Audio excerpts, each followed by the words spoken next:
to all four corners, north, east, west, and south on this rock. And this is a worldwide, worldwide ministry. And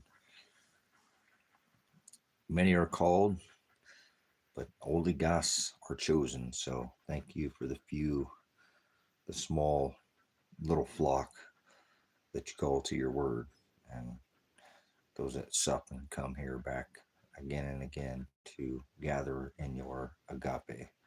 So in your Shem, in your name, in your authority, and your word. So having a relationship with the word and not perverting it is very important. And then standing against perverted law and perverted anybody who perverts the word, he says, to guard his commandments.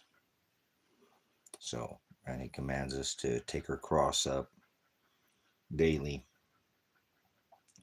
So we must be crucified. That was a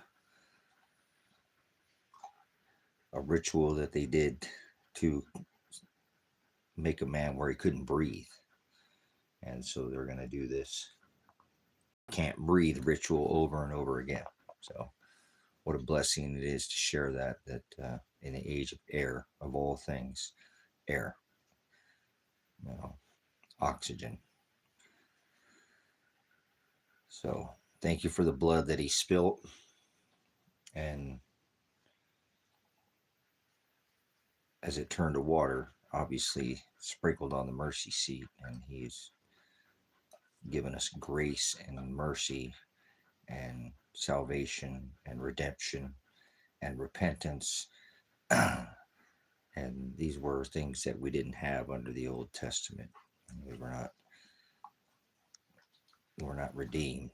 We under the wages of the Old Testament, one sin was death. And I thank Father for the hearing ear, those who have an eye to see know that he pours out a just measure, and he's the one who will judge our hearts, the one who is inside of us, and he can judge our hearts because he's inside of us, and he's not in a house or a temple. And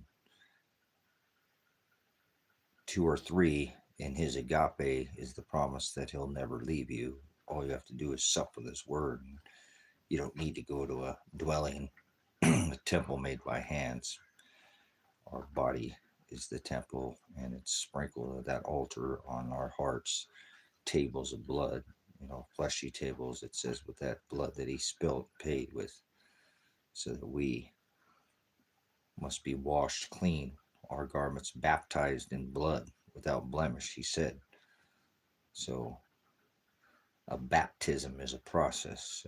We must be completely overcome before we can be baptized. So not by water, but by blood, or by pitch, or stain, or dye. How about spiritual fire, long suffering? That's the blessing of this ministry. So I thank Father, it's like we're back on the shadow band here. We're not getting kicked in the algorithm. That's okay. Once again, not many Holy Gods find the straight gate. So I thank Father for that, and just knowing and be able to share that with others, that it wasn't always, he didn't love the Gentiles, so he didn't love everybody back at the time of the Old Testament. So, he didn't love the Gentiles. They didn't have to do all these dietary laws and keeping the Sabbath and letting the land lie fallow and doing all these, customs to get him in the grace. Father didn't love the Gentiles. So that a beautiful thing, when he came in flesh, he birthed his flesh vessel. He told him to go out to profess, to minister, to go out and share the gospel with the Gentile nations. So fulfilling this covenant of Jew and Gentile, but not everybody. That's the everybody Jesus, that they have fallen for this other Jesus. He has Old Testament. He had a favorite, his heavens, and now it's all flesh. He doesn't have a favorite. It's the elect, his chosen from all 12 of the tribes.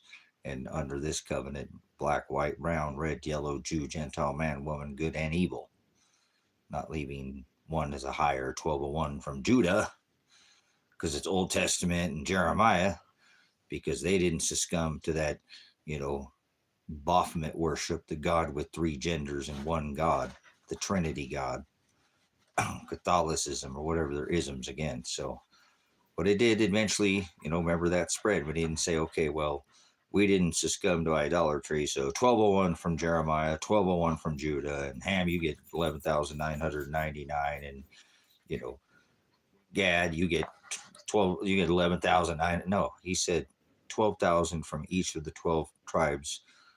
And Israel is not some place on the map. It's a spiritual Israel. It's a spiritual bride. They're spiritual, inwardly spiritual Jews, because the Father doesn't dwell in temples made by hands. Neither does Christ. It's not a God in the sky, a God above your head. God, Father was never above your head. God's in the sky that's Satanism, worshiping, eating the flesh of the masse, the religion. Pagans didn't eat the flesh; they sacrificed the flesh, and for better harvest. Father used to require sacrifice. Remember, take your son up there at the altar and sacrifice Isaac. And remember, this is all part of this old Halaka who. Oh, go on, come on, come through there.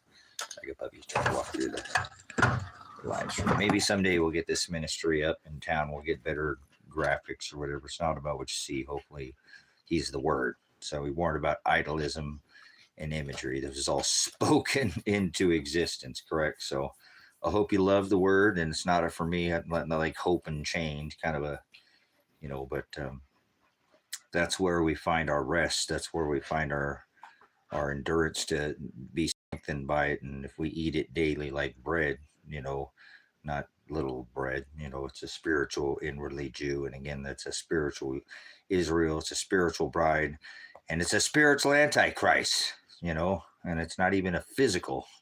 Any of this is all they'll do the physical rituals here on this rock, but we're not bound by fate or law under this physical flesh law. It was blotted out in the book of handwritings, in remember the ordinances and all laws of tablets and stone and flesh. As he said, he hung in the flesh, that it was fulfilled. So now we're under a spiritual, like Paul said in Ephesians, spiritual wickedness in high places. So principalities, powers, the rulers of the darkness of this world, those who do work in darkness. So if the word is on your heart and it is of the bride, then he reveals it to you. Revelation, to reveal, to remove the deception, or sup with me, sup with my word, and you'll have a relationship with me, and not some church made by hands, temples. He never did dwell there. He used to visit one day a year, just once, after a sacrifice at the altar of the high priest of Aaron, who would then prepare that blood sacrifice and then wash their hands in a glassy sea before they'd enter into the temple to pass all. See, there's a ritual. All Father birthed the flesh vessel, so we're not under any rituals or celebrations, or only by faith are we saved.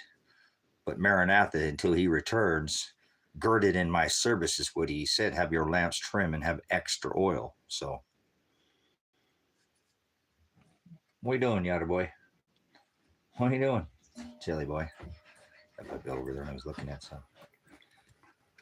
You guys get enough water? You staying pretty warm today. Got in the 90s out here in the high desert. So this is a not a peace ministry or a God's in the sky ministry, or a lollipop Christian, Catholic, Mormon, Lutheran, Baptist. Religions are vain. That means worthless, all of them. He wrote the letter to the 7 churches. Remember, John at the island of Patmos was given this revelation. So hear it what the Spirit say unto the churches. Like I said, hear it what the Lord saith, O Israel, in the book of Jeremiah. Be not dismayed at the ways of the signs of the firmament, and learn not their customs, and the heathens, their vanity, their traditions are worthless to me. Their wheel worship and their calendar perversions of gods in the sky, and worshiping in the middle of the winter the sun god, and all this same thing that was outlawed at the formation of this apostate nation, this corporation, the Americant, but it was outlawed. It was an orgy, and they celebrated the sun god, the birth of Mithras, right? And he was the sun god of Rome at the time of Christ, but people have forgotten all these, traditions. We're not supposed to celebrate any of them because we always turn them into something they're not. So there's no gods in the sky. When Father visited one day a year, he visited as the horizo, the separator, the divider, as a not as a spiritual Hokadesh, Holy Ghost, Holy Spirit, as light, pure, unadulterated, without darkness, without sin, without flesh. It's your flesh that makes you sin. That's why Paul told us to circumcise the flesh, and he wasn't talking about the male genitalia. He was talking about the circumcision of these mammon traditions of men that we're not supposed to be doing. So Christ fulfilled all this covenant of ritual and celebration and dates of set apart, like the end gatherings and the unleavened bread, all the feast of trumpets, and all these were set apart, but not these pagan, now Satan, because, well, this is the deadly head wound in Scripture that was healed, that was outlawed by the church, that was rebranded by Constantine when he brought back in under his edict of toleration to have these pagan, gods of the north and all these Baphomet sun, and that's Baal. Baal is sun worship, and Grove is tree worship, like Moloch.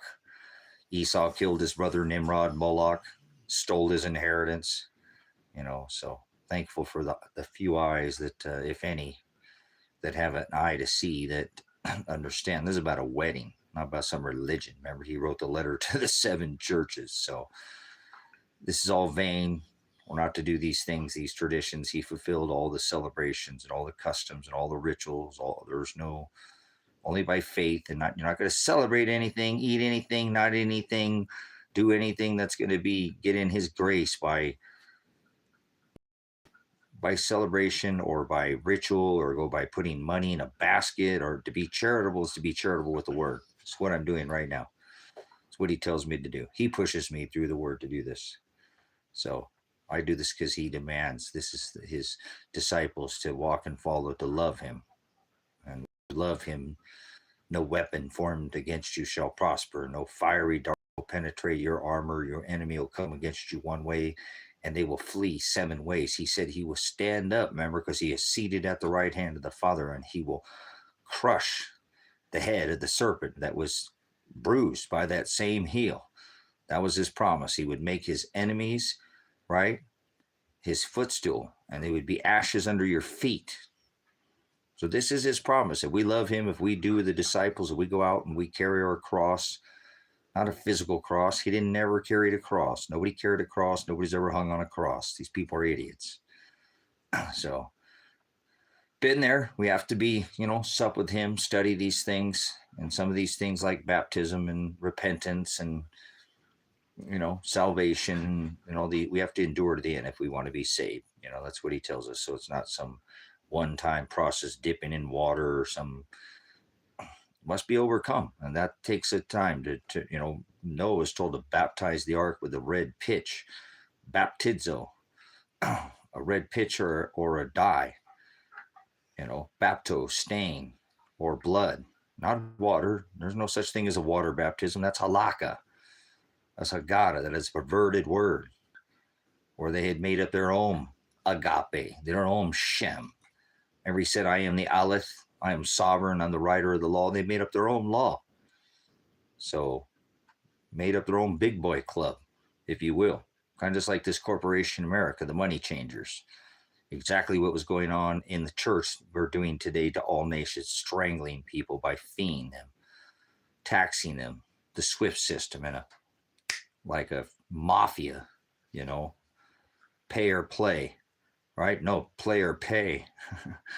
My bad. Got that one backwards. You must as be as esteemed as the potter's clay, turn their works upside down. Remember, that's what the the Antichrist is going to come performing all the same miracles and wonders, not being some kitty devil on some shoulder, some animated leotarded devil is not ever written in the text. There's no such thing as a devil. There's no such thing as Lucifer. That word was never written, never in the text. These people think they're Luciferian. Lucifer is Satan. No, Lucifer is not Satan. Lucifer is not a word. That's like Chewbacca or Bigfoot. Well, I got proof of Bigfoot right now. Chewbacca had Wookiee with the Ewoks. So now we got in Scripture, it says that's what it says in Scripture, right? That we got big feet running around, Harry and the Hendersons. Remember this guy was Harry. They made a movie, right? That's what it says in Scripture about these, the Wookiee that they, the Ewoks, the little ones. Proof of Bigfoot, man. I got it right here. I'm in the Pacific Northwest where all these big feet are at, right? Supposedly. Big feet, some lost race, like some fallen out of the sky. Here we go again. There's star markers up there that mark, and sometimes they will electrically discharge and connect and make formations of what might look like a man or, but these are not gods in the sky, and Saturn's not a god, and Jupiter's not a god, and Venus is not a... Venus is the morning star, not Lucifer.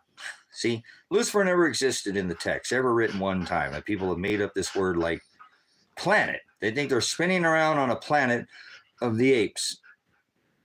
All right, buddy? Get a drink of water. There's plenty of water right there. It's your favorite. It's from the well. Same water as outside. Would you guys like me to bring it inside for some reason? All right, the puppies are hanging with the dad. So... say hi, puppy dog. Oh, it was a dead. It was a nope. Be good. Don't be trying to give me any kisses. Oh, the other one's coming from underneath. We're just out here in the desert. It hit the 90s today, so we're making sure the puppy's got plenty of water.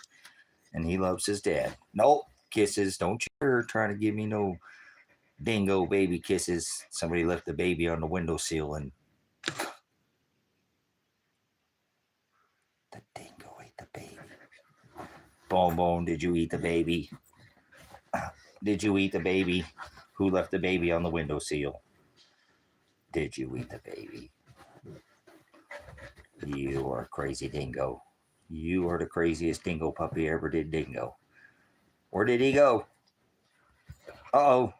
Oh, there he is. Oh, you're crazy, brother. You know that? You're a crazy puppy. Oh, yes, you are. Do you love the dad? Do you love your dad? Uh-oh. We got some desert dust there. I think he kicked up some of that dust. We're out here tabernacling in our temporary place of study. This is Pants, Yotter Boy, Bone. Bone.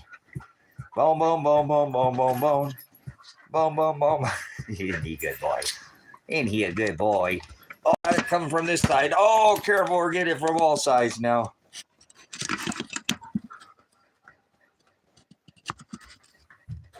You having a good time with the dad? Don't you dare try to kiss me. I know what you're trying to do. You're trying to sneak attack a kiss. You keep that tongue in your mouth.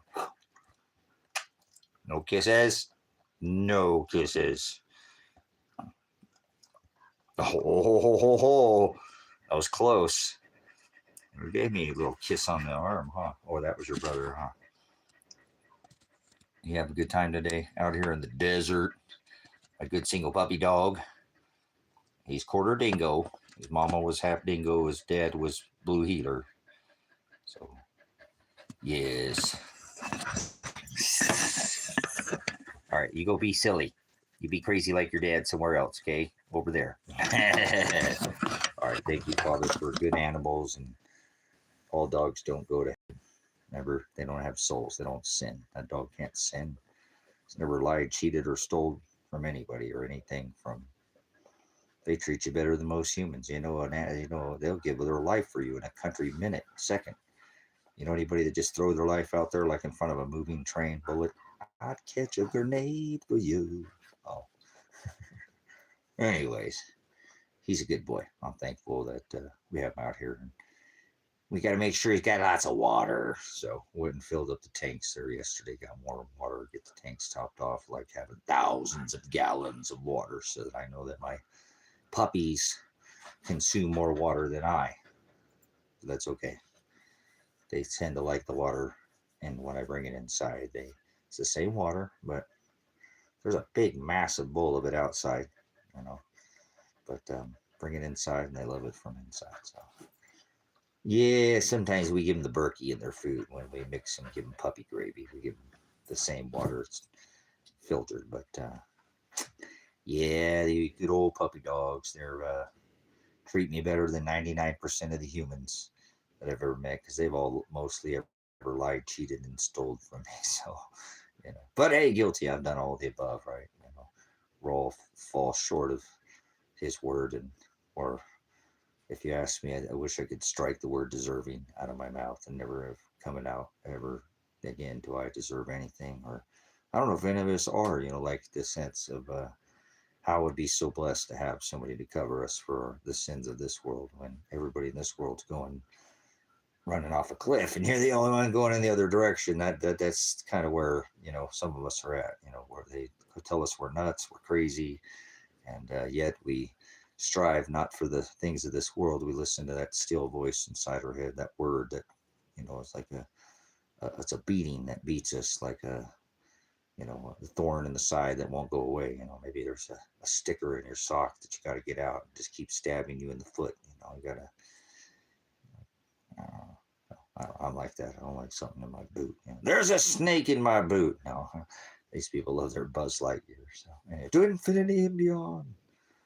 Good stuff. Thank you, Father, for the blessing again in this ministry, and know that you are that thorn in my side that keeps sticking to me, and that it's that word that picks me up and makes you move. And by living in constant, but by fear, we can settle those fears with you, and you become that hands that we're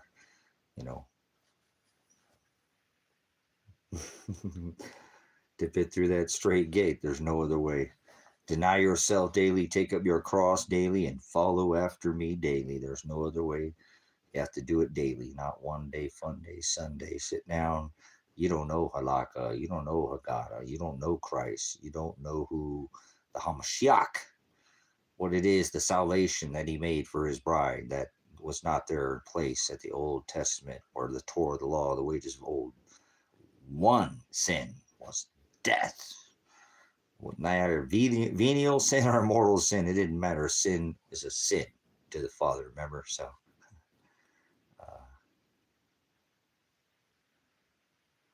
what do you think about the growth in the American population that is following in Christ's teaching? I don't see anybody following Christ's teaching in America. They're a bunch of Satanists, and many are called, and oligos are chosen. It's not just America, it's all flesh, but this is the most disgusting, filthy nation.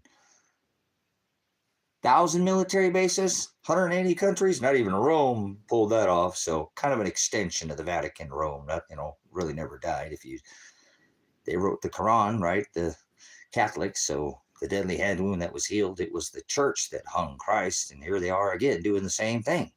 So it never really did die, did it? So here we are, and very, very Romanesque, if you will. So no Americans. I don't know anywhere other than Brother Jim Brown that is sharing the true gospel. Everything else is vain and worthless, and I rebuke them, because they're not teaching the narrow way. They're not teaching Matthew and the writings that he gave us, even in the beginning, all the parable. Be comforted, Peter, he said, I am, this.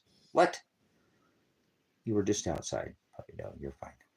So, they're vain. He doesn't dwell in a temple made by hands. He's not in a church. So these Americans, normally, where I saw a little bit more, I saw some people who were looking for people that were homesteading and lived off the grid, and were looking to have and lived a very organic lifestyle, not some, granola, all this full sort of left liberal nonsense. These people were literally living in organic and had a relationship, had time to sup with his word, not in some temple or house made by hands. So this goes for all, walks, that this all covenant, under this flesh, 180 country, they're nowhere that's you're going to escape this, but especially in America, thanks for your question, there's no expansion or explosion. There's a falling away, a great falling away, exactly as the word says.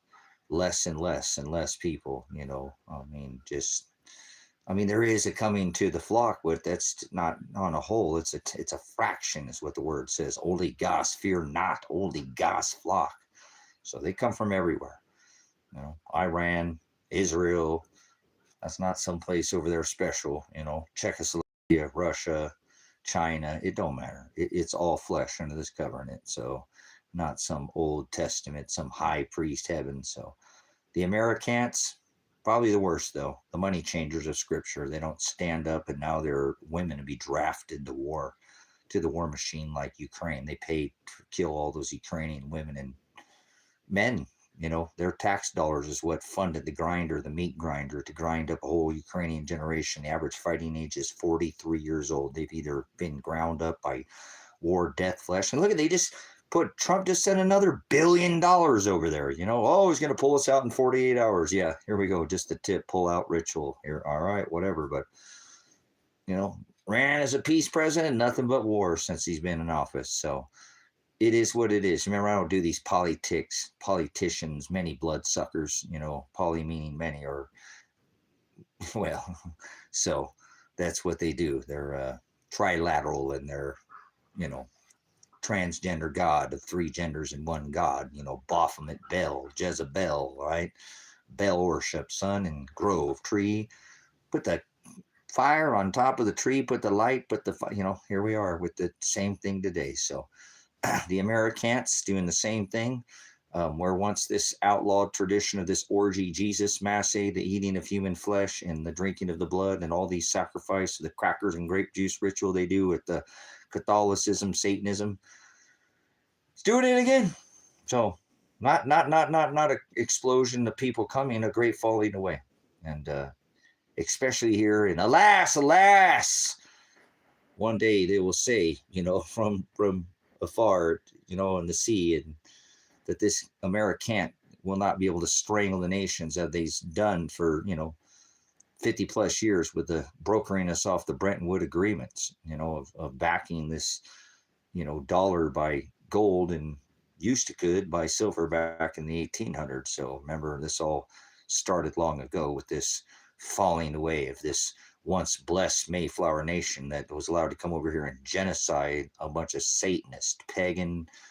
They weren't native. They all came from over the ice bridge and wandered in from, the tribes of Gad in the south and all this. I don't want to hear this. They weren't natives. The Chinese were here in the 14th century. They were Satanists, and they went after pole worship, pole gods, just like Egypt. Same thing with this gods with heads of, birds and men bodies, and all this is the same pagan traditions that Father outlawed once again. That's why he allowed the genocide. Now, there were some of these men and women that did convert. Remember, they came over here as Puritans, not going to the Mass, fleeting this orgy Jesus that they celebrate, their Satanism, their Catholicism, their, communion, that Christians follow the same thing with the Papa, the Pope, Father, all that nonsense. All of them, Mormons, the Baptists, the Calvinists, all their isms, and they're all pagans, and they're all Satanists. They all do this worshiping. We're not supposed to celebrate one day, not even one day under this covenant. But no, God knows it's in my heart and it's okay. No, it's not. We always end up doing the same thing. So if you're not out telling people that this is not okay, then, you're being judgmental. You're right, I am. That's what we're supposed to do. We let people be divided by Father and be condemned and burnt by fire, but we give them to the light, and we show them not to some pagan god. We show them to the Hados, to the narrow way. They're in the broad way. Twice, and then rebuke them. Leave them alone. Not going to turn a goat into a sheep. That's the word. Hallelujah. Thank you, Father, for already choosing who's going to be written in that book from the foundation of the world. Before this ever even spoken into existence, you already knew you'd fulfilled the covenant of the Gentile nation. What a blessing that is, because you didn't have that under the Old Testament. One sin wage was death. Just like he said, if I didn't call out to their hearts to seek after me, because it's continuously filled with wickedness, not one of us would. So you're not doing it. You're not bringing anybody to God. You're not doing it. It's nothing you did. He pulls his bride to his word. He is the word. In the beginning was the word that was all spoken into existence. So if you ain't having a relationship with his word, you don't know him. You don't know Halaka. You don't know Hagada. You don't know what those two words are. You don't know who the Hamashiach is. You don't know Jesus. You're not having a relationship with him. This whole thing is about he hung him and killed him because he would not go and by their rules that they had perverted, that his father's law had made very clear. These, you agape me and your enemy will flee 7 ways. But you got to love me. You got to follow in my commandments. You got to do what it is that I'm telling you and not go after these other gods, little g gods, deities, and go after, demon is a compliment that used to be back in history, not this. There's no definition in anybody anymore. It's all a bunch of translators. They go after a transgender. Oh, you got to be careful because of the pronouns now. Let me she, they, them, booby, Jesus. Okay. She, they, them, titties. She, they, them, boobies. Is that for the proper thing to say? I don't know. I don't care about no stupid words. And probably the 2 stupidest words I think I ever heard in my life put together are hate and speech. Now, you can't yell fire in a theater, but come on, sticks and stones. Oh, let's orchestrate with the we'll do our Hollywood and, hey, let me broadcast. We'll sow seeds and do all the casting spells on you and telling lies to your vision. Got you spelling curses in cursive from the time you were drinking tap water, went to school and got stung by the spelling bee. And yep, rolled out the old television when I was young. Remember, including the lady, they all blew up. They were going to space and now they're all alive still. How's that possible? Would you like to explain the occurrence of air bubbles in the lunar waves, NASA? How about them ladies? Those are some pretty nice waves, huh, NASA? Yeah, anyways, who's the largest purchaser of helium on this rock, that we walk here? Are you on a block or a ball? Are you in the Planet Ape camp? I think apes are more intelligent than human beings. I mean, they can be taught. Most people are brutish in nature, like beasts. Like ass, stubborn, like a mule, like a donkey. They have an unwillingness. Like some dogs, they're not meant to be. I raised dogs, and are you serious? Like the dog star? Never mind. These people go out. They think that the Satan is Lucifer, which is not a word that's ever written one single time in the text, nor Old or New Testament. They think there's this such thing called a planet, which he said don't add a jot, and I don't think many people even know what a jot or that dot is a punctuation, grammar, not Nelly country grammar, they relate more to music or television, but, a jot, it'd be like period. Don't even add the smallest of punctuation. You will receive of all the written plagues, it says, and if you take out, I'll blot your name out of that book. So he ain't going to let you add or take even a thought. That's the word idolatry. You translate something, you're a false teacher. You go around telling somebody, and we're supposed to share the light, not hide it in a basket, put it at the top of our house, and our body's a temple. So you it's a double-edged sword. Whether you like it or not, you got to go out and spread the good news that the king is nigh, and that under this covenant he fulfilled all flesh, not just some favorites, Gentile. We're not a part of his original love, agape. He didn't care what the Gentiles, he had no love. They were vessels of wrath fitted for destruction, hell from the foundation of the world. And he didn't love Esau, and he stole his brother's inheritance. Nimrod, Satan, the current blind 11 corporate president. 4 + 5 is 9. 4 + 7 is 11. How's his house decorated with this same Satan sun god? But just like Obama, they reselected him. And remember his man shell wife, who's come out now and said, yeah, I got an Adam's apple, I had it shaved. Well, he didn't say that, but he said it's hard to be a man. And Nimrod. But anyways, they all got Adam's apples. You think now Elon said Mr. Warp Speed is a kitty touch like Joe, can't keep his nose off the kids in public. I wonder what's happening behind closed doors, not just one black eye, but 2, that's sick.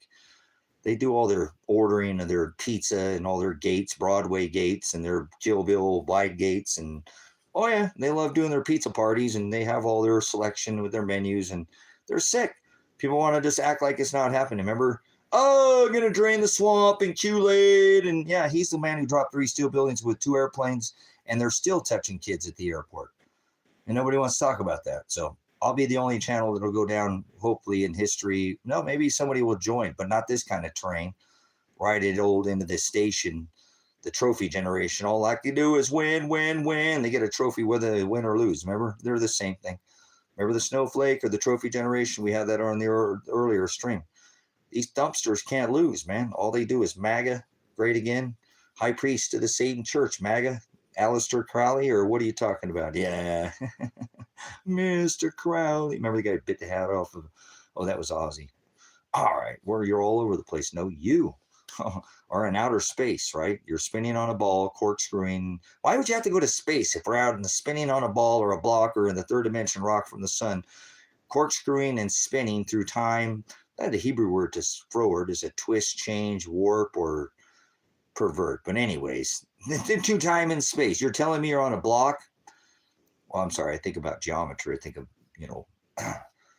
third dimension. I think about 3D, about a block, but a ball. You're on a ball on a planet spinning on a ball. You're on a ball, 1,040 miles an hour, corkscrewing through time, and yet the constellations are still the moon every 18 years in the same spot. All these constellations haven't changed. That's your theory, or that's astronomy or astrology, or what are you telling me?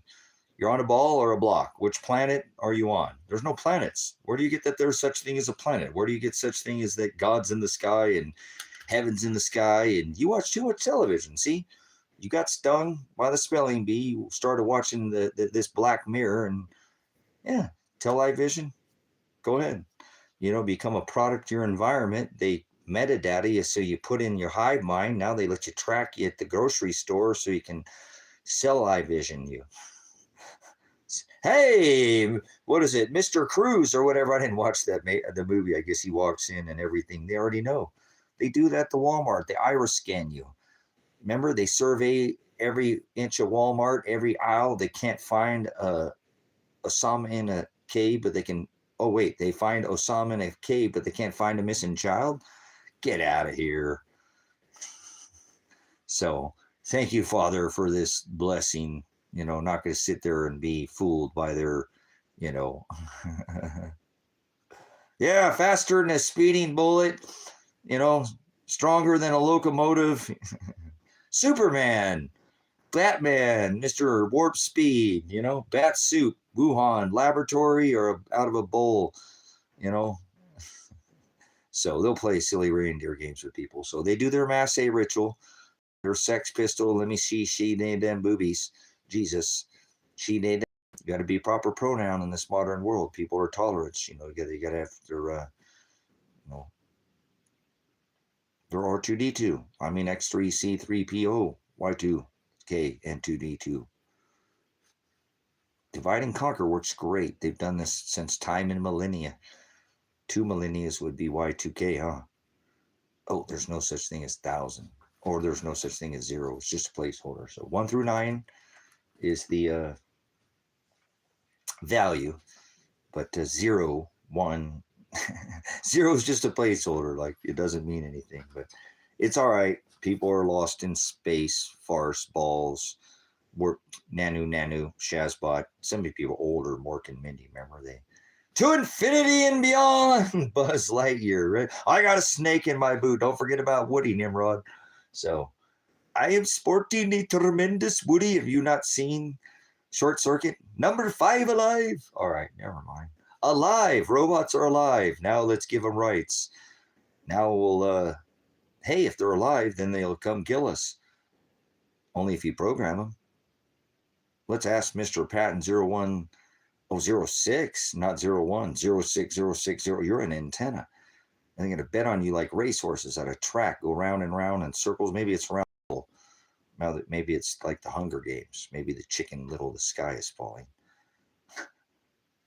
Maybe they'll come from their glass holes from underneath, and they'll wonder, wait, just like Scripture says, it's not coming from above, it's coming from below.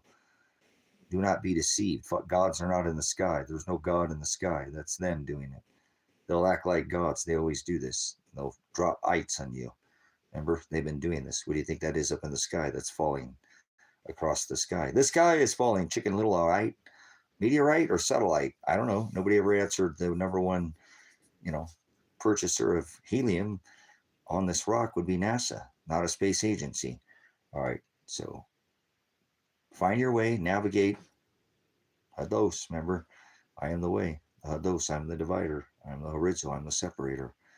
Navigation, remember, instrumentation. People get lost in this planet. They fly over a planet and they fly space boats, right? And where's outer? Hashtag ice wall. Beyond the ice wall. Welcome to outer space. All right. These people, like, remember they did that in, what was it, the movie Shrek? They did the onion layers, right? Like onions. All right. They like to put this in people's faces, in television, cartoons. Remember, they believe in their karmetic gods. Yeah, we're going to push this snowball down the hill. Get out of the way, stupid McCupid. So they do that. Oh, well, they didn't get out of the way. We told them in a Simpsons episode. All right, maybe it was a halftime stupid bowl. They did the Ezekiel ritual or the Genesis or the Revelation. They do their apocalypse. They love to do it. Remember television? Stupid halftime shows or stupid tax exempt corporation, kind of like Walmart. Same thing. Halftime show, Super Bowl, Tram Law, report to Tram Law. Remember? American made goods. Come on. 3 years later, gone. Nothing but Chinese. Yes. Tram Law, Walmart, the one who interned American citizens during World War II, and now they're doing it again. The seventh king, or revealed as the eighth king. So it's coming back as a spiritual Antichrist. The one Trump has his house decorated with, you Nimrods. Remember, Esau killed his brother Nimrod, stole his inheritance. He said in Revelation 3:11, I come quickly, let no one take your crown. So remember, there's 2 kings and 2 crowns. So hope you see what I'm saying. Well, he ain't playing. Remember, he comes mirroring, performing all this, like walking on water kind of Jesus, huh? So anyway, it is what it is. Beast out of the sea. What do you know, Joe? The little horn or the final Trump? You tell me. They know what they're doing. I remember even my dad told me that you're not going to like this government. I can tell, but they sure know what they're doing, and he sure was right. So I wonder what he'd say if he was alive now. Kind of like I wonder what George Carlin. Man, why does he always take the good ones? Father, you took that one too soon. But who am I to say? I just wonder what he would say right now. Remember, he said, I do all these things after my own counsel and for my own pleasure. So try to remember that. George Carlin, he definitely he knew prognosco. He had a pretty good foreknowledge of what these banksters, it's a big club and you're not in it.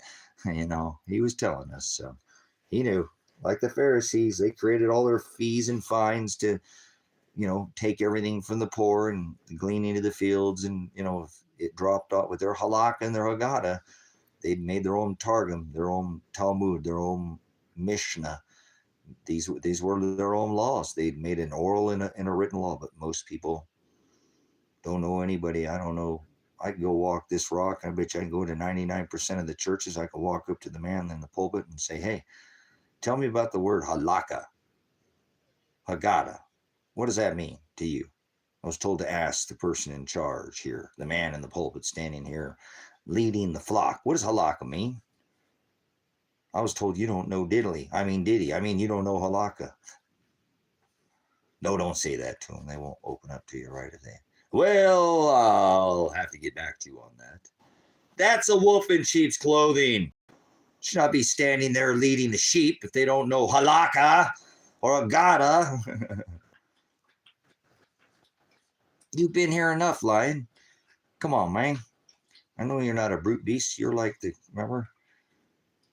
From the tribe of Judah. He sprang out of Judah, the lion from the tribe of Judah. Remember, the halakha was that after they had wandered in the 40 years for not going in the wilderness and scouting out the giants for each day, they didn't go in and kill the people that, remember, these giants that were eating flesh and drinking the blood of man, which Father does not want us to do.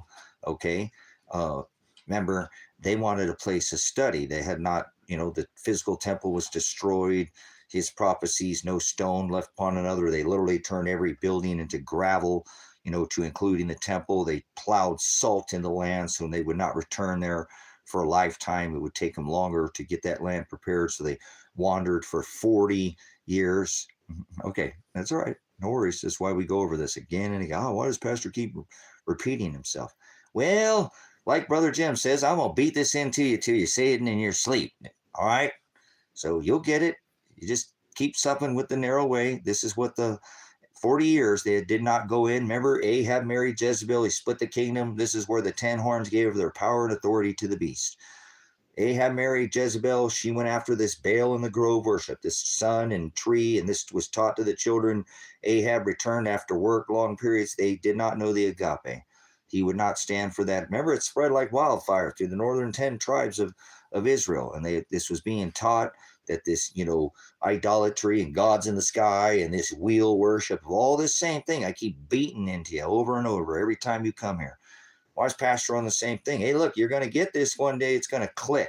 It's going to stick. I'm just the messenger. Don't shoot the messenger. So please remember, this was something that people have turned into a story about some man that's, 2 or 3 or 4 stories tall, which giants were real. That's Anunnaki, not Nephilim, means bully. And the sons of God are doing the will of the Father. So a fallen angel is fallen from grace because they're not doing the will of the Father. Therefore, a son of a God is not a fallen angel, and it's not a giant. It's when Ahab yoked with a woman who did not go after the Agape like Ahab was. He was a man of God. Truth was married to a lie. That's what the sons of God coming into the tradition, not some magic school bus size schlong sausage going into, from some 20 or 30 foot, 2-3 story tall man going into some 5 foot frame woman that shouldn't have sat right to begin with you. Oh, they created the offspring. These people were bullies. They taught the same thing they're teaching today. And God he did not go for this, under another name, this Masse, this sex wheel worship of this goddess of heaven spinning the Big Dipper around the North Star, and the sun was dying to the equinox, and at 9:23, which is going to be your demise. You're going to go into Walmart work camps because of that date. They do everything by ritual, everything their custom. So don't forget 9:23, why Pastor keeps beating this into you too, because it was on 9:23 of 2017. Remember, 2017, the start of the Red Dragon, Great Red Dragon eclipse. All this does not mean nothing. He did not put me in this position to tell you this celestial astronomy back at the time before the birth of Christ, bring you to forward times and say it happened again. And now this is the sign that he gave as a second first in the stars to John as a witness. Twice declare this Revelation 12 sign on 9/23/2007, 40 weeks. Here we go with the 40 weeks. What's with Pastor with all these numbers? Listen, don't hear it. Don't write any of this stuff down. I keep telling you, get a piece of paper, write it down. Maybe it'll make more sense if you put it on some kind of timeline, because I go back and forth in future, back and forth, all so you can see the revelation revealed in the celestial firmament, in the markers. If he said that this event was going to happen in the celestial firmament, and it took Leo, the lion, remember Disney mocks him, the lion from the tribe of Judah, Lion King, okay? This was where Jupiter, not the first sign, they didn't fall asleep at the wheel, they continued to watch. And when it moved to opposition, it made Father the head, and Christ became the high priest of the church, standing in front of Father saying, no, remember, he paid those 5 shekels. He paid in flesh. There were 2 thieves, witnesses hung. Remember, you had to go to a public place and nail top, bottom. Why do you think his hands nailed top, bottom?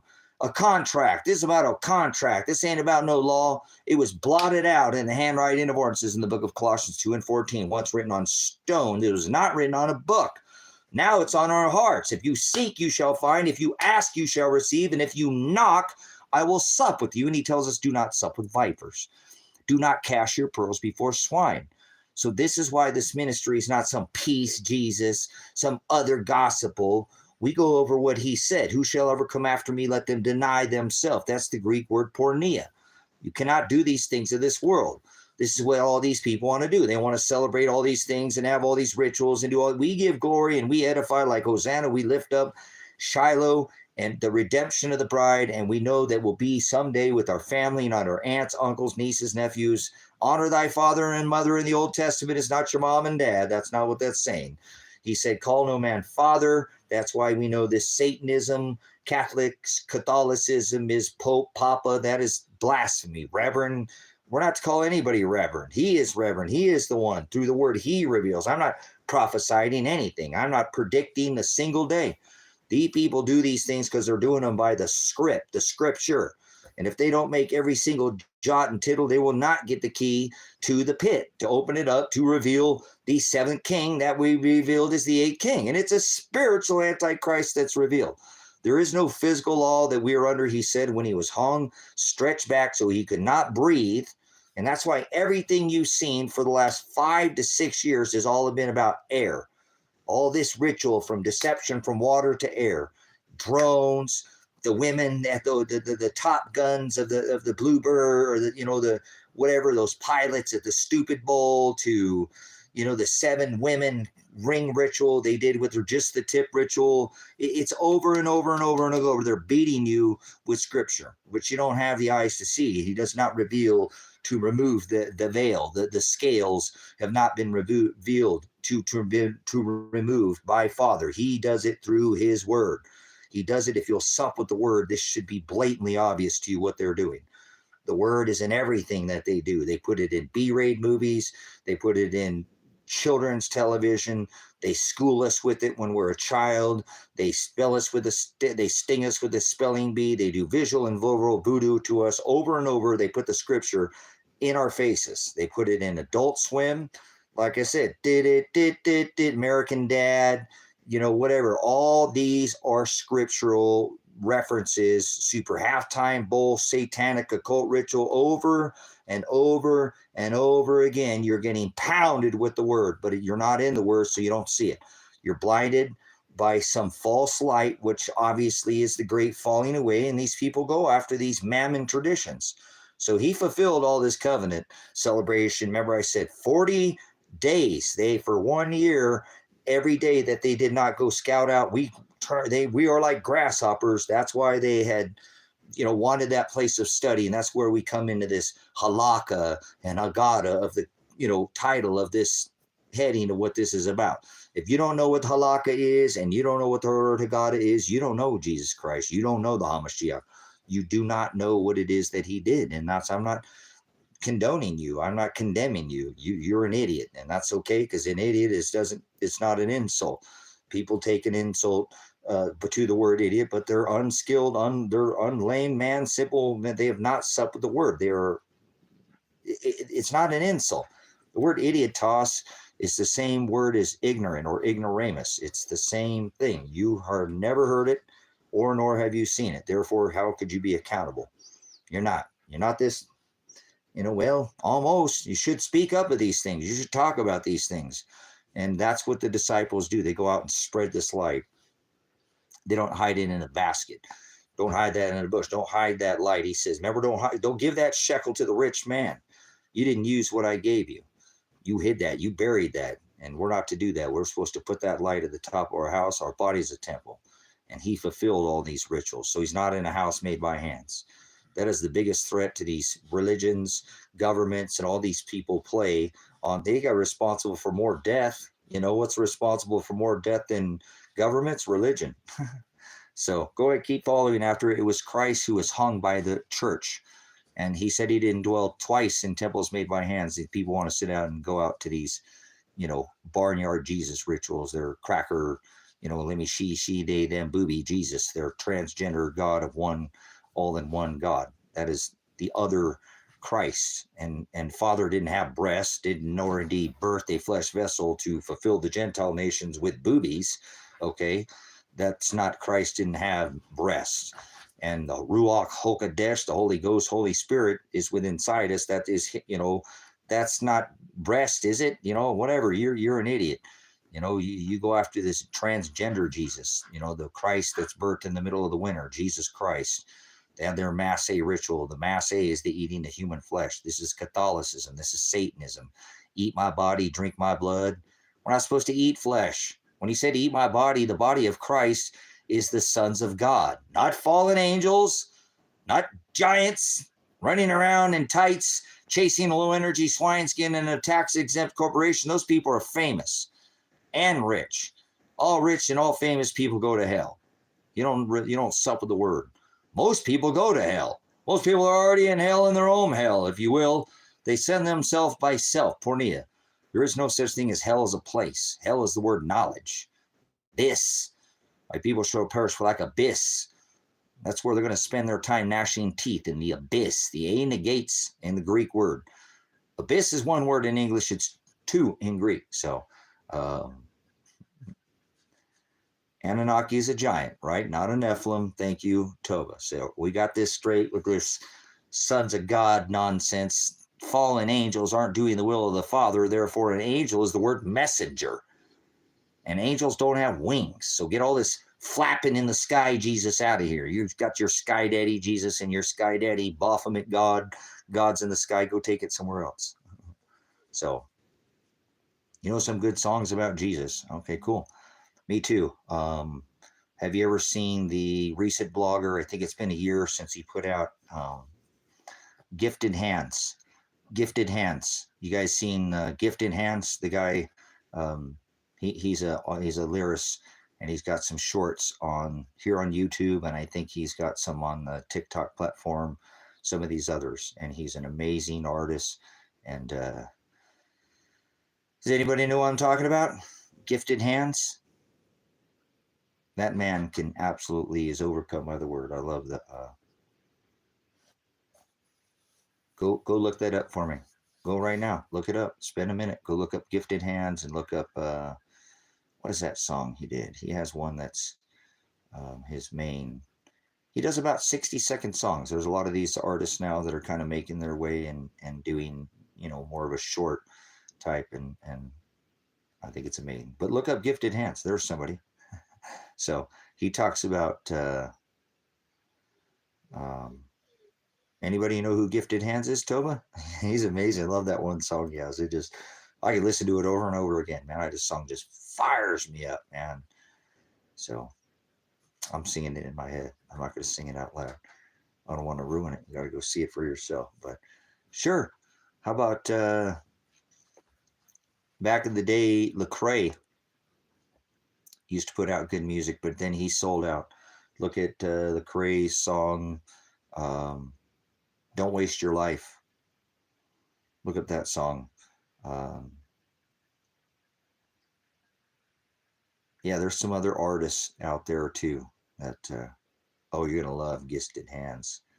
Take a minute, Toba, right now, bounce off here and find that. I'm not going anywhere. And go look up this guy. You'll see. I think he has a 60-second. I wish I could get the name title, but it's he talks about he's done it a few times, but look out his top. I think that's his song he put out. You'll love it, man. I'm telling you that song just. I wish I could play it in here, but I don't want to get a strike and get the channel taken down for having, you know, music. But look up that one artist, man. He is super, super fire. Haystack. He does some. He mentions, you know, a lot in his, you know, he always mentions scripture in a lot of his old stuff. Haystack, Portrait of a White Boy. You know, a lot of his songs reference scripture. Like I said, Lecrae sold himself out. But there's others out there. Man, I've been seeing some of these people too on the internet doing some scripture related, and some of the stuff is just excellent, and it's all very. It's not this easy peasy other Jesus, you know, sugar coated. But go check out Gifted Hands. Go find that song. Yeah, go check it out. Spend a minute. Go look. You'll see it. You'll know when you hear it. He talks about that he doesn't have a Bible. That his Bible is, you know, it's an online using obviously these tools that we have today, which is, yeah, just I don't want to sing this lyrics, man. It's super good. He has about 2 or 3 other songs that are kind of, you know, very similar, but that one is just, I wish I could tell you man, you are like having kids, you know, you just want in, you want out, you're like having a wife that wants to change your clothes 3 to 4 times a day and ask me if she looks pretty. Hey, honey, does my butt look big in this dress? Oh man, I don't know. Is there a right answer for that one, honey? You want it to look or what? So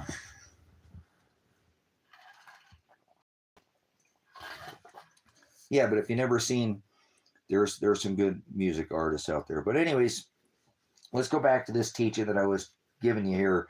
You know, Halaka and Hagada is another version. You know, like people do covers or other versions of a song. We're not to be making our own version, translation of his word. So that Harper's harp is what I want to hear. That's the tune that I want to hear. You know, I want to hear old wise and faithful servant. You know, and we'll see. You know, Father has already predestined his bride, and I know that I don't need to be anxious and you know, I can only do what Father makes me do. And if I'm doing my own will, then I'm gonna have to pay it for that. I'm not gonna get away with it. You know, I can spend up all my treasure on this rock, and you know, and then I'm not gonna have anything for an inheritance for later. I'll have used up what it is that I've been, you know, again, where do you put your treasure? I'm not saying that again. Give that shekel to the rich man. What is earthly treasure and what is heavenly treasure? You know, you can't serve two masters. So there is a sacrifice when you make a savings account. If you take that out, you've spent it. Then you don't have anything for that later afterlife or date after you die to this flesh. So I hope you're ready for that. I mean, what a beautiful time that's going to be to get to go back to who we were before we ever came into this flesh. So I like supping with, you know, the few. I don't like all kinds of music. I don't care. I try not to let that stuff beat in my head, you know, all the chants and the mantras of music because they really can flickerate this stuff, you know, and put this stuff in your head whether you like it or not. But let's go back to this other version because people love to make their own versions. And that's why I just don't know, again, too many people who truly know who Christ is and know why he came here, what covenant that he made, and why he divorced his bride Israel. And that Israel that he speaks of in Revelation, that last generation remnant, you know, is a spiritual, and it covers all flesh, Jew and Gentile, man and woman, black, white, brown, red, yellow, whatever color. I don't do color. I don't see color.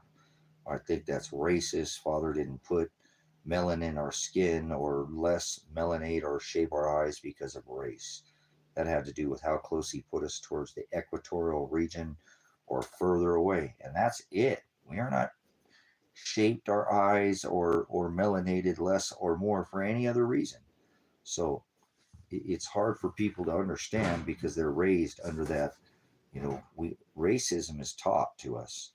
Children are not racist. Children don't know color, and you can have, you know, three or four kids playing from all different countries. You know, one, you know, from, we'll say, the desert, right? From maybe Afghanistan, one from Asia, maybe China, one from Russia, and you know, maybe one from, you know, Africa, and they're all playing, and they're playing in a park, and they don't care about, they don't see color. They just play with each other.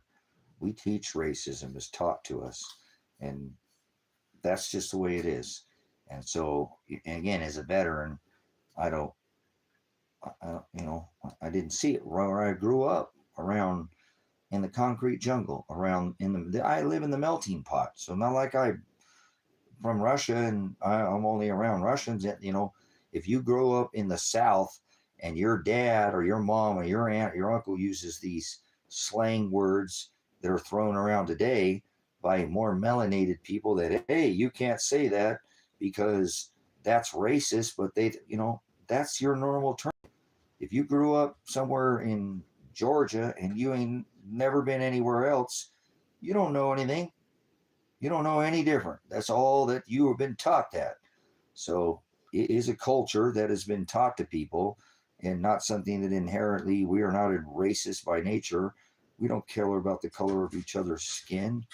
That's brought onto us by our parents and our ancestors and been taught inherently. There's no races. There's one race and there's the human race. Color of a skin. If you're a veteran, and again, A man's got your 6. You don't care how much melanin that's in his skin or the shape of his eyes. If he's going to, pull a fire guard, let you get some sleep at night, if he's going to make sure nobody splits your wig from behind, pops your grape, and he's got your back. Color is irrelevant. So I do appreciate those who understand that this whole divide us and chop us up into colors and R2D2 and LGXB is just this division that Satan has done a tremendous job of making this a game of war, where he's got his pawns and he's got his, anybody play chess? How many different pieces are on that chess table as opposed to a game of checkers? Okay, most people are a little simple, black and white, or, red and black, or, and a couple of jumps, and then they can't think ahead, that there's bishops and there's kings and there's a whole army, and they're using people to play their war games with people, and they're just fodder. They don't care. They're the king. That's what you're going towards, right? And so most people can't see this is where they love this, and they play people like, a simple game of checkers, because people don't have very many moves, and they can't think ahead very much. And that's why they're not seeing what they're doing.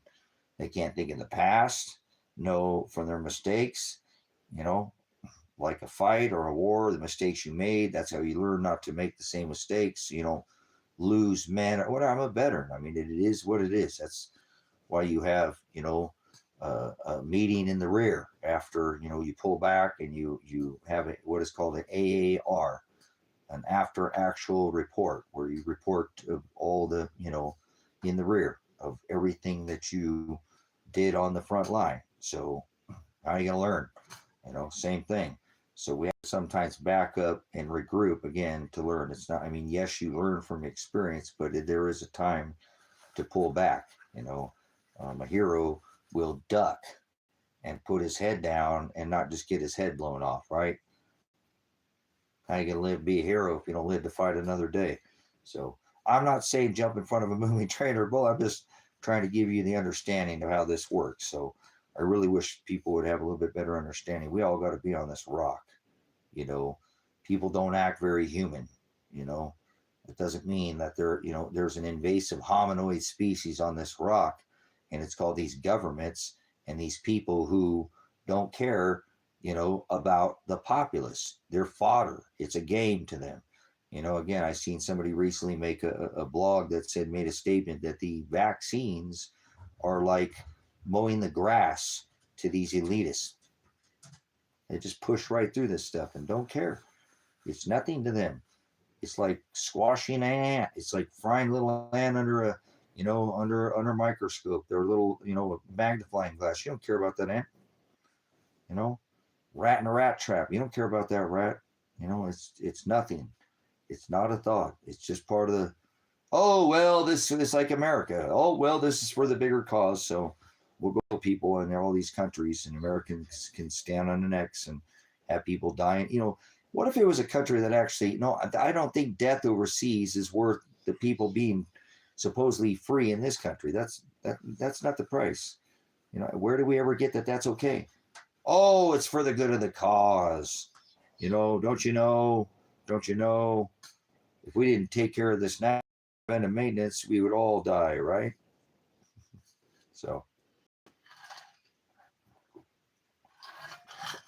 the puppy wants in already. Imagine that.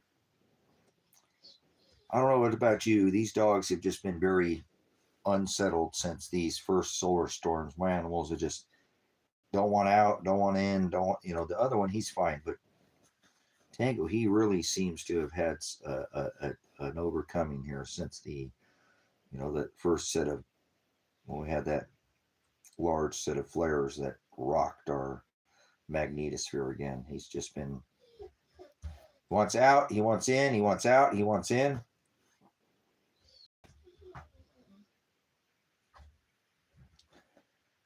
Okay, cool. But yeah, there's one song or something. Maybe I'll go on. I'll take a pause here. I'm going to let my dogs out. Maybe we'll take a pause. I want to go listen to that song one time. I'm going to take a pause. here and see if I can't find that song. I'll let my dogs in. I'll be back in 5 minutes or something. Go use the bathroom. Go let your dogs out. Go hang out with your wife, your kids. If you need to go, go. Don't hang out in here with me all day. I'm here because Father wants me to be here. My work is better, I think, here than, well, it's whatever Father does. So I'll be back momentarily. Just give me a moment.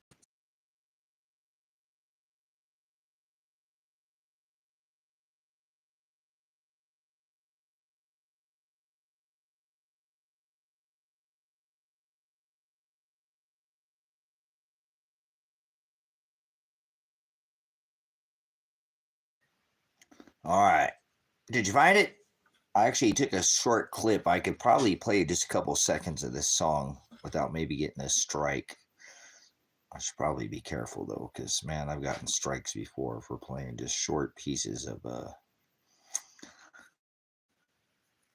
what? All right, here, let's play just a short little clip.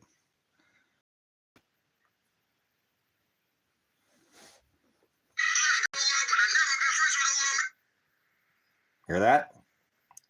Check 1 2 mic 1 2 1 2. Giving all credit to gifted hands, but I've never been friends with the world.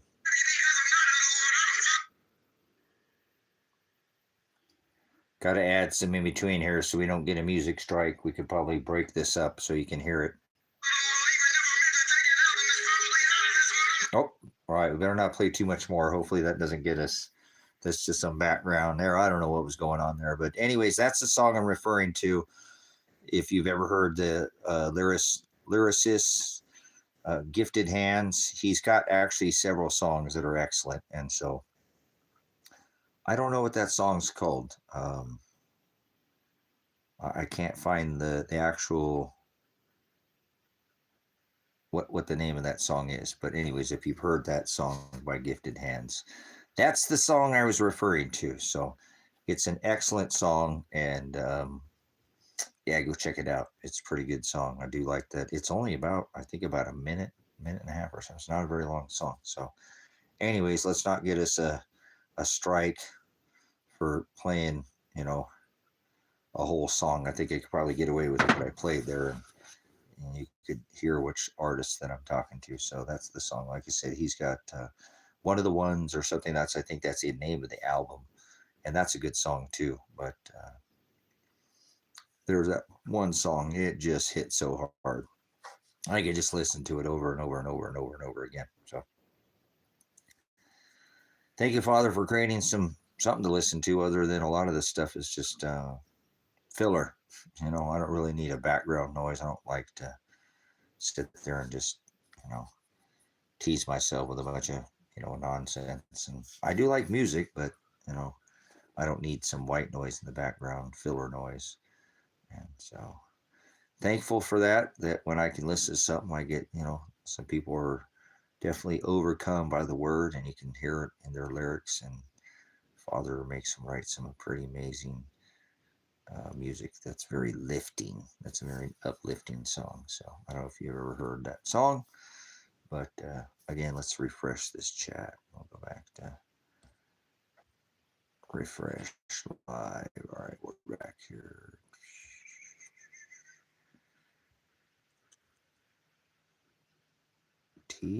What the hell does that mean? So anyways, I'm not sure if you got that, Tova. That's the song I was referring to. I played a couple little clips of it. So it's a good song. So you could listen to it probably 50 times in a row. Maybe not, but quite a few times. It's definitely something that you can put that on repeat about 4 or 5 times, and it just gets you going.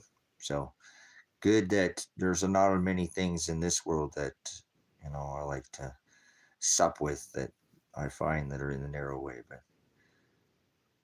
obviously he writes some very inspirational lyrics, and to overcome what he is obviously with his gifted hands, he has been given something that is unique, and I really enjoy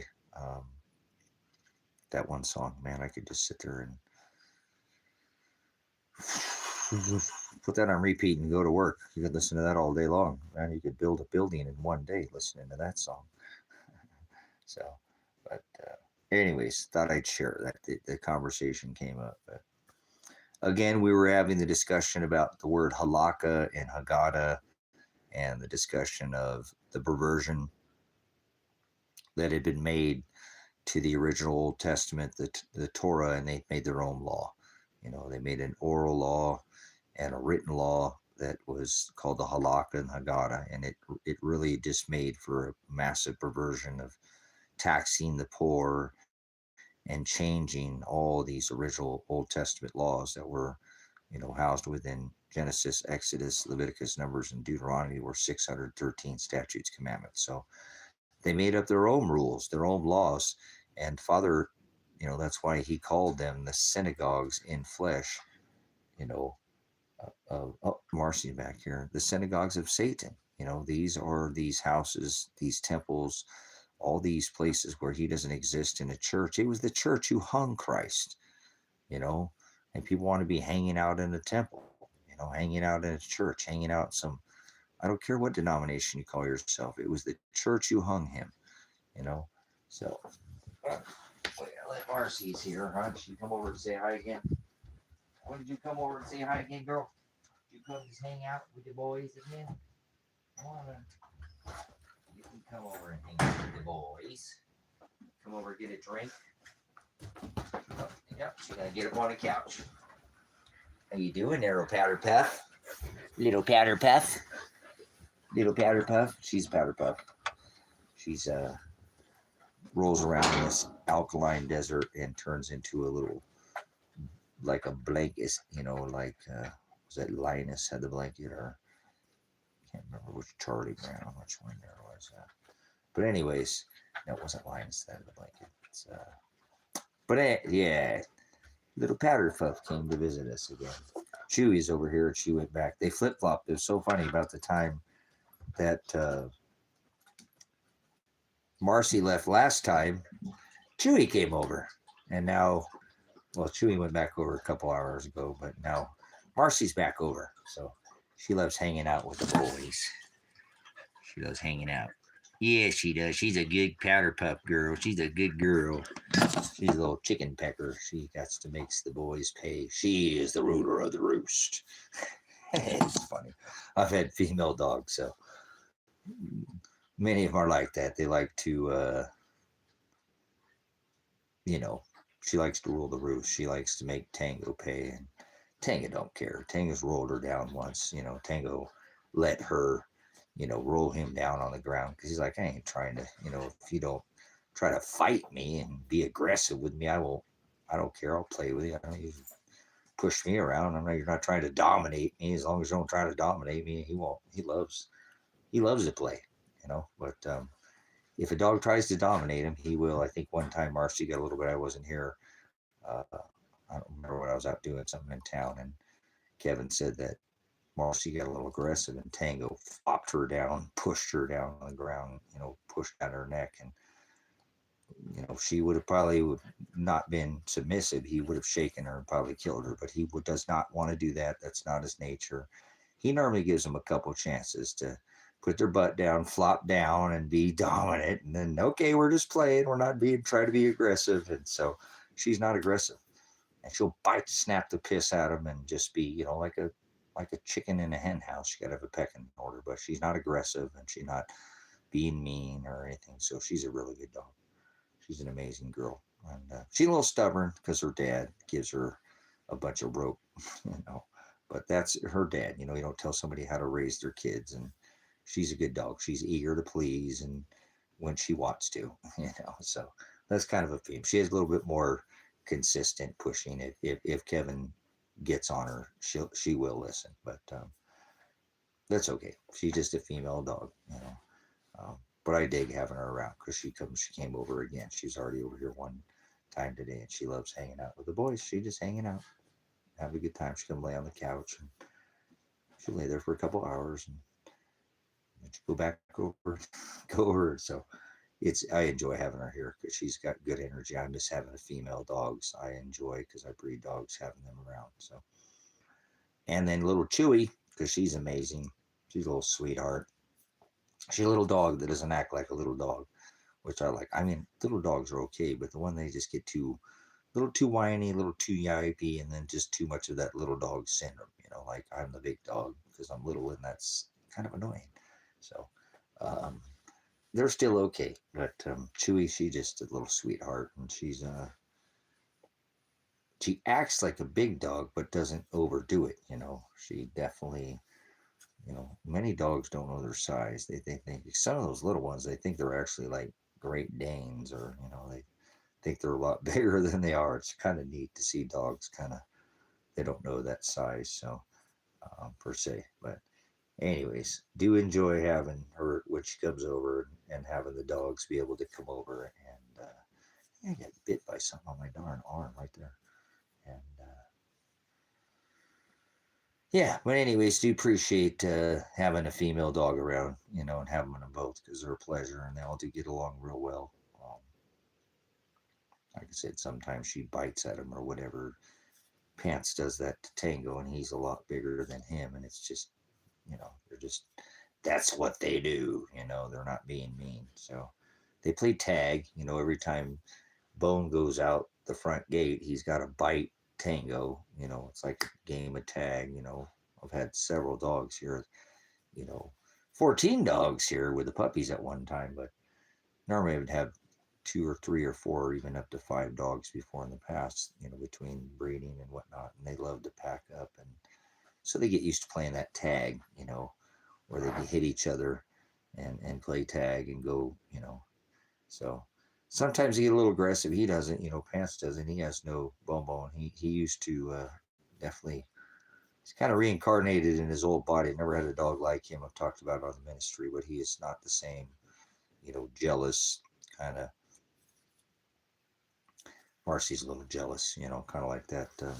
She needs all the attention, wants to be the center of attention.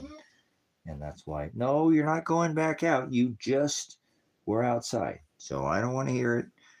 I don't know what's wrong with you going in and out every 5 minutes. It's like having a girlfriend that wants to change her clothes every 5 minutes, come in and ask me if she's pretty, telling me if her butt looks big. Or, well, not a girlfriend, maybe a wife. But yeah, my dog is, told you, he's just been a little uneasy since, I don't know what he's sensing something. I think he's smart, and he's always been a super big indicator ahead of time. Animals react normally, calm before the storm. They know what's coming. So I don't know what's on his brain. I think maybe it's just me, and he feels a little bit of my trying to suppress this whole thing with my son and not talk about it or think about it. And he feels that energy a lot too, and the energy from the sun.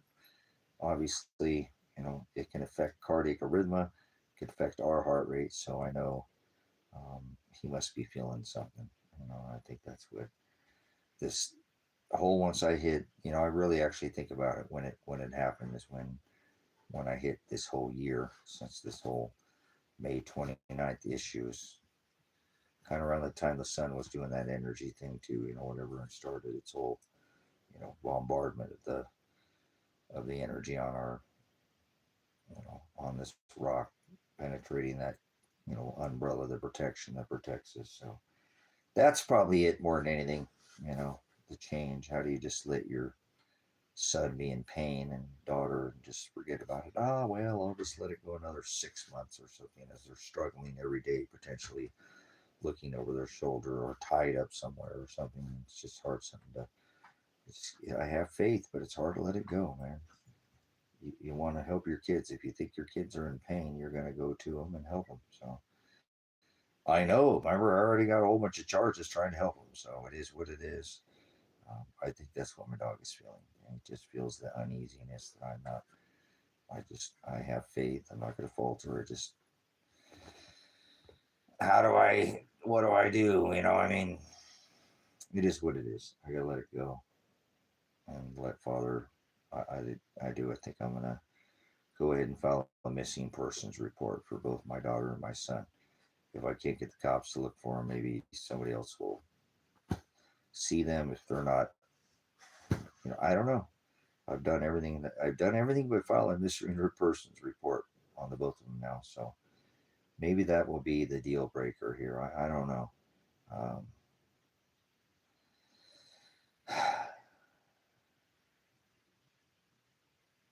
I have faith, but I can't just stop, and know that they could be struggling and in pain and suffering, and I'm not doing anything to try to go and be a part to help them. So I don't want to buy into the fact that, yeah, my children, both my son and my son's wife, my daughter, are both missing, and I've tried to get law enforcement involved, and they won't cooperate. And I found my daughter's car at the location of a place where somebody had said they could take both my son and daughter and hide them and put them in some cave because my son had some legal issue. And I said, no, we're gonna bring this front and center. We're not gonna run from anything. And if you do the crime, do the time. I already taught my son this. We're not running. And so I have a sneaking suspicion that this man has now kidnapped my daughter, um, and already had my son.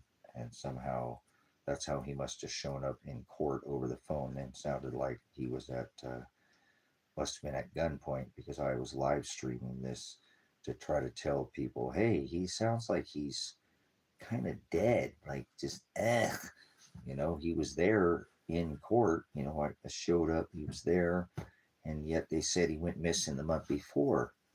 And how is that possible? This is from the state of Oregon. The state troopers said he went missing in September, but he was in open court on the phone.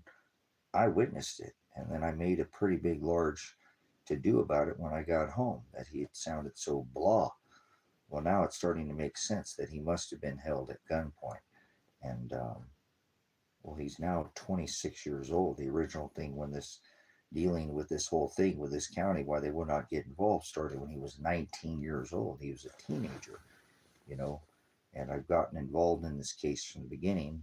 I'm a veteran. I know my rights, my constitutional right. My Fourth Amendment gives me the right to be secure. My house is paid for first persons and effects, and I have the right to protect myself under a legal prosecution. Affirmative defense gives my right of self-defense. I know that did this for a living. I was in law enforcement. I was in the military in law enforcement. I did SWAT and traffic reconstruction and investigation, and I've had to do my own investigation because they will not go where I knew where my daughter's car was at. This man said that he could hide my son when I said, no, you're not. And then this is where he's my daughter's car turns up at. And I contact this county where not the county that I am involved in and the still in the same state, and they won't go look for my son. Um, how do you not, I mean, how do they not go look for him? They told me, and I've been telling everybody on this live stream that my son went missing playing a online game that he uses as kind of a stream of income where he has a large following and just went blank. His brother, they went to my son's mom's house trying to find him, because he had gone missing, and didn't show up supposedly at some court date. So the whole thing is just a mess. And from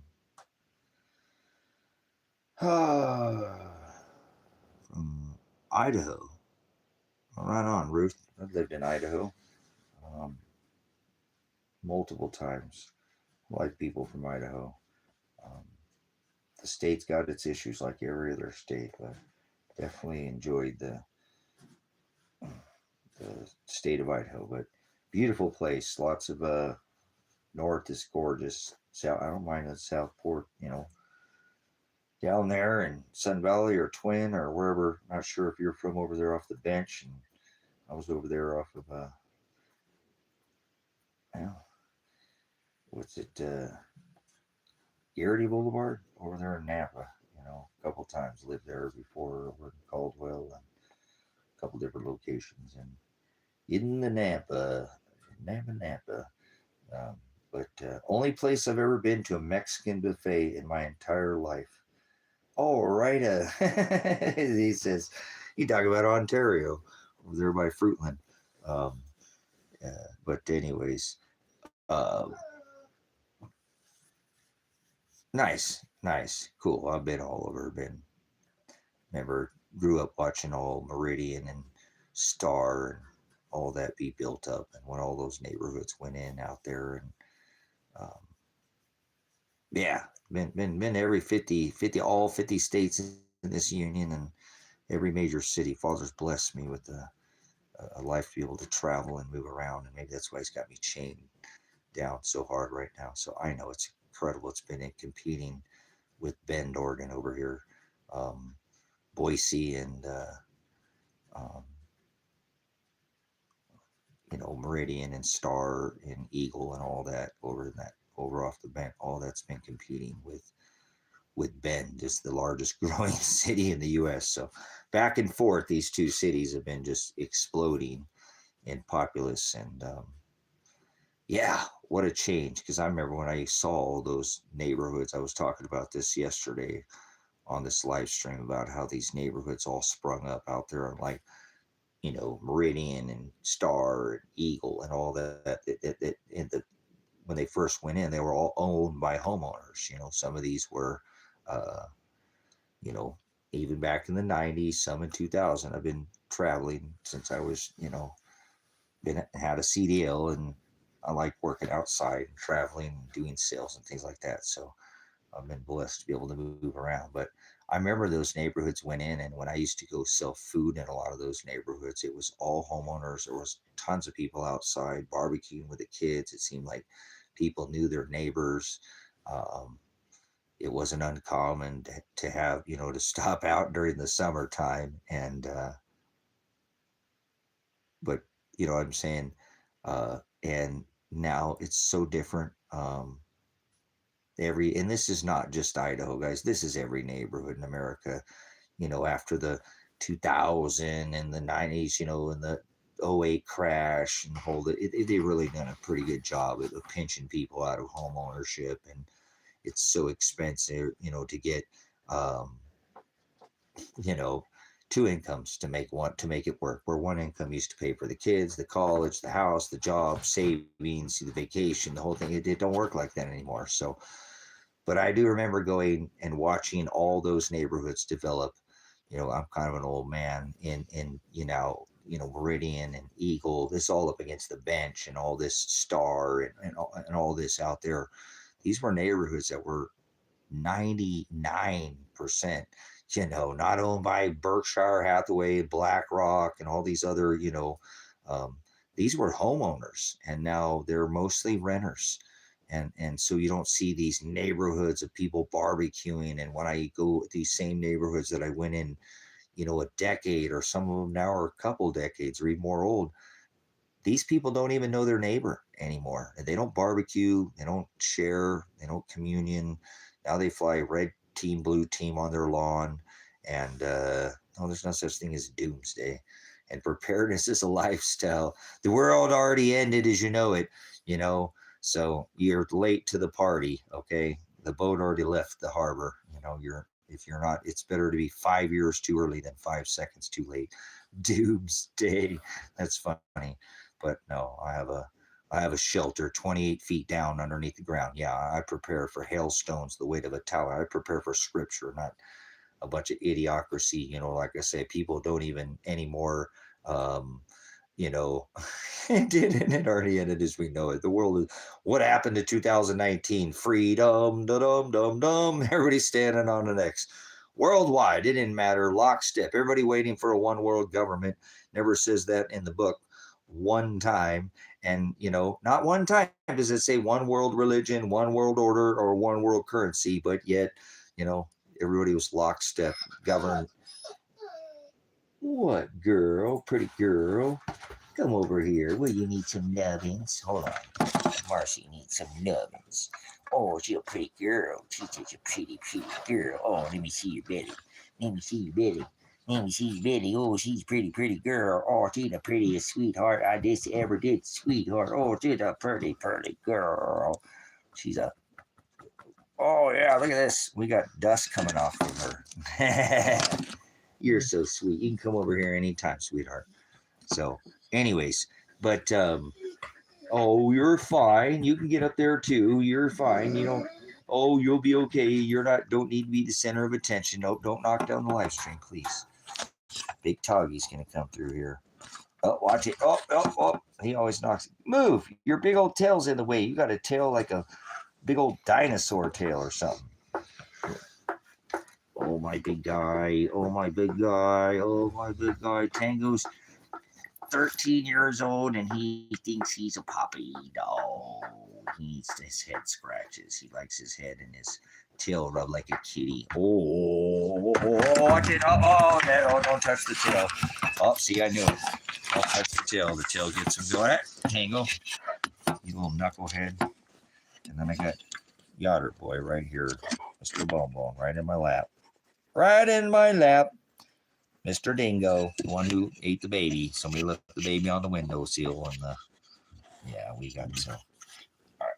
Get up here, Mr. Pants. Get up there. Why don't you guys get up there? You gonna get up there? Oh, Tango got up there. Tango got up there. He'll come hang out with the dad. So no, he's an extra large. He's not a small breed. He's not a medium. He's not a large. He's an extra large breed puppy. No kisses. I don't want to smell like puppies. Do not kiss me. You know better than that. You are older than that and wiser than that. Leave your brother alone. So yes, he's not a small breed. He's a puppy dog, and he eats the diamond, lamb, and rice, and he's never been to the vet. And yep, he's happy, and he thinks he's a puppy dog. You don't get me behind me, please. Oh, there you go. Oh, we're going to lay down next to the dad. Next to the dad. We got the Marcy. Oh, yeah. We get the pants down there. Oh, it's just surrounded by the puppies. So they're normally right off the screen. You don't see him. Tango weighs about 137 pounds, I think, the last time he was weighed. So he goes and fluctuates a little bit between summer and winter. Just depends. He gets a little slimmer in the summer. He actually, because I don't know, he eats a lot of rabbits and they eat a lot of mice and they eat the same thing that the cats eat out here. So they get their fill of rodents and eat a lot of them out here. They spend, especially Bone, he's a dingo, and so he loves eating all the little whistle pigs, the sage rats, the rabbits, the little field mice, all of them. They eat just like the cats. And yeah, they eat a lot of them in the winter. They are in the summer because they'll mice them just as many as the cats. They'll team up and with the cats out there and chase them out. I know when the dogs have knocked them down because they'll have that mark right over the back of their neck from their teeth. There they hit them, literally, and just with their teeth. They got that mark on the back, and the cats will drag them over and put them on the thing, and then they have a buffet over there. So, but that's what they're supposed to eat. They're supposed to eat, everything but the poop sack, and so they eat like they should be, and so they will sometimes gain a little weight. Where you go, Marcy girl? They'll gain some weight during the summer months and thicken out a little bit, and then they get to run around a lot and chase. Tango loves digging those things out from underneath the brush. He'll chase them in, and then the other dogs will. They work like a team. They're very efficient at what they do out here, and then they get to eat. I go lay by the door, girl. And go back over to your dad. Marcy might want to let back over to go back over to be with her dad. She'll say something if she wants to go over there. But she comes over from the other 20 acres over here to this 20 acres and comes and hangs out. So no, that's something that I haven't hunted in quite some time, but that's something that I picked up and knew that I could use it as a teaching tool, as a lesson, so most people can't determine a goat from a ram, so it gives the ability to teach, because I like the ability to use visuals, obviously, to teach the lesson of the this is all part of this all the way around. I don't like any skin to be showing, so, but it's all part of what I do, it's what Father made me to do. So just another little part of the lesson. So probably be a good time to maybe go ahead and get a tattoo of a ram, so it's not what goes in a man that defiles a man. It's what comes out of us. So I like the ability to be able to teach, share the word, and we're coming up very close. If you guys have paid attention, remember these tetrad blood moons started this Gemini march through this time marker, where we seen the great red dragon eclipse, and we see all the Revelation 12 sign. Remember these star markers again, 2015, we saw the Star of David. This is the same sign that the Mag saw in 2 and 3 BC. They were watching that star. Remember, there were signs in the stars, as it says in Matthew, sun and moon, in Genesis for time seasons. These are all ways for me to be able to share the word. So I'll remember that, again, this started back with this tetrad blood moon, with the super cycle, with the super blood moon, and we're going to come back to this Gemini portion in the firmament. And here we are. This has been a march through all scriptures. Yeah, I really don't have. The only one I don't have would be obviously this picture of my dad, and my son's, that used to say In-N-Out Burger over here. I had an In-N-Out Burger tattoo. I've eaten a lot of doubles for that, got a lot of doubles for no. So, yeah, I'm thankful that I can have good artists, and I'm the only man that I know that has a chem trailer, a little spitting out that old trail of strontium, barium, aluminum, cow blood, yellow mold spores or whatever. Tried going 10 years ago. Many of these things I have gotten and I've had for many years now. And 2017 was how long ago? So I didn't care what anybody said, when I saw that sun go diagonal the wrong the way across, the wrong. That's your opinion. Like, everybody's got an opinion, but at least my tattoos have some kind of a. Doesn't matter what they look like. It's a matter of the lesson that's taught behind the tattoos. So, just like Father warned about their John idolism and imagery. So, it's okay. Don't matter what your eyeballs see. This ain't about your eyes. We don't care about your eyeballs. Nobody here cares about your eyeballs or what you see, because that's exactly what he warned of. So there's something behind the tattoos. There's something, there's a message behind them, but you don't see it because you got blind eyes, and you think it's dumb. And people teach with music, people teach with tattoos, people teach a lot of different ways, but that's dumb to you because you're dumb. Probably some America who thinks in free will and freedom. So can't help, can't fix stupid, can't fix it if it's already right, not willing to have a willingness to learn. You can teach them without the tats. Sure, I do it many ways. That's just one way. But hey, you come with just an A plan, you can be, how much you see your way out of here. We don't care about you in here, John. That's all right. And we're not going to try to turn a goat into a sheep. It's not what goes in a man that defiles us, him or her. It's what comes out of us. So we've seen what you're right. You can teach without tattoos. Not many choose to use tattoos to teach anything. So heck yeah. Many are called, but only gods are chosen, right? To, use the talent that we're gifted with, to use it and not hide it and put it in a basket, and workers of darkness. So we'll know you by your fruit. We judge with righteous judgment. We don't condemn. We let Father burn the chaff, and he's the separator and the divider. So do I believe in zodiac signs? Well, believe, remember again, Kiki, is not a thought in your head. But for conversation, dialect's sake, well, we are all birthed at a certain point on this celestial yuga cycle, this celestial wheel, and it does have a lot to do with who we are as a person, but it's not the deal breaker. There are, but I would 100% fit the mold of my Scorpizzo, the strongest zodiac sign of all the celestial markers would be the false teacher, the one that has its head um, healed by crushed by the head of the serpent. Get out of here, John. You're not here. You're not welcome here anymore. Pound sand, kick rocks. Don't want you here. You got you're low energy swine. He tells me, do not sup with vipers and cast my pearls before swine. You're swine. I could just tell by your energy. You don't know. You're not part of this. I'll tell you what, you can stay here if you can define to me what Halaka and Hagada is. Tell this classroom, since you're interrupting, we're trying to teach each other here, iron sharpens iron.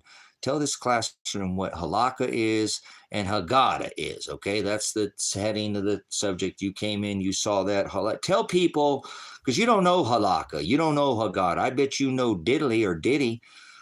I bet you know baby bath oil parties and Super Bowl halftime shows, and you got your own version, some transgender Jesus or some other versions. But go ahead. Tell this classroom we all want to learn from you. You can go somewhere else. There were two Johns, right? Like the Baptists and the one, Revelation. So tell people about this Halaka, Hagada, the title of this live stream, since you want to interrupt the live stream. No, okay, go ahead. Step up to the microphone. Come on there. He said, call no man teacher. Remember, we were talking about Scorpizzo. No. You know the difference between astronomy and astrology? You better start answering the questions, or if you say anything in here, I'm going to fire you right out of here. He said, do not sup with vipers. So I'm not going to sit here and feed you any meat. Doom, doom, doom. You need to play games? Doom, boop, boop, boop. Maybe you need I Lost on Jeopardy. What's going on, little girl? Baby. Oh, put your paws down. Get your paws down. Get your paws down. Put your paws down. Oh, you're so dirty. You're such a dirty girl. Don't you kiss me. Don't you kiss me. Don't you kiss me. Don't you dare give me kisses. Do you need out? You want out, sweetheart? You want out to go see your dad? You want to go back out? Get your paws off of me. Get your paws off of me. Get your paws down. Get your paws down, pretty girl. Get your paws down, pretty girl. She's such a sweetheart. Okay, let me go let her outside. I think she wants to go. He's going to come and hang out. He's needed some love. What are you doing? Quit having a sneak attack. Would you get off of me, you silly goose? We're being surrounded by puppies. Puppies got us surrounded. So, all right, if she wants to go back out, guys, I'm going to let her outside. I'm going to go back out. I'm not sure if her dad. Oh, hey, come on there. Cradle. In the cradle of love. So, I guess John didn't answer. He made like a tree, and he got the flock out of Dodge. So, would you stop panting? There's water right there. It's not hot in the house. So, see ya, John. So, okay. Anyways, let's continue the conversation about this Halaka and this Hagada. And most people do not know what these terms are. And I don't think you know who Christ is if you don't know what the word Halaka or Hagada is. You surely shouldn't be telling anything to anybody about Scripture if you don't understand what that word is, Halaka, Hagada, because you've got your own Halaka or your own Hagada version of this word. You've made up your own version. That is idolatry. They've made up their own version of the Scripture. So Genesis, Exodus, Leviticus, Numbers, and Deuteronomy were the law. And they made up their own law called the Targum or their Talmud. It was their Mishnah. So it was a perversion. They had not had a place to study. It had been destroyed, the temple, the physical place. You can't believe in Jesus. That's not a thing. And there's no J in the Old Testament or New Testament. So there's no such thing as Jesus. So I rebuke your baby manger, birthed in the middle of the winter celebration Jesus. That is blasphemy and that is the sun god Satan. Mass is the eating the human flesh. Christ's Mass, Christmas, that's the birth of Satan. 100%. They celebrated this for how long? Anybody remember when this Yule wheel worship? So um, that's not that there isn't a Hamashiach, okay, and that there's not, a translation of that name, which is Shem. So you can't believe in God, or you can't believe in Jesus. You can't believe in Yahweh because there's no vowels in Hebrew. So there's no such thing as Yahweh. There's no O. So there's no God. There's no Jesus. There's no, these things all were added. So um, if you'll study, remember, he in the flesh told them in the Greek. Remember, he was a Hebrew Israelite, and they wanted to know what his name is. So if you study what the word says, you realize that they knew he was the father of fire, the Most High. Remember, the God of Aleth, he said, I am the Alpha, the Aleth, the leader, the ox, and he made it very clear that, who he was, and they knew he was that Old Testament God. Remember, his apostles were there, and remember, he was there, and they were out asking, he was not there, and the crowds were knowing that he was the father of war and sacrifice and fee and fine and ritual of the Old Testament Torah in flesh, that used to visit one day a year as light, as the horizo, the divider, the divine, the sacrifice they made at the altar. They knew, and they'd ask, well, they want to know what your name is. So if you'd study the text, you'd remember what it is that he told them. You tell them, my name is what? What did he say to them? In the Hebrew, there was no vowels. So you have to remember that these people adding, yes, that's what he said. You tell them, my name is I am. He said, I am the Hados. I am the Alathea. I am the Horizo. I am the way. The Hados means to be in the same way, to be in the same narrow. Remember, narrow is the path that leads, right? Narrow is the way that leads to the straight gate. Very few find the straight gate.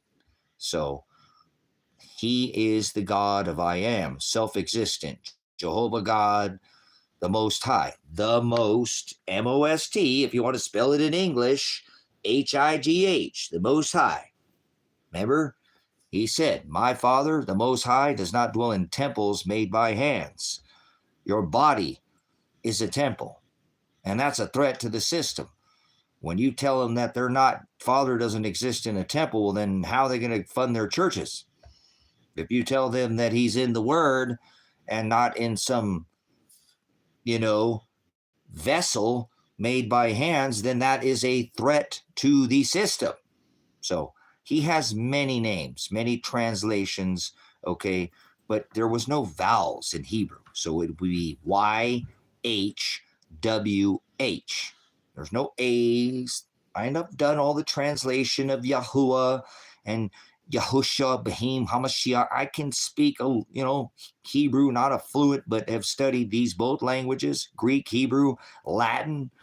I've studied many languages other than just the English language, okay? I mean, that's my first language. I grew up, but I speak many names. So there is no A, E, I, O's or U's in Hebrew. So there's no Yahuwah, there's no Yahushua, there's no Yeshua, there's no Yahweh. These are translations.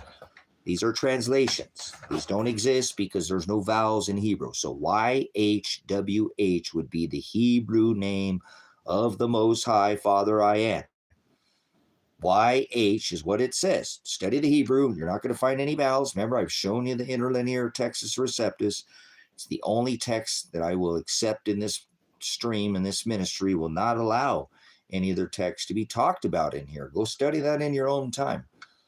I have them right here. Remember, I have all the rejected texts. I have them here. I mean, there's some versions that I don't have. So, but yeah, no A's, no A's. There's no A's in Hebrew. No A, E, I, O's, or U's. There are no vowels in the Hebrew alphabet. Not one. So there's no, well, his name is Yahweh. No, that's not the name of the Father. You're spelling it with vowels, and there's no vowels. It's YHWH. Yahweh.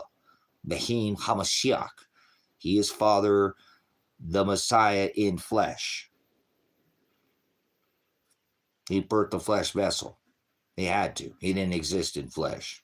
So he is Father, fulfilled the covenant of old in this new covenant in flesh of spirit. Walked in flesh, but fulfilled this covenant of spirit. That's the name in the Hebrew text. I have it right here.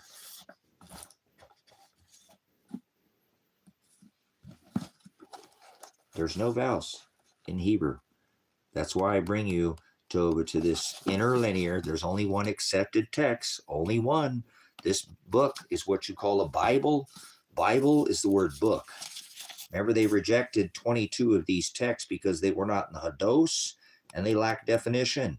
It's not that you can't study, but there's a reason why these books were taken out. Remember, 2 Enochs, 2 authors, different, all these Jasher, Lilith, all these other, well, I don't think this has a Lilith in it, does it? See, there's books that are not even in here. The Dead Sea Scrolls, all the, and I have these, but these were rejected for a reason. They lack definition. And he said, I am the truth. So if you're not studying the truth, this word book, Bible, was never written on paper form. People know this is a book, but this didn't exist on paper. This is written on tablets and stone. It was Constantine in the 12th century created this book where they pulled out and defined every word. 150 Catholics, 150 Christians. I don't like religion, but this is the closest thing. This is an old 12th century. The New Testament is an old Jewish book written in Greek. And they did this canonization at the Council of Nicaea. This is an event where they literally took all the words and defined it with what was called a now modern day dictionary. At the Old Testament was called a lexicon. And they defined every word to the best of their ability. They did run into words they could not literally transliterate. Transliteration means you didn't literally change any of the letters or the definition. And that's not translation. So they did come to words they could not transliterate because it had never been, how long? You can't take Hebrew and then change it to Aramaic and then English gets lost in translation. So transliteration means you didn't literally change a letter or definition. And he said, I am the Aletheist. So if you don't study the definition, this is the closest thing you are going to get to the definition, because they literally took in the 12th century and defined all the words in the book. So I reject all your other versions. They're trash.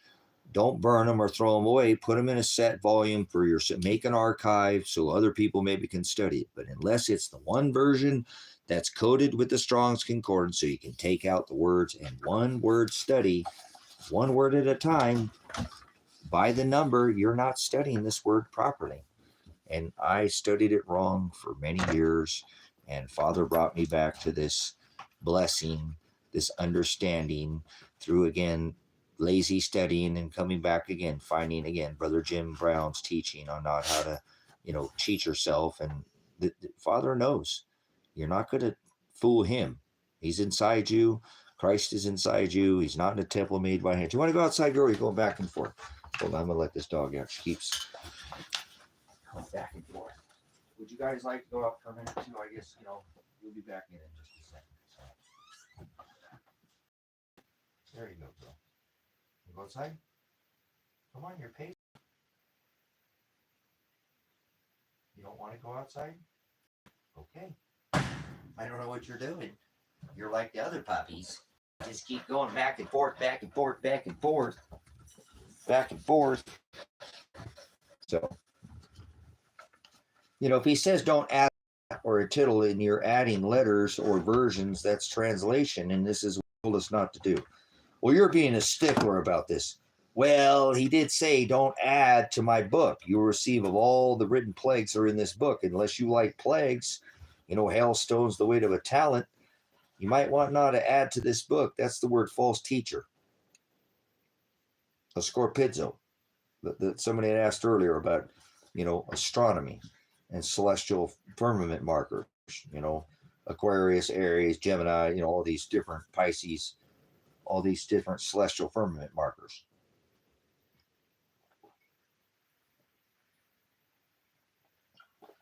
constant elations, constantly are there. They've never changed. So um, he's not in the sky. Father doesn't exist in the sky. He's not some ball up there in the sky. Father is inside of us. Father is inside of us. Christ is inside of us, not in the temple. He blotted out the handwriting of ordinances. He wrote them on tables of our hearts, as it used to be a sacrifice over the altar. There were the two cherubs that guarded the 10 commandments. The high priest Aaron would have a sacrifice, a blood sacrifice out at the altar. They would wash and prepare their hands. The sacrifice blood in the glassy sea enter in through the temple. Only to Aaron and Levi, only the high priest, again, perform this ritual one day a year. Quit walking through there, Marcy, girl. Quit walking through there, please. You're going to knock over the live stream. But they would enter behind the veil. That before entering behind the veil, you're such a pretty girl. No, get your paws down. You got sharp paws. I tried to let you out. Are you upset that he's in your spot? He does the same thing when you're right in that spot. See the dogs, they oh, poor girl. Did somebody steal your spot? Is he in your spot? Yeah, I'll let you come up here. You come up here with me. Come on. Get up here. Get up here. There you go, wide load. You got dumps like a truck, girl. You got dumps like a truck. Thighs like what? But, baby, move your butt.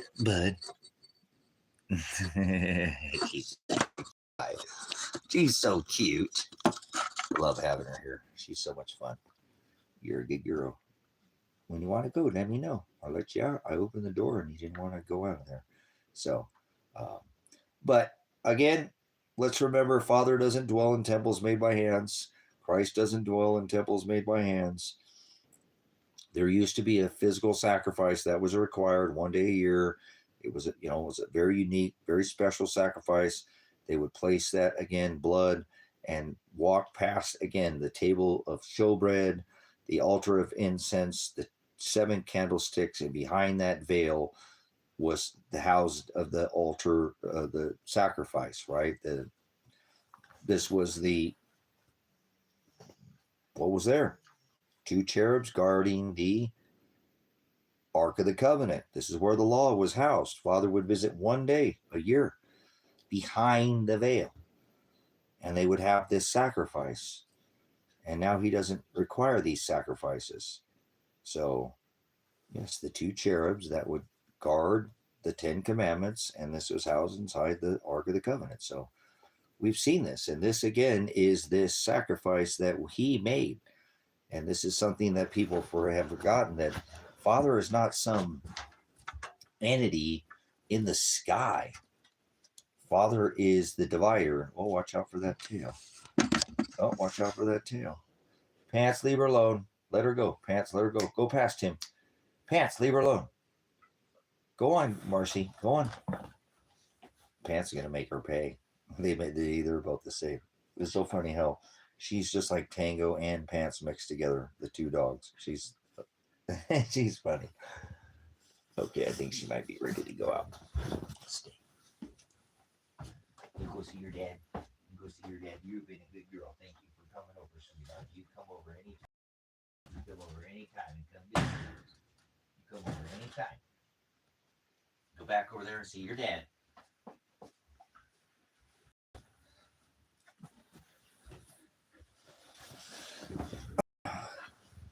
So, but this is again where people lack this understanding of what this Halaka and Hagada is. And so again, if you've never heard these terms, I beg to differ. You don't know who Christ is. You don't know who the Hamashiach is, what it is that he did when he came here. And it's so much deception in these religions, not teaching the true gospel and making people understand that they had made up their own laws. And now under this testament, we must do the same thing. We must conform to his image. He said, follow after me, love me, not phileo, not these things of this world. And he had stood up against that perverted. You know, the perversion of what they had made as their own halakha is what has happened today. This corporation is this modern day halakha. You know, revised statutes are not part of the original constitutional republic, and they have changed this original constitutional republic. You know, none of the things that were made this unique nation special, this judicial, legislative, and executive branches, are being conducted.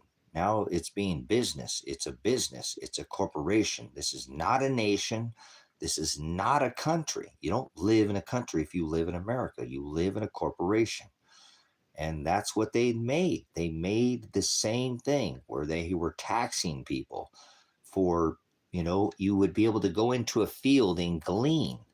That means you couldn't take anything with you, but you could feed yourself. That wasn't against the law.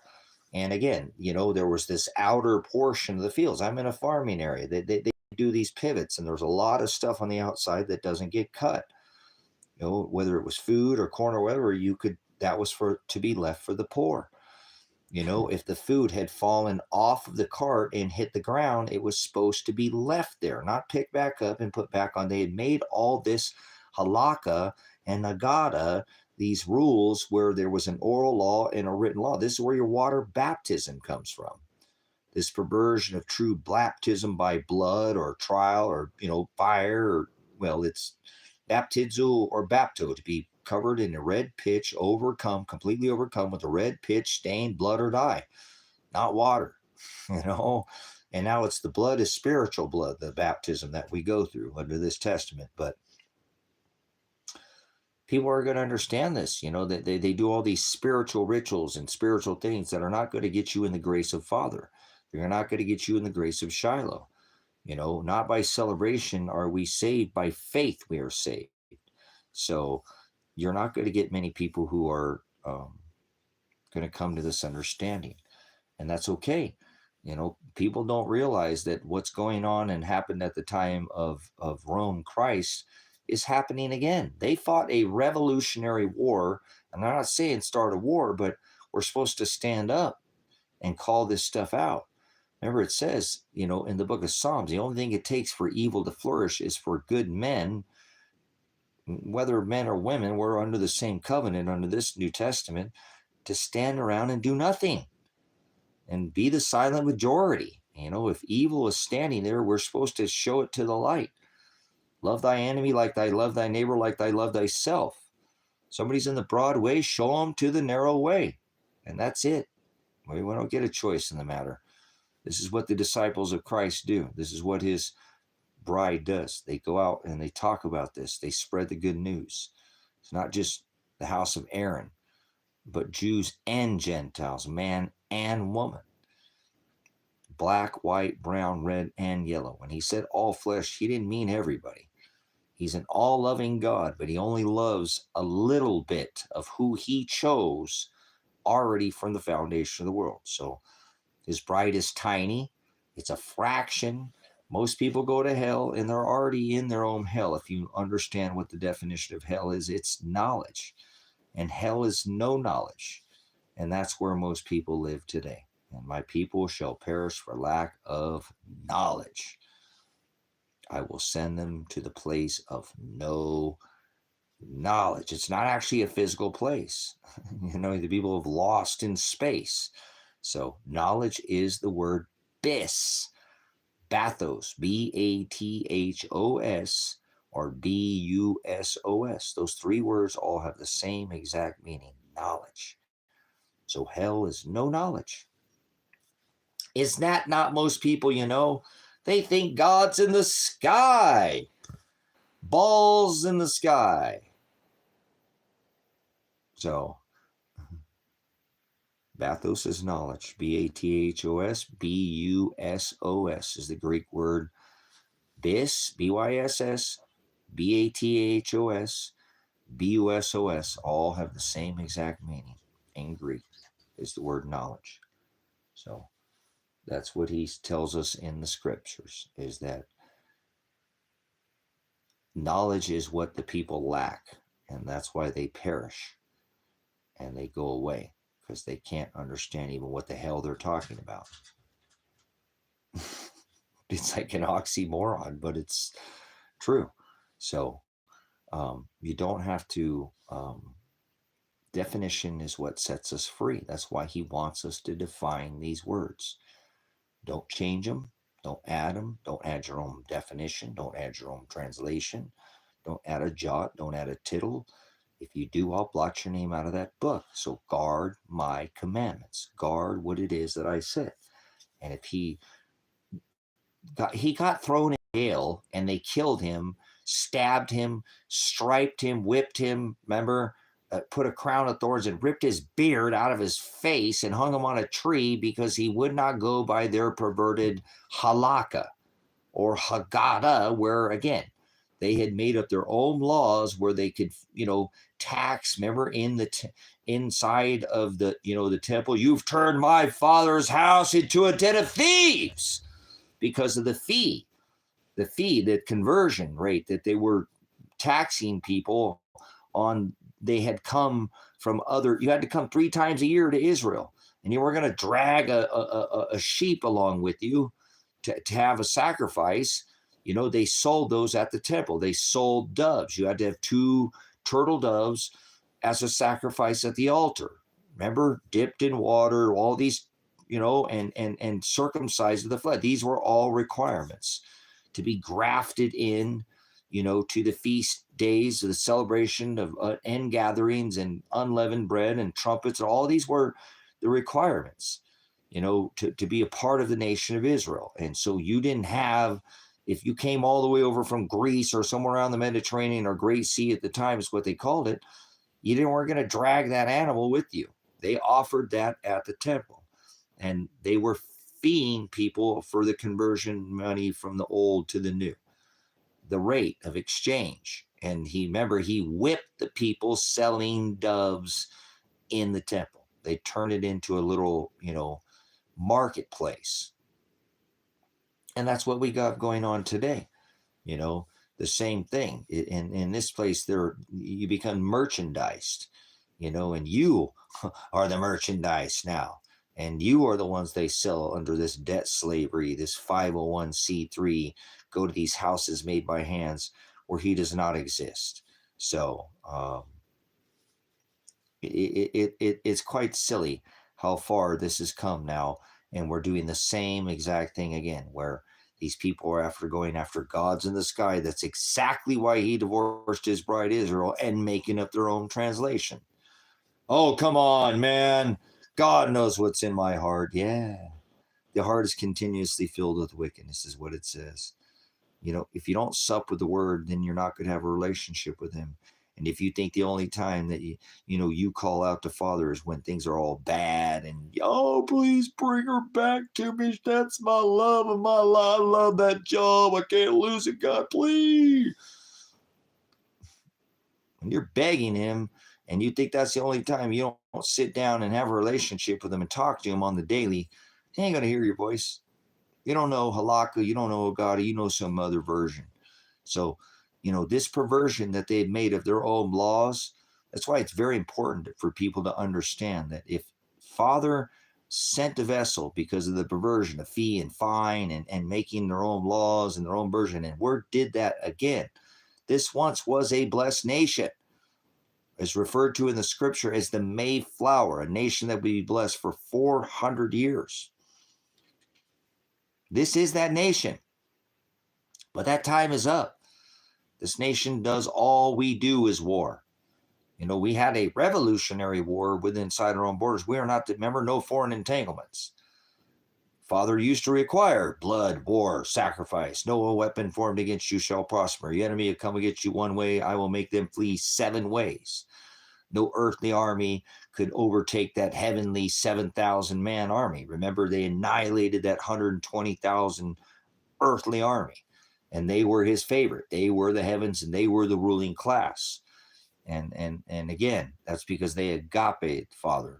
They did not go after gods in the sky and Baal gods and make up their own version. Idolatry. And Father favored them. And that's what people don't realize, is that Father does not love everybody. He never did love everybody. He don't love everybody now. That's blasphemy. That you're being of the word Nephilim. You're being a Nephilim. You're being a bully, spreading your own version. He didn't love the Gentiles, and he doesn't love people that are going to hell. Why would he love somebody he is, fitted for destruction from the foundation of the world? Love is the word agape. He doesn't make them do his commandments. He makes them do the will of their own, pornea, and creates them to commit sin. He creates them to do the sin, and then he judges them for the sin that they created, and then he throws them in hell. That's the Father that I love. That's the Shiloh that I love, not your easy cracker Jesus, your she, them, let me see these she, they, them, titty, booby Jesus, the God birthed in the middle of the winter, Apollyon, the sun god. My Father doesn't have breasts. My Father didn't have flesh. He had to birth a flesh vessel to fulfill the Gentile nation. Hallelujah. Jews and Gentiles, man and woman, black, white, brown, red, and yellow. There is 12 eggs to 1 dozen. Whole, all flesh would be fulfilled under this covenant, but not everybody. Hallelujah for that, huh? He's an all-loving God, but his flock is a teeny, tiny oligos, as he said in the book of Luke. Fear not, oligos flock. It tells us in Matthew, oligos find the straight gate. So he don't love everybody. Stop going around being a Nephilim, telling everybody being a bully that God loves everybody. He hated Esau before he had ever been born or done anything on this earth. He was wishy-washy, lukewarm. He killed his brother Nimrod and stole his inheritance. He loved Jacob, and Jacob was a stick in the flesh, correct? But he was a man after God, and he gave him the inheritance and later called him Israel and called him Israel. And that's where the 12 houses come from. Hello, these families up against the great sea, not some religious nonsense. This was the law. They created their own law, the Torah, right? No, the Targum, their Talmud, their own law. Moses was given the law on the mount orally, and that was put on tablets of stone. On the law was pounded out on rock. I think these people have been smoking too much rock or something. Too much, hey, I just need a little dab and I'll spring into action like some kind of Tin Man on the Wizard of Oz movie. They're scarecrows, straw man. That's what they are. In this corporation, not nation, not country, a corporation, open for business, stock exchange. It's open. The markets are open right now. They're selling your labor to other countries or buying it. And you're the one who's being the slave. You've been merchandise. You're basically like a token. You're a Chuck E. Cheese. You ever been to Chuck E. Cheese, had their pizza gate parties? Or no, hey, how about the ball parties? Go jump in the balls, huh? Here he is talking about balls, but are you spinning around on planet Earth? But Chuck E. Cheese, you put a token in there and the thing starts doing it's like a game. It's a game. You've been tokenized and they're playing you like a sucker, remember? Lollipop Christians or lollipop Catholics or lollipop Presbyterians or all these religions. See no lies, see no evil, tell no evil, speak no evil. They don't say anything. They're the silent majority, That's right, the Act of 1871 and turned this into a corporation. And so now you've been tokenized, merchandise. They took over your corporate, your corporate name. You're a straw man, and they stand in, and that's standing in for you, and they're going to go ahead and by contract, birth, blood. Remember, they want to know your blood type from birth. What type? All right, there we go. Your kin sold you out, and now they got a contract. You've got a credit, and it's a contract. It's old merchant law, and they took us back under, serfdom, imperialism. Look at warp speed. Hey, no, we're just going to go ahead and take over, make American Greenland again, right? And we don't need Canada. We don't, what do we get? Like what? 80, 90% of our paper products, TP for your bunghole, comes from the Canadian brothers to the north or to their trees. We don't need a How many years have we been buying petroleum? Decades. They give us a screaming deal on we don't need Canada. Canada loves us. They want to be the 51st state of America. Mexico, we're going to tariff them too, and Germany. World war with the whole world. Tariff our own allies. Canada, Germany, Mexico. Uh-oh. That's war. Remember? All wars are started with tariffs. Do you remember how World War II started? There's never been a war started with an ordnance or a bomb falling on somebody's head. You're an idiot. Not one single war in this country has ever been started that way. A sanction or an embargo it's the same thing as a tariff. And remember, when 4 + 5 is 9, President Blind 11 took office. If you skip Joe, remember he put the bite in, but if you skip Joe and you stand down like it says in Scripture, I told everybody in this ministry, they're doing this by the Scripture. It talks about the king standing down, right? And Joseph takes over. Hello? They're doing this by the script, you idiots. You think this is something they did? The Bidens and the Trumps have family ties. Remember, they're both related to the Queen. Charles, whether king or queen, they're all related, blood related to the purple people eaters. Remember? If you can't keep it in the pants, keep it in the family type people. They marry each other and they have all their sick, twisted rituals. And Musk was telling you, Trump's an island boy. You know, touch kids at the airport. Who do you think's responsible for that? Oh, Mr. Bringer of the disease and the cure of the disease in warp speed. So you could go ahead and blame him for touching your little girl's slot. You know, kitty touch much like Muslims and Catholics and Apollyon, the sun god, Satan, you know, the ones who wrote the Quran, Catholics. Kitty touch, Catholics, Joe couldn't keep his nose to himself. Remember? Smelling bees instead of spelling bees. Oh, that was my meme that I made during the COVID. I meme the heck my way through the COVID. It's the only way I stayed sane. You know, I did. That was one of my memes. If Joe Biden takes office, our children can have smelling bees instead of spelling bees. But anyways, remember, he can't keep his... Imagine what happens behind closed doors when you can't keep your nose to yourself. All right, but anyways, President Blind 11 is responsible for all the kitty touch because he's the one who dropped 3 steel buildings with 2 airplanes, the dancing Israelis at the bottom of the towers. Come on.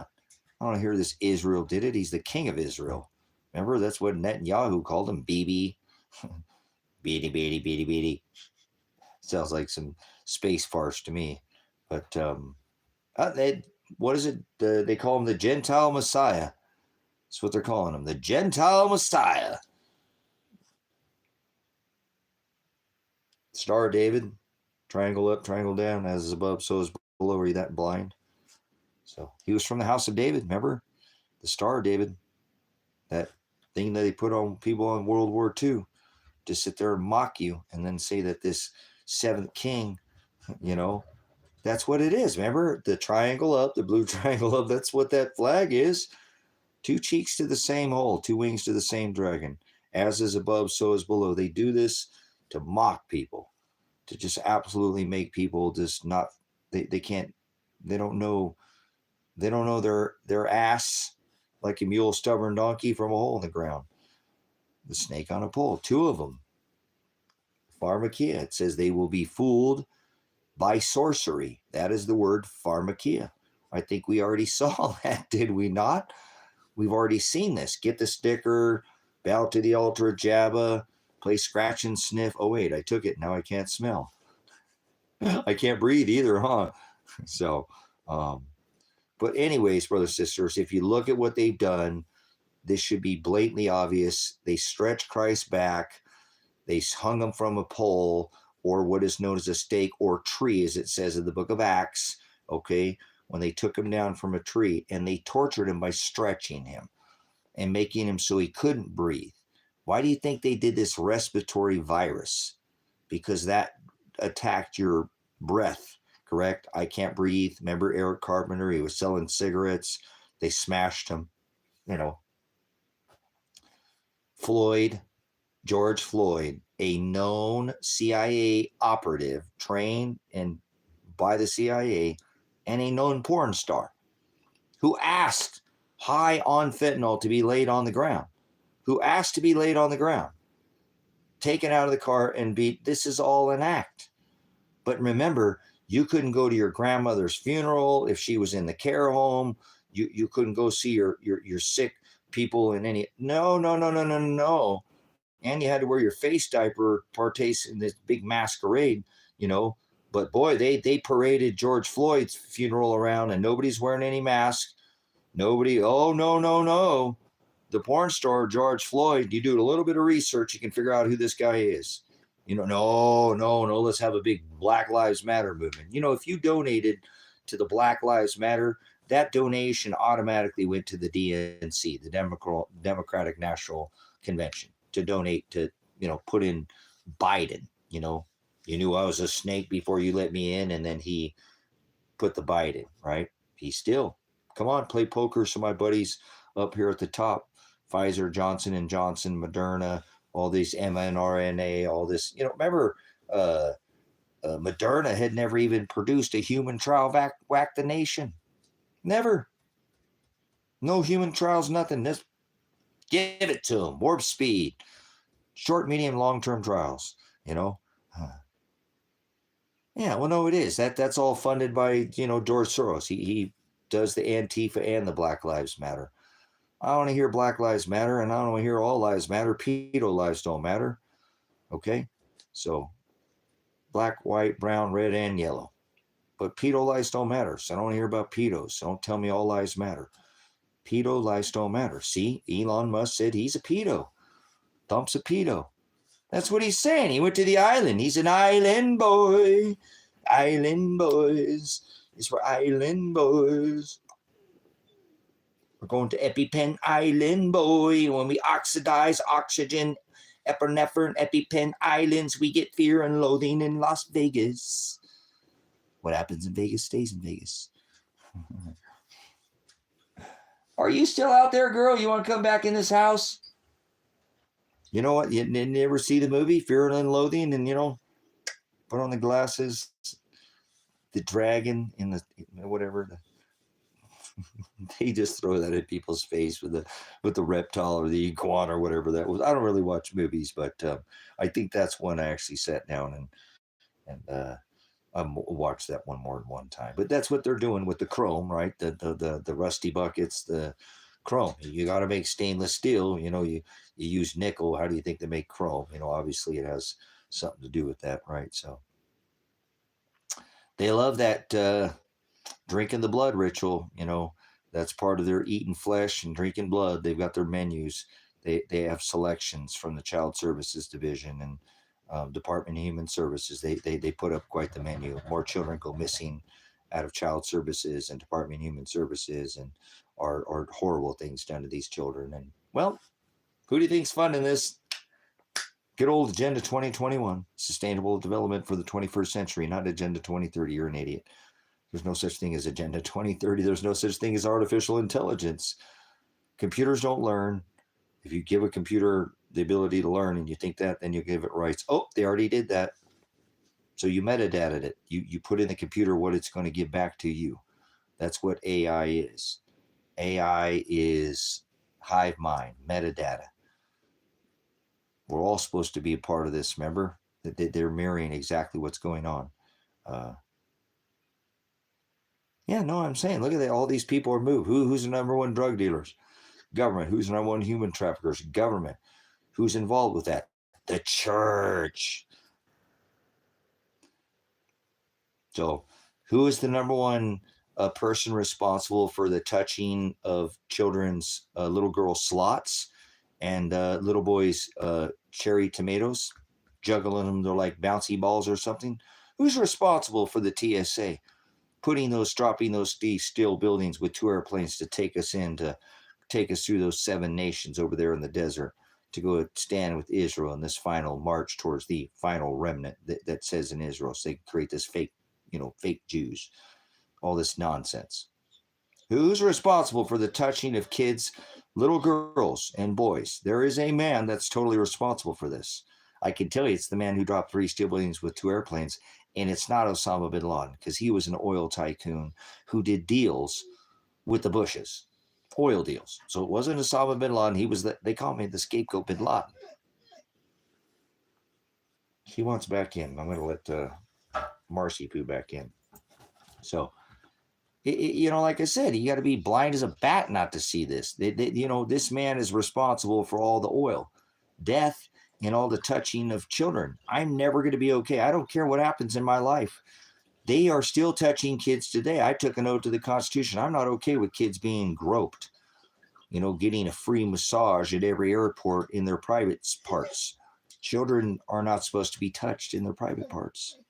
I don't care if you turn your hand upside down or whatever the hell you do. I'm not okay with, my little girls. And I don't have a little girl. I'm glad I don't have a little girl. I'd go nuts if any man ever touched my little girl. So, nope, it's okay because we're flying and it's for the safety. That's not right. Not since the Wright brothers has there ever been a child strapped with an ordnance that's caused some implosion on an airplane. Oh, no, it's a guy with box cutters and they're going to find their passports of a building that just completely imploded, and they're going to find completely intact passports, right? Come on, guys. This has gone way too far. Why is nobody else talking about, oh, no, if you don't want your kids touched and slaughtered and rubbed, and we'll go ahead and radiate them for you there. Creations Lab. No, hey, don't worry. We'll just run them through our scanner. We'll just go ahead and radiate the piss out of your children. So what do you want? What's your choice? Do you want just to radiate them, or do you want this old guy over here to give him a touch? Come here. Let me give you a little piece of candy. You want to get in my van? Oh, my God. This sounds like the government. Get in the white van. I'm telling you guys, this is not okay. I shouldn't laugh at this, but this is disgusting. These 3 steel buildings dropped with 2 airplanes is why they're still touching children today. And I'm not okay to that. I took it off to the Constitution. I'm not going to ever be. It says, do not quit your post until properly relieved. And so somebody wants to take the lead here or either join me because, hey, you want to get in? I'm not ready to quit yet. I'm not going to quit until somebody else can maybe join me and say, hey, the man responsible for dropping 3 steel buildings with 2 airplanes is the reason why these kids are being touched. And that's the man that's currently in Blind 11 in the White Horse house. And we're not in the revelation on the rider of the White House anymore. I mean, horse. We have already seen that rider, the one with the bow and the arrow, the toxon. That, look at what that means. That's the veil. That's that thin layer that's been removed. That is the rider. We are now in the rider of the red horse. We're in the second rider of the apocalypse now. I don't care what you think at all. At all. I don't care what anybody in this world, that this is when they will cause them to war with each other. And that's what we're seeing. Look at all these nations at war. Even if it's a tariff war with each other, it's still the same thing. That will eventually bring this death. These tariffs are going to do the same thing. The sword, the famine, the pestilence, the beast that they did at the time of Christ, Rome. Nations surrounded the nation of Israel. No supplies could get in, get out. They succumbed to their death, or they were carried into captivity. And that's exactly what's going to happen to the Americans and outside this corporation as well. But they will be placed into work camps just like they did in World War II. They were American-born citizens, and I don't give a shit what you say. I apologize. Their parents were not born in this country. That didn't have nothing to do with the price of eggs in China right now, okay? These people were American-born citizens of this country, and they were put into concentration work camps and made to work. And it was the Waltons that did it, and they're going to do it again because they're playing this same 1945 ritual out. The 7th king will be revealed as the 8th king. And this 7th king is the one that's locked up in the pit or the abyss. And it'll be revealed as a spiritual Antichrist. So this is not happening. This is already happening. We have seen the rider on the White House. In the White Horse. There's 2 riders on a white horse. One comes with a crown and a bow. One comes with a sword. So you might want to pay attention. I know this. This is Revelation. I am Revelation. I minister this apocalypse daily so that you can be aware of your celestial markers, your star markers, and you can see that these spiritual markers are here left for you. Agricultural markers, the grapes will be ripe on the vine. I think we're there. Remember that Sith comes in and just harvests. You know, this is where we're at. That is the black horse. We're not there yet. It's coming. And then we get that pale green horse, but we are in Revelation. Nobody's going to dispute that with me. I don't, oh, this has been happening. I don't want to hear it. You don't know nothing about the celestial firmament. Okay? You don't know anything about these star markers. Even Pluto, it's made its way into Aquarius. We're in the age of Aquarius. This is Revelation. We live in the remnant as the last generation to be a witness. This has all happened. We've already seen the Star of David. That hadn't happened in over 2,600 years. It only ever happened once, right, with Bert the King, and now it happened again in 2015. Where were you in 2015? Sleeping at the wheel. This marker, that birth from fire to water, deception, and you're not going to pay attention to that? That's what the Magi were watching. Remember? The star marker in the front. Oh, that's not important. We won't worry about that. The whole church should have been on its face in 2015. The same conjunction, marriage, a star upon a star that created that celestial marker, star of Bethlehem. David was from Bethlehem, right? Born in Bethlehem. Christ was from the house of David. Same tribe, right? No, from the tribe of Judah, from the house of David. He was the lion. He sprang out of Judah, born of Bethlehem, from the house of David. The Star of David, the Star of Bethlehem, that happens again. That's what birthed this age. That's what birthed the king. That's what birthed this celestial, marker in the firmament, the birth, and then the birth of our king, Mary, this inception of this, virgin birth. This happened. This is something that happened, right? To birth a physical body, and this happened again. So who cares, right? Nobody cares. Nobody cares. He talked about a marker that would be left that would involve the virgin again of his birth. First in the stars, right? And then, right? He first was born of the flesh and then in the stars. This second coming would be in the stars. And then he gave us a witness as a messenger. He visited as an angel. That's the same thing. Angelos is the word messenger. Angel is a messenger. He gave that revelation to John of this 12 revelation, which took two major constellations. The one that crowned him the high priest of the church. The scepter shall not depart from Judah till Shiloh returns. The one rider on the white horse with the sword, not the one with the crown or the bow. The people can't keep up. I don't know if you're following it, but okay. It tells us that, right? So he becomes the high priest of the church. Remember? Then he spoke of, this was at the time of Rome. Christ talked about a celestial marker in the firmament that would involve the virgin, a great sign in the firmament, the virgin clothed with the sun. Clothed with the sun.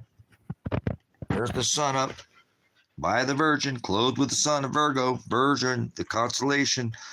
The moon at her feet. There's the moon. Where's it at? Oh, there's that moon at her feet. And she would have a car. She would be right in birth because that Jupiter had entered into her belly, right? Which represents Melchizedek in the scripture, a representation of Christ. So when it entered into her belly, she would have a crown of 12 stars upon her head, which took 3 wandering stars. Venus, Mercury, and Mars, these 3 stars below, remember, it was when Jupiter moved opposition in 2 and 3 BC, right? No, 2 and 3 BC we saw the conjunction, they continue to watch. But when Jupiter, right, pointed to the head of the lion, that's what crowned him the high priest of the church, taking over as head of the church, the high priest. Eat my body, drink my blood. He's the high priest. So when we saw this scepter sign, this is what crowned him the high priest. And then it says that she'll have a crown of 12 stars. Leo has 9. Venus, Mercury, and Mars are wandering stars. They don't even stay on the ecliptic plane. Like this in the and the sun goes above and below. These three wandered. So when he was here on this rock,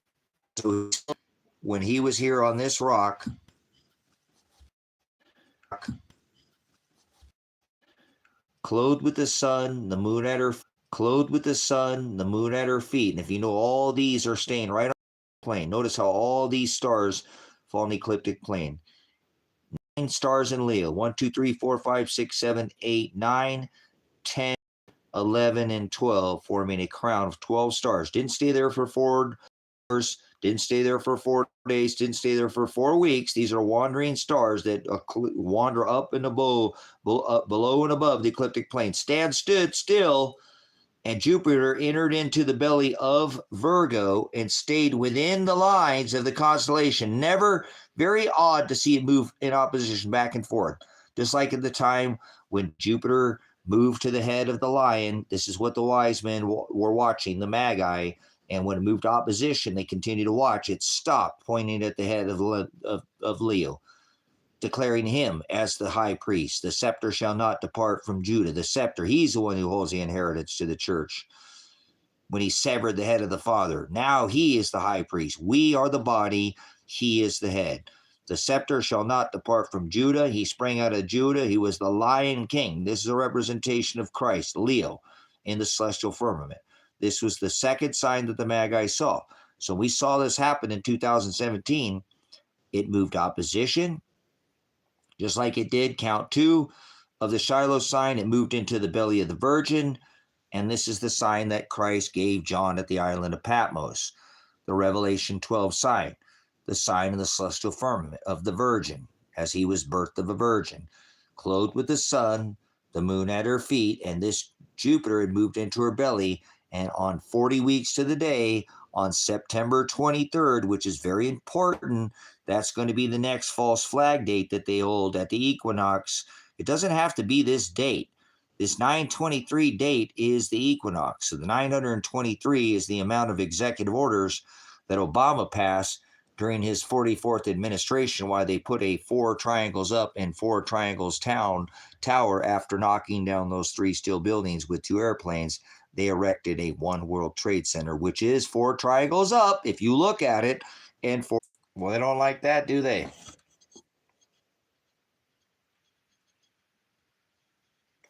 Oh, well. All right, in this stream, all of a sudden, I guess they don't want you to know this, or otherwise the sun could be doing it. It is the fact that I do live out in the middle of the country. I don't have neighbors, so maybe that's it. Maybe it's the sun. Maybe it's not you. It's definitely not CO2. That's the smallest trace gas of all the, elements, the gas, on the periodic table. So why are you afraid of the smallest, fraction? It's the sun doing it. So I'm thankful for the sun, gives us life and death. Gives us both, right? So, but Father is creator of the sun. So I thank Father for that. And yeah, thank you for not having 5G whiz on my phone, not allowing that weaponry. But I do have a lithium battery, so I could be attacked like they're doing in these. Anybody want to talk about these LA riots? Have a conversation where they're literally stripping people out of this country. Now, I know there's people who have been taken out that have records, but there are a lot of people being removed out of this country that don't have any criminal records. People here, maybe they did come here without going through the vetting process, but they've been here for decades and are family members and stuff. So that's why they're getting a lot of resistance. It's not like they're just pulling people out of here that are, nefarious, done things. And not that that's not happening as well, but that's a lot of what's sparking these riots. If you've been paying attention, they're pulling people out of here that have been here for decades, and family members, men and women. It doesn't matter whether they're man or woman, moms and dads, grandpas and grandmas and stuff. It's hard to watch some of these. Let people come in here for all these years and then flip the script on them, you know. And I remember there was a lot of people who had come here through the vetting process, you know, had green cards and weren't happy about what was happening over these last few administrations, getting money and being paid to come in here and given iPhones and tickets to fly into the U.S. There was apps and stuff outside the U.S. on how to get here and go through all this process to get all these benefits and stuff as people were suffering, you know, in the streets of America. American citizens, they were paying to have people that didn't even have, you know, um,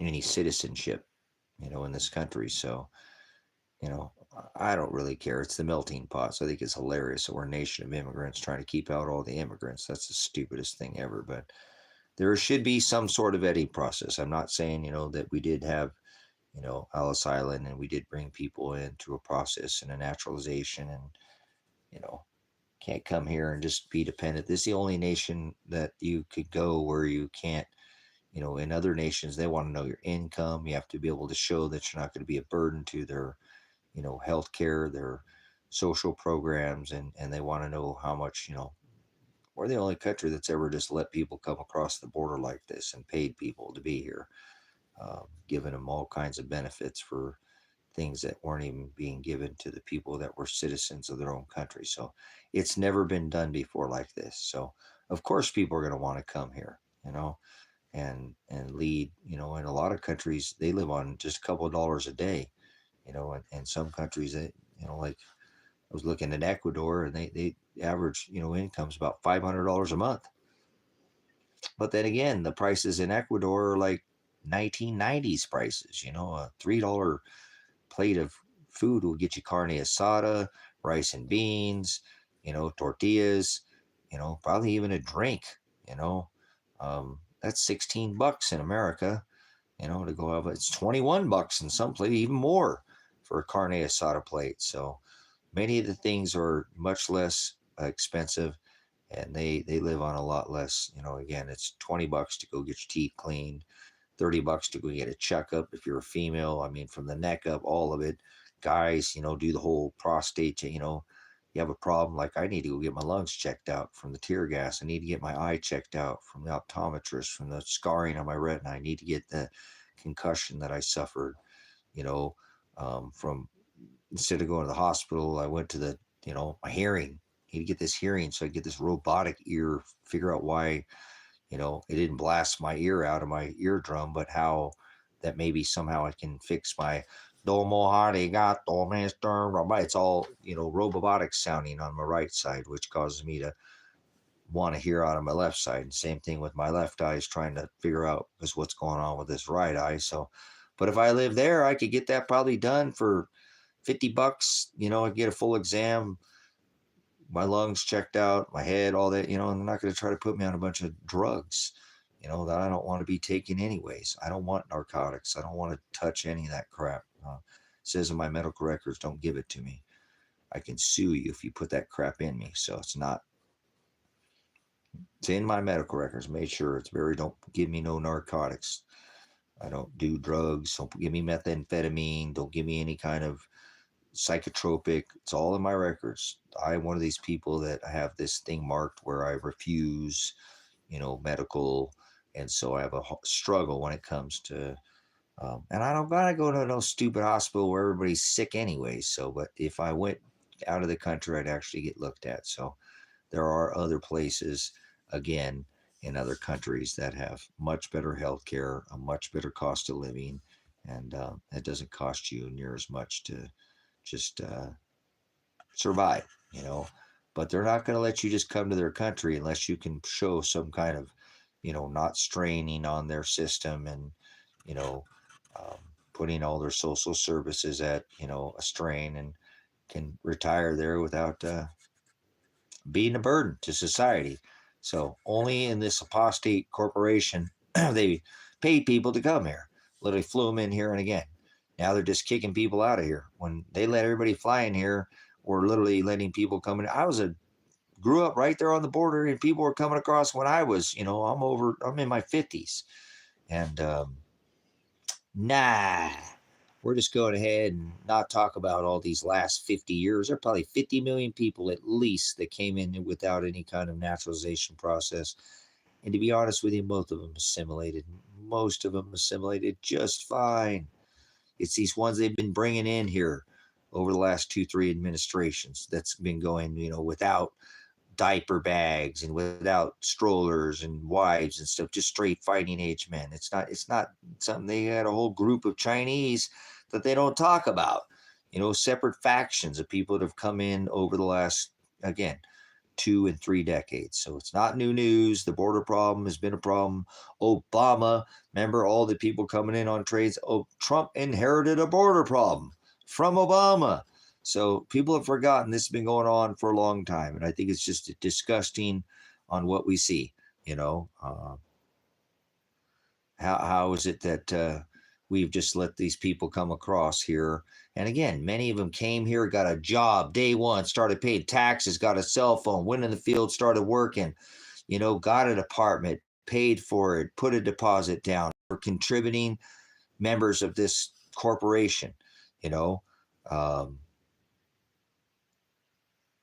So it's disgusting how these people have, most of them assimilated. They're not like what's going on in Europe with these people of Muslim. They're not becoming members of society. They're creating their own areas where the cops won't even go in.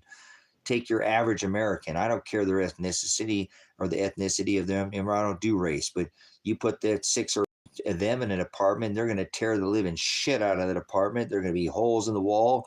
Half of them are going to be on Adderall or Mexican Americans doing their trazodone, hand cramped to some food stamp or card or whatever, playing games all day, bitching about people coming across the border, but they ain't contributing anything. These people come across day one, they get a job, pay taxes, they get a cell phone, pay taxes, buy a car, pay taxes, go to work, pay taxes. And they get in an apartment, and these people, I don't know how they're sleeping right on the top of each other, but no holes in the wall. They all dress nice, smell. I don't like cologne, but they smell nice, drive nice cars, and again, they're not loud, and they get their deposit back. So I don't want to hear about you people saying that these people that have come across the border and since the Obama administration were OTM, other than Mexican. Mexicans don't even want to come here anymore. Let's make some money and send it back home. Did you send any more money home to your mima, to your grandma, your papa? No, you got a new beta game. You got a new couch. You got a new whatever. You got some new cheap Chinese crap. And now we're pissing and moaning that there's no industry here. And look at Mr. Warp Speed says, oh, hey, well, we'll just bring it all overnight. We'll bring all this industry back. And, it don't happen overnight. None of this is this whole idea. This stuff's going to, happen overnight. It's not going to happen that way. Like I said, many of these people have been coming here working and creating and generating income for this country. And now they're just going to throw these people out of here. They let them come in here for 50 years. So, I don't want to hear it. I served this country and took an oath to the Constitution. You have constitutional rights under this Constitution. You don't have to be a citizen in this country to have the constitutional rights. You better get right with what this, original Constitution was about. So I don't support people who come here and take advantage of the system. Not at all. But there's plenty of Americans doing that right now. And then bitching about people coming in, putting food on their plate for the last 20, 30, 40 years, and they ain't shipping no money to their family. Like I said, they got a new beta game, or they got holes in the wall of their apartments, and they're on some kind of trazodone, some kind of Mexican American, and they're bitching about these people who are trying to make a better living, and they don't want to cause problems. Now, there's enough people in the last 20 years, if 50 million, a small group, we got a big problem.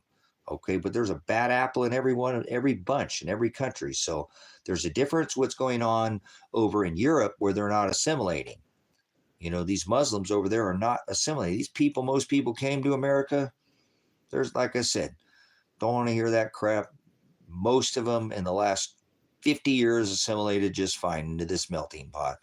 There's always people who are going to be nefarious. So I don't agree what with this current regime administration is just throwing the people out of here like that. That's bullshit.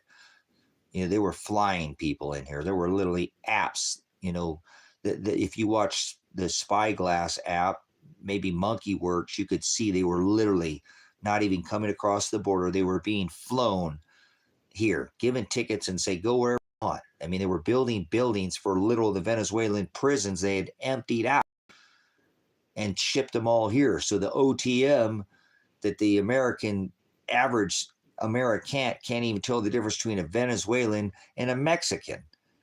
They don't know. Dirty Mexican, that you're an idiot. They're not Mexicans. OTM.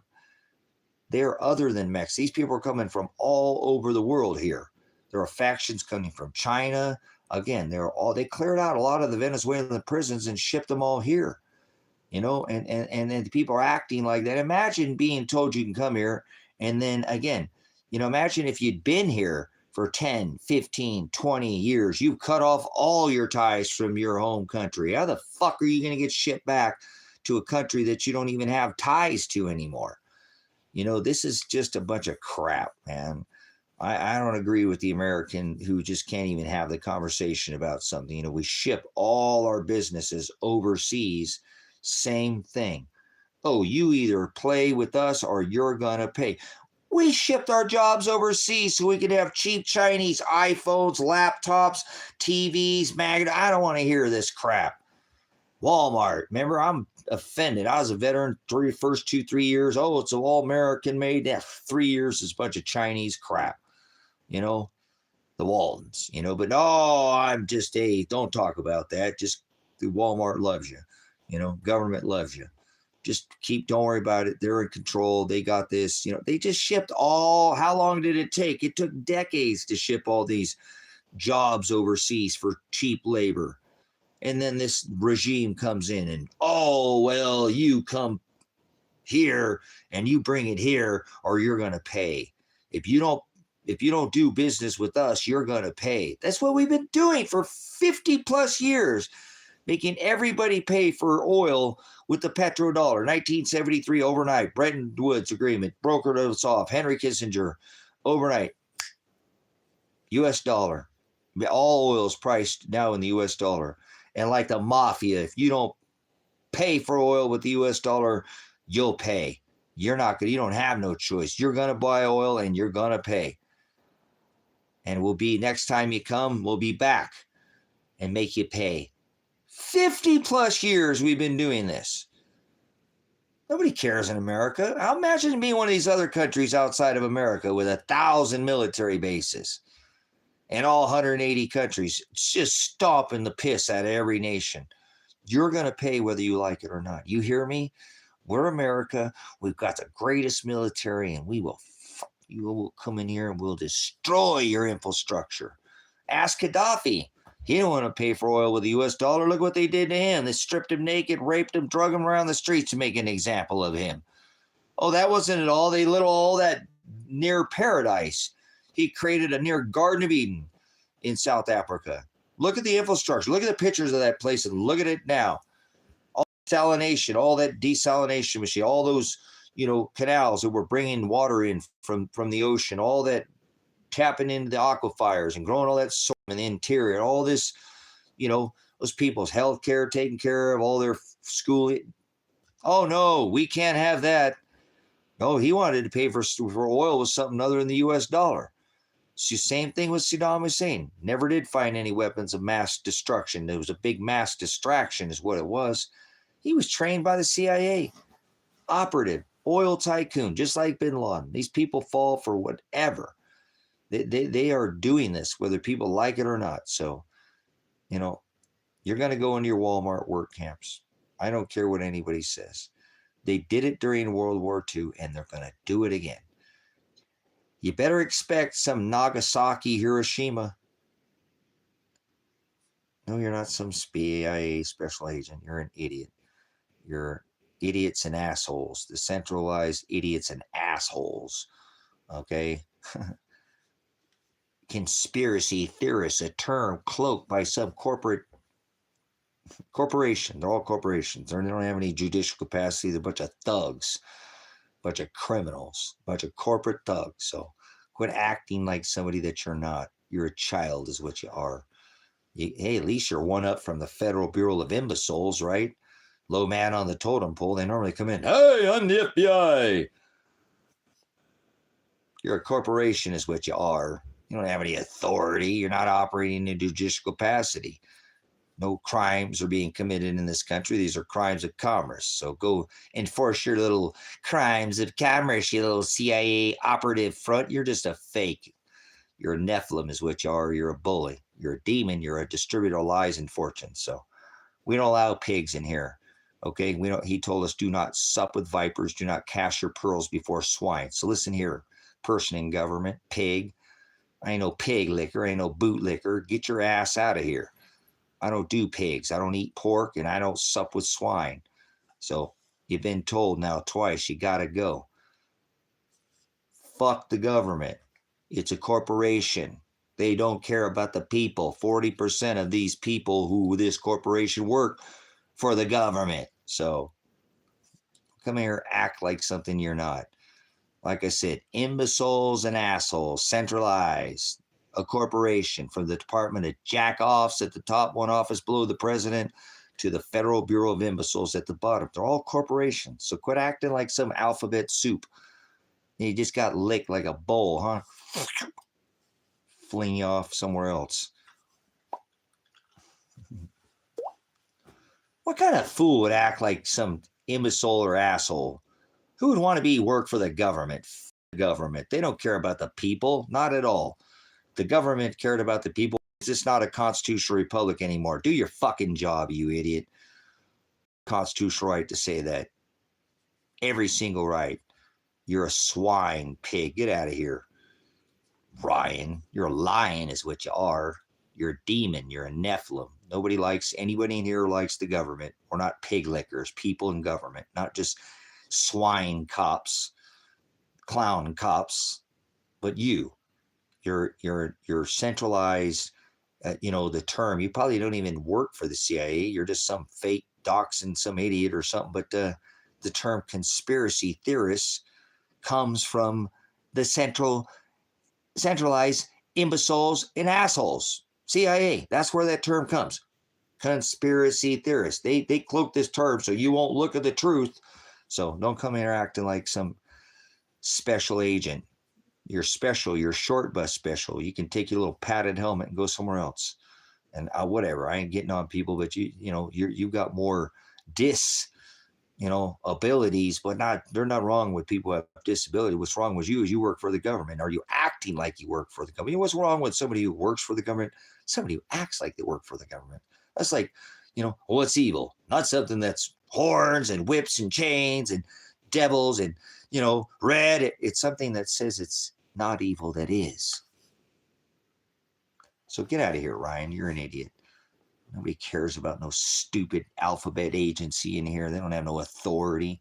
What a bunch of losers. Stood down during the COVID too. What a bunch of losers. Every one of these alphabet soup agencies should be standing up for the Constitution. These people take an oath too, brothers and sisters, whether these people realize all this DOJ down to the FBI or no matter where in this alphabet soup bowl that they stand, they take an oath to the Constitution, but they don't protect it.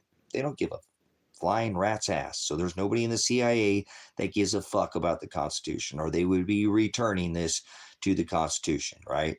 No, a constitutional republic, and it's not. It's a corporation, and this is what this idiot works for. Remember, 40% of the populace works for the government, either through private contractor, federal, state. Think about the contractors they do, over in the desert. So they can say, oh, we're not involved in a war.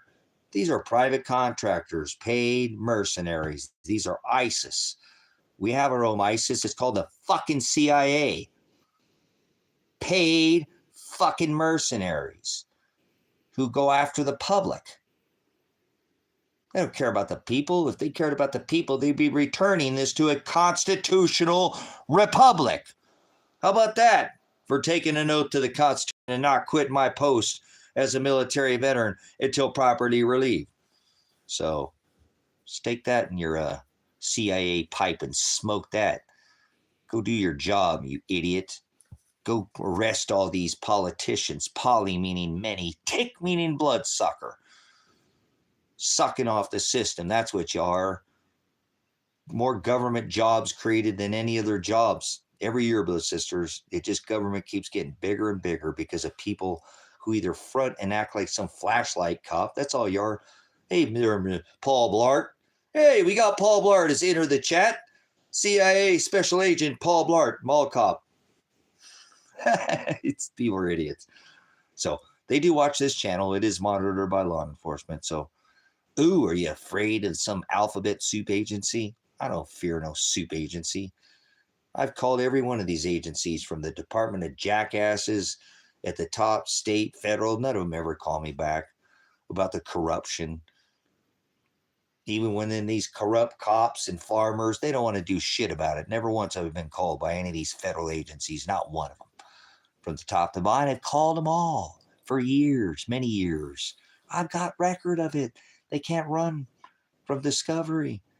Suppression of evidence, right of discovery, spread. I used to do this shit. I worked for the federal government. So I know. Been one of these filthy frickin' swine alphabet soup agencies as well. Done it. Shoe's been on this boot liquor. No, jack boot thug myself. So I can't believe somebody had the balls come in here and act like somebody from the CIA. Get out of here. You're a loser. All cops are losers. All of them. They stood down. This is not some constitutional republic. And until every one of them return this, they all failed their oath to the Constitution. So there's no good cops. There's no good special agencies, and none of them. They're all part of this corporation, and they all stood down during the COVID, and they're not doing anything about this current administration sending money to, Ukraine, Iran, Israel. They don't care. Dying people in the streets of America, they're collecting fucking paychecks. They do not care. They only care about their paychecks. You never heard a song called Fuck the Firefighter, have you? No, because they'll run into your house and save your dog or your wife or your girlfriend. They might even save your gerbil if you tell them it's in there. They're selfless. They don't think about themselves. They do their job. All an officer cares about is officer safety. Two stupidest words ever put together. Find another job, loser. I thought you were supposed to be serving the public. You're a tyrant. They stood down during the COVID. We saw what they did. They did not perform or do their job. You could pretty much, as long as you didn't run somebody over, you could do anything to the COVID. They didn't care about your tags, nothing. That's what they did. Bunch of losers. I know. I protested the sheriff's office, the governor, and the president during the COVID. So, yep. I said, this is all a scam. I thought I wore a mask. I thought I was a veteran so people not for freedom, so people had the right to choose. You're not giving these people the right. You're forcing them. That's not what the Constitution was about. I rebuke you. You're basically raping people medically. And you're doing that with fear by putting yourself in their head. This is like some reefer madness propaganda by the government, some big fear porn tactic, and that's what they did. So, yeah, people acting like children, with their face diapers running around doing the masquerade. You ever notice at any of these high-end parties, they all wear masks so they can have sex with each other, so they'd act like they don't know who they are. And it's a big masquerade party. Over in the desert, only women burqa'd or veiled their face. Imagine being a veteran, serving and being in America and going, now, wait a minute. Dudes are burqa'ing their faces. What are dudes covering their faces for? Veiling their faces? Dude, it's only the women acting like a bunch of women. Seriously, stand on the X. Nope, didn't hear nothing about that. Flatten the curve, didn't hear anything about that. Well, I did something with other people. There were some small factions of people who stood up against, like when some stupid CIA fake scam artist comes in here, I'm going to call their fake ass out. Like I call out these fake ass clown cops who didn't do anything during the COVID. So they're not cops. They're not community servants. They're not public servants. There's not one good cop in this country.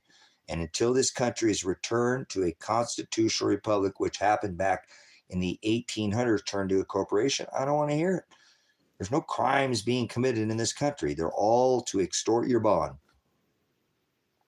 It's all about that capital letter name. It's all about that merchant number. It's all about that bond. It's all about a credit. And you are that credit that they, it's like a Chuck E. Cheese token to them. It's a game. So, yep, capital letter names. Until these cops go out there and stop enforcing these fucking capital letter bullshit laws, they're thugs and they're criminals. They should all be arrested and they should all be put in prison. I mean, they guarantee an 80% occupancy of a private prison before it's ever built. Who do you think fills these fucking cops? Huh? It's who fills these prisons. I don't want to hear it. It's these jackboot thugs that are going out there and extorting you and having these quotas and extorting people under crimes of what is called commerce. So if you don't know the law, that's okay. They're counting on it. And they're counting on these jackboot pigs like me, thugs, to do it. Guilty. I'm just as guilty. But hey, at least when I served, I couldn't serve a woman. If I, had any inkling and I had certification on how to identify, even in the military, men and women are portioned completely different. So I had not put hands on a woman. I had to call for a backup female officer to do a pat down or a frisk search of a woman. I had to sit there, watch them. It is what it is, but I could not put my hands down a woman's pants because I thought she had some kind of weapon and fill her slot.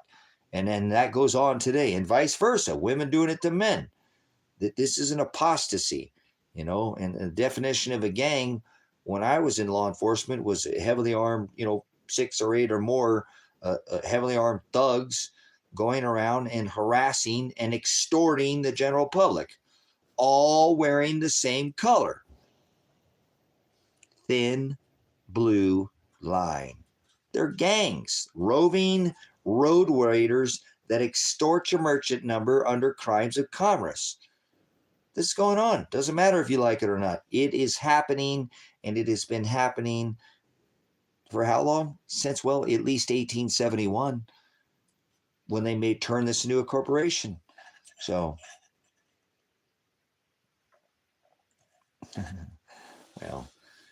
we know the power of that there, Dirk. I'm not sure why they didn't let you say that, but Marcy, why are you not going back over to your dad's place? I'll let you come back in here, but why don't you go back with your dad? You come spend the night here if you want. Your dad knows you're probably here. So anyways, this is what's going on, and that's why we are supposed to stand against this. And if you don't know, you don't know. But hey, you've been told now, what are you going to do with that? There's no crimes being committed in America, actual judicial crimes. They're not actually operating in a judicial capacity. They turned this into a corporation. They revised all these statutes, and these are added. They were not gone through the legislative, executive, and judicial branches of our constitutional government. That's not, it says if it's not gone through that process, it's repugnant. We are not to follow laws that not go through this process. That's what made this checks and balances, House, Congress, and Senate different. It's not a democracy, although voting, the democratic process is part of the original constitutional republic. This is not a democracy. It's not a two-party system. It's not red team, blue team. That's not how this was set up. And they made it. That's called mob rule. That means shut the fuck up, 49%. You don't have a voice now. And that's not how this works. That's not how that works. It never did. There was a House, Congress, and Senate originally. Now, before, there's been democracies. There's been serfdom. There's been imperialism. There's been kingdoms and fascism, but there's never been a country where there was 3 separate branches of government to make sure that this did not happen.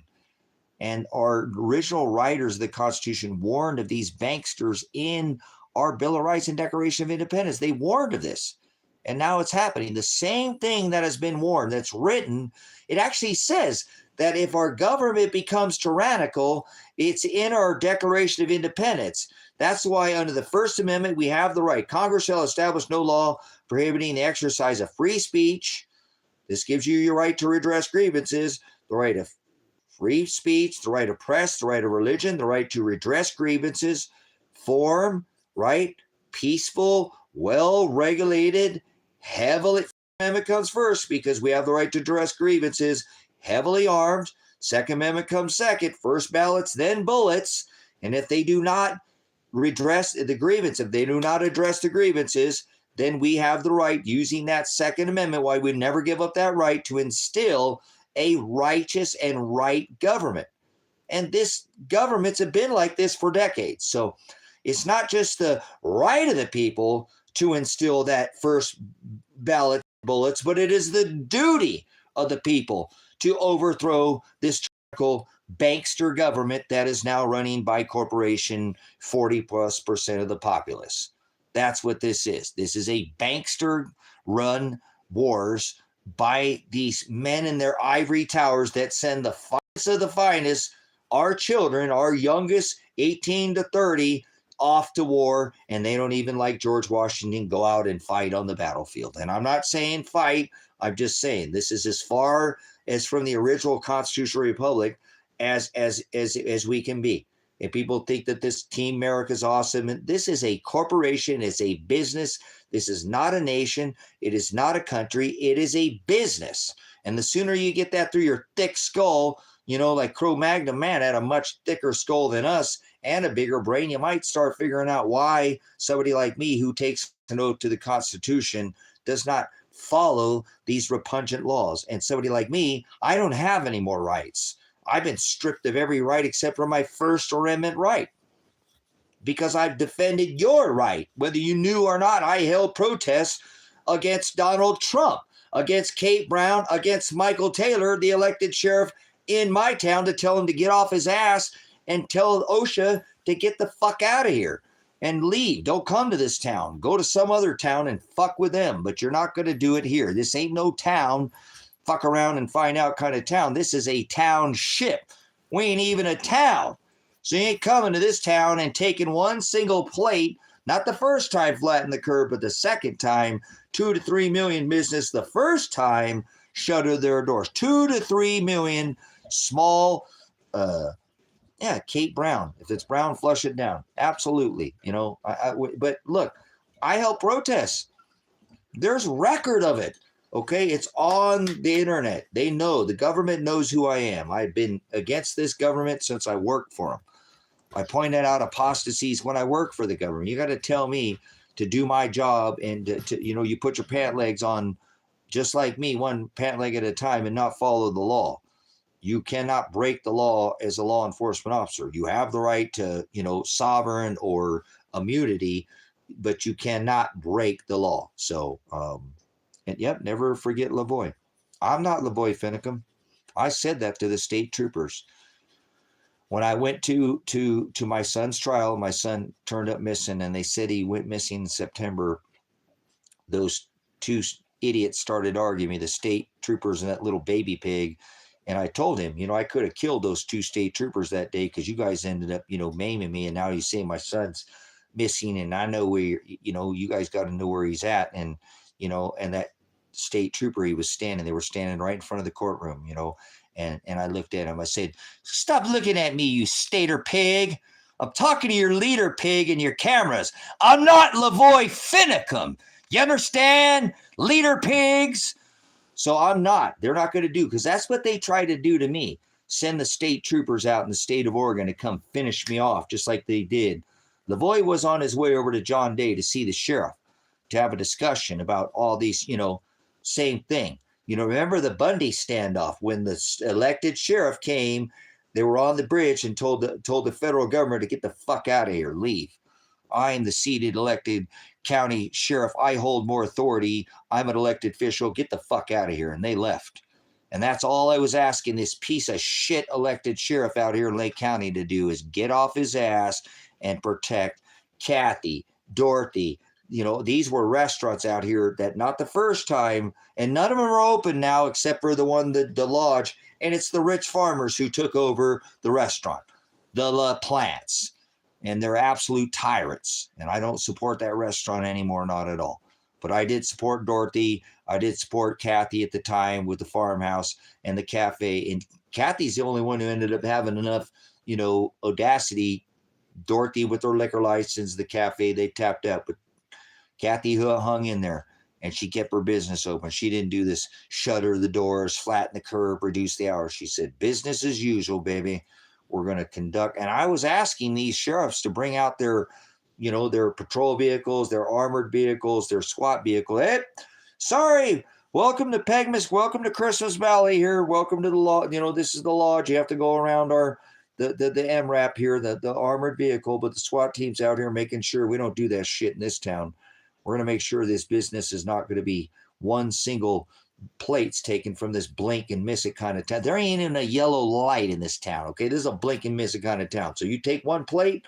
Remember, 2 to 3 million small businesses shutter their doors that employ 2, 3, 4, 5, 6, 8, 10, 12, a dozen, not 100, 1,000 people, because they all got to keep their businesses open, remember?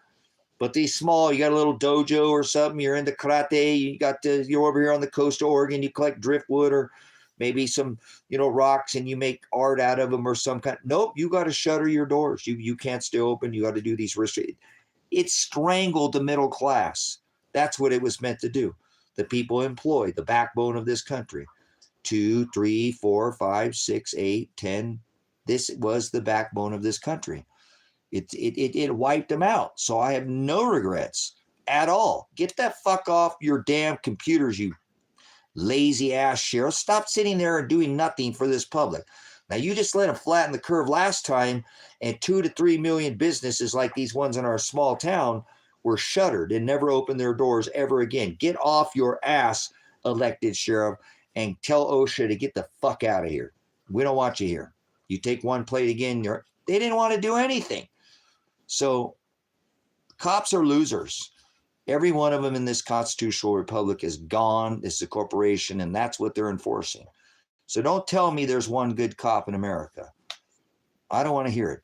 And I have charges to prove that I do not agree with this bullshit. Menacing the police, harassing the police, interfering with the police, and hindering the police from doing their job. I'm facing 20 years in prison right now for standing against these tyrant pigs, and I will not let them trample on your rights on my watch. I took an oath to the Constitution. My first general order was, do not quit your post until properly relieved. So not going to go ahead and stand down and be silenced. They already came here with 30 men with guns trying to kill me, and it didn't work out like they planned. So I'm thankful for the internet, for this World Wide Web, because without the live stream going that day, they would have killed me dead.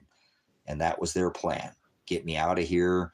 They bitched and they were griping about me in this town. These farmers were pissed off that I was pointing out that these cops are the ones delivering these illicit things so they can go round and round and do hay, alfalfa, and cows. Year-round farming. Wonder how they do that. Oh, no, we're clean as a whistle. Well, when the cops are delivering it for them with their son through the airport, and yeah, the little birds in this town talk. You don't go in a small town and do these things. People are going to see what you're doing. So people talk.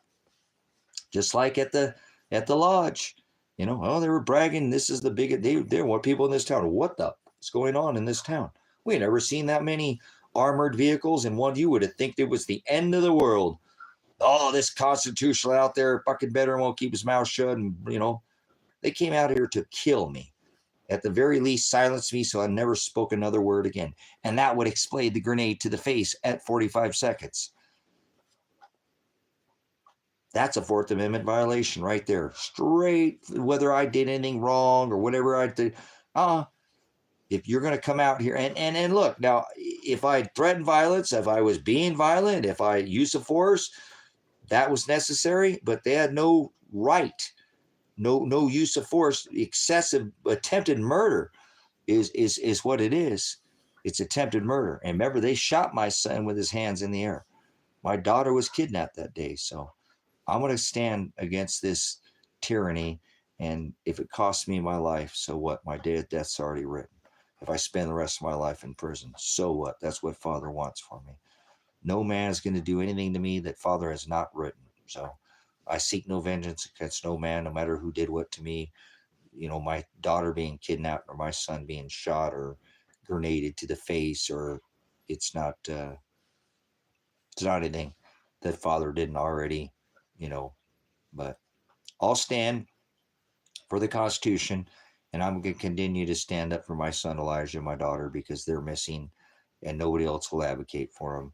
So I think I probably will be filing a missing persons report this week for sure. I don't think I can't hold back anymore. You know, how come the federal government has not been involved? When I asked where my son's car was parked, that my daughter's car was parked there, to go look. This is the man that said he could take and kidnap my son, basically hide him, and my daughter in some gold mine caves. And I said, hell no, you're not hiding them. You're not taking them. You're not putting them anywhere. And this is where my son, and daughter's car, this is where my son supposedly turns up. My daughter's car is there, and they don't want to go do a check to make that my son and my daughter are not dead somewhere in that cave, supposed gold mine, and refuse to call for service.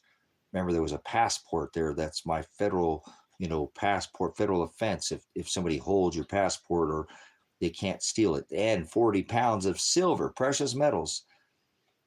Still no call. Still no nothing. Still no, remember, no call for service. No, didn't go to check to see if my daughter was okay. They have a warrant for my son's arrest. They know where he's at, and they're not going to go get him. I don't believe that for a second. I know the cops are not being truthful with me.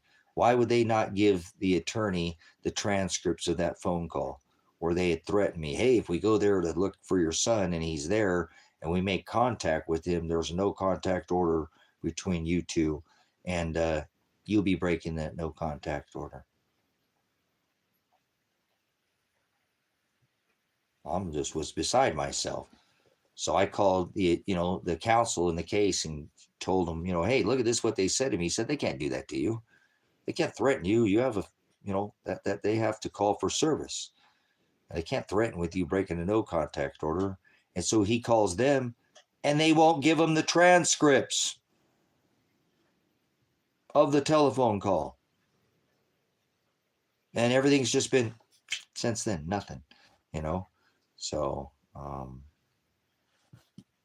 it is what it is. I got to let it, let Father, like I said, have faith. But I'm not giving up on my son, Elijah.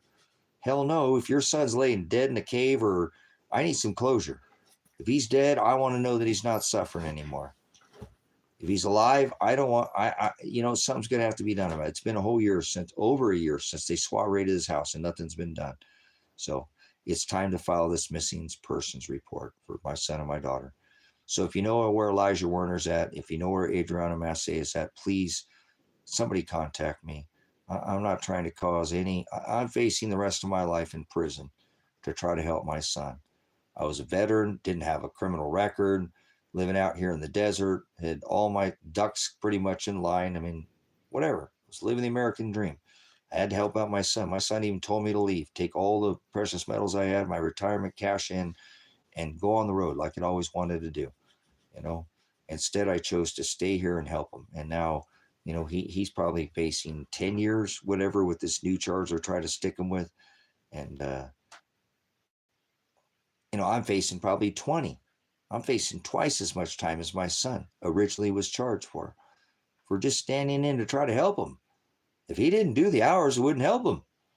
But he did the hours. Not only did he do them, he did them twice. And he's the only one to even go to jail that got in trouble. Why is he the only man to go to jail? And he was actually a teenager at the time. 5 guys get in trouble, only 1 guy to go to jail. Never has made any sense from the beginning other than targeting. They've just always been pissed off at me, and they take it out on my son to try to,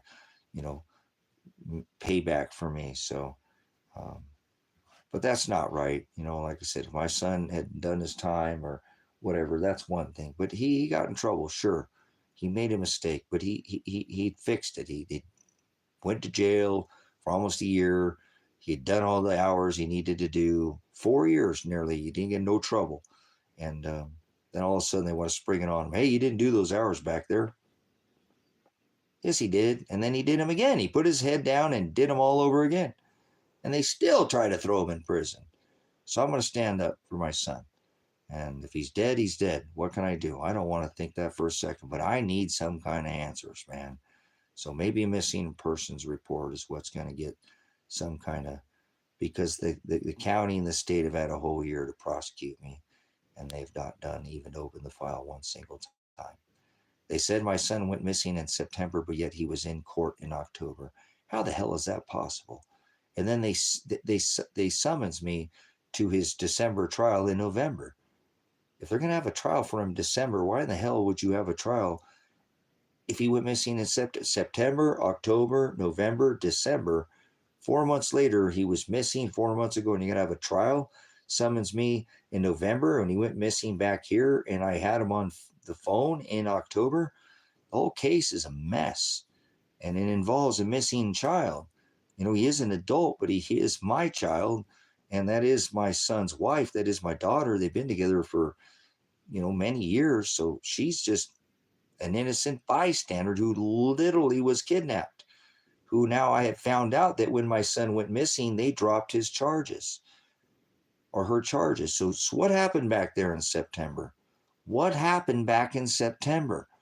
My son went missing, her charges were dropped. What the hell? September, October, November, December, January, February, March, April, May, June, July. Guys, this has almost been a year. They know that my son, that's what the state troopers said to me, that he went missing. He didn't show up in September. Wait a minute. Something's wrong here.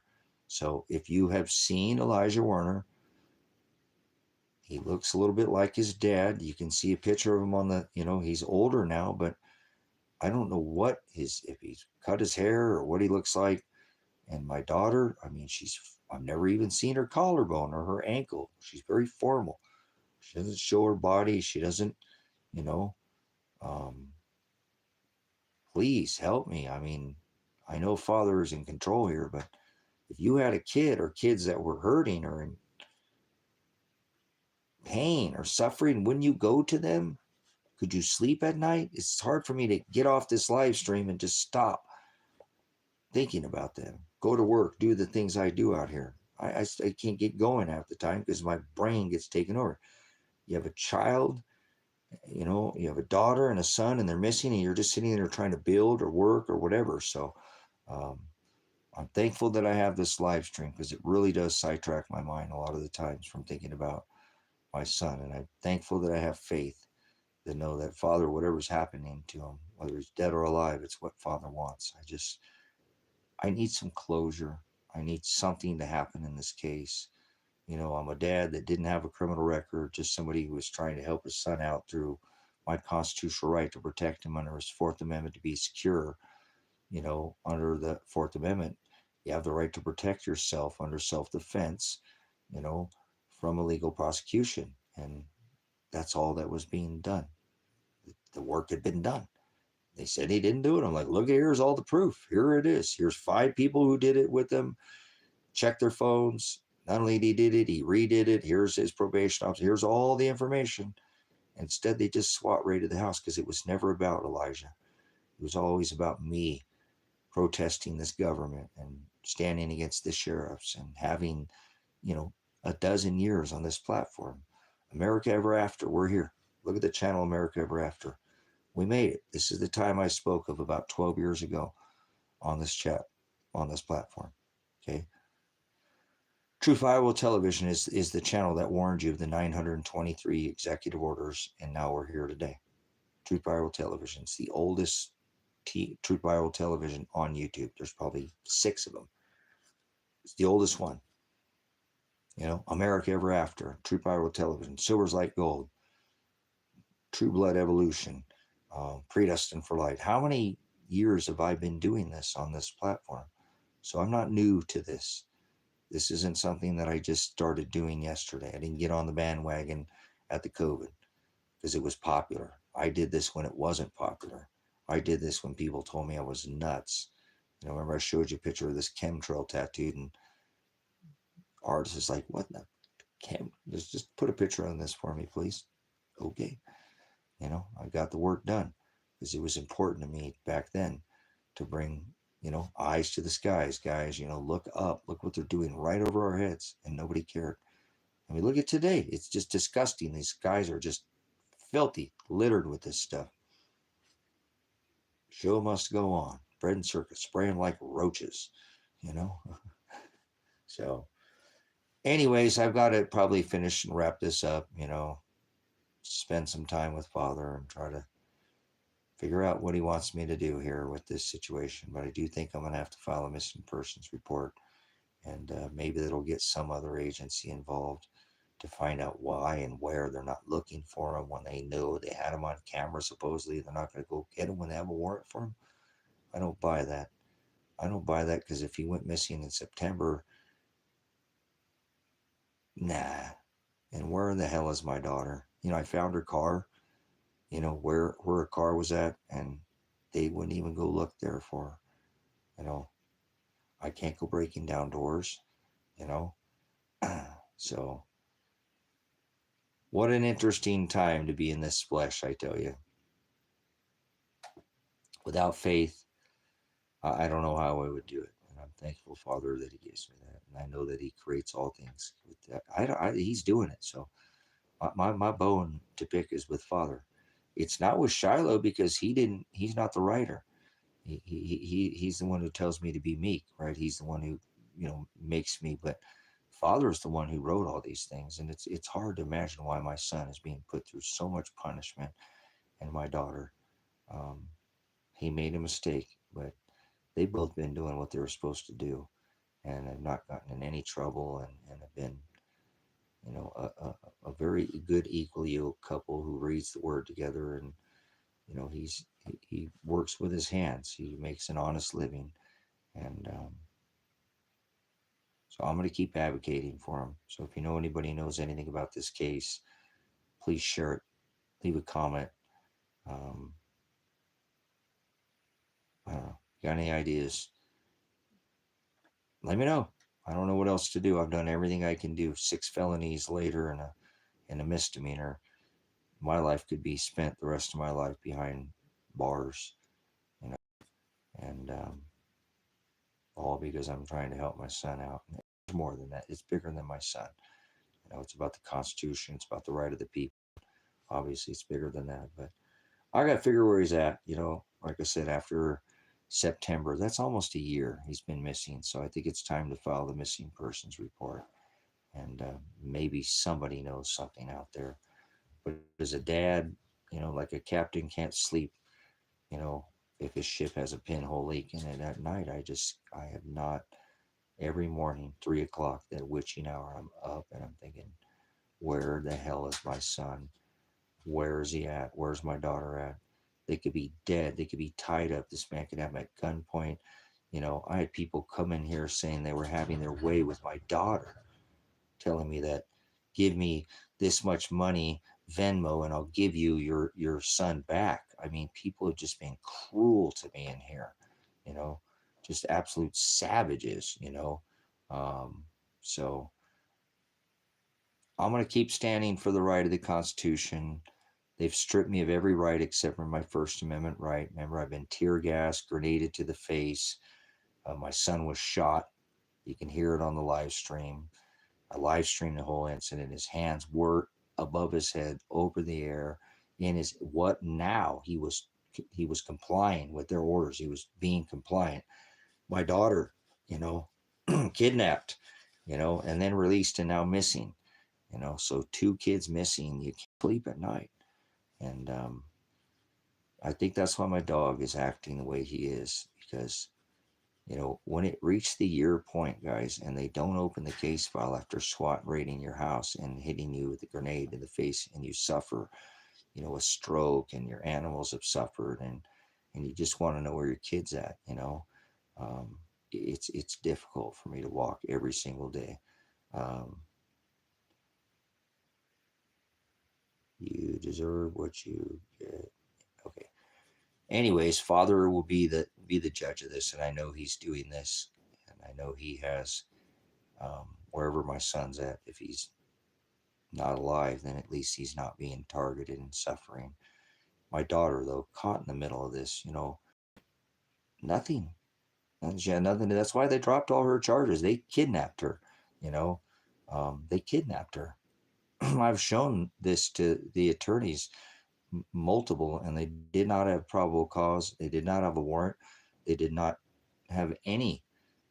You have to show probable cause. You have to have an indictment. You have to have that signed by a judge. That has to be before you Mirandize, accost somebody's body, accost their body, accost their wrist, take their body.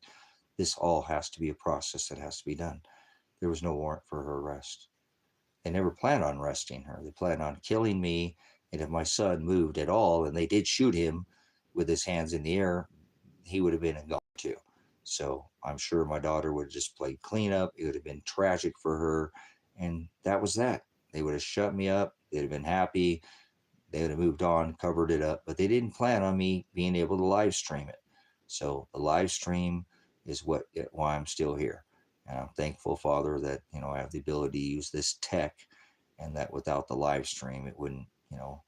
They were trying to call me, and they didn't call me for years. And I've called all these agencies 4 years with no communication, and they never called. But they seemed to call the day of the SWAT raid, and they hadn't called for years. Hundreds of calls being made to their agencies, and that was just to get the stream. Because when I get on the live stream, it goes off. They get me out the door. Bam, they got me. So that's was their plan. That's what they bragged about that they were going to do at this local lodge restaurant. This constitutionalist loudmouth.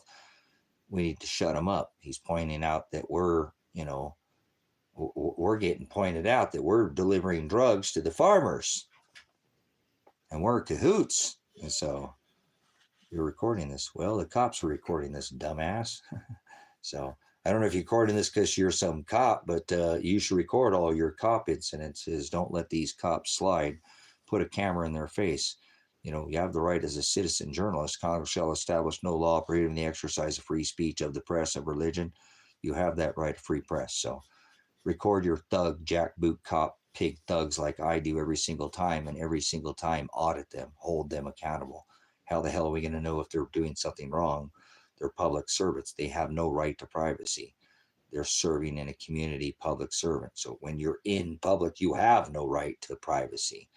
They have to create that privacy. So they violated my right of, yes, I've been seeing them. So anyways,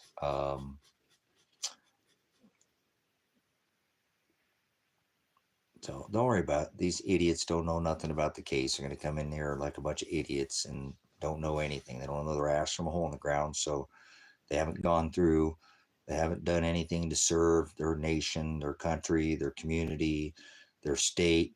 They're just service to self beings. So don't worry about it. These people are going to do what they do. And it's like I said, I've got a lot. Why people tell me they'll give my fucking son back. They're having their way with my daughter.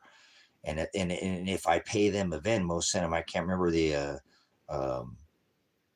amount of money, they would give up my son. That's some fucked up shit to do to somebody like me who's trying to find my son, and tell me that you're having your way with my daughter. Look at what some people have come in here and done. Act like the sheriff. We just had some fake CIA pig in here, right? Acting like the CIA. So don't worry about these little trolls. They're just people, they're down here trying to bring you down to their level so they can lift themselves up. That's a jack off is what that is. That somebody is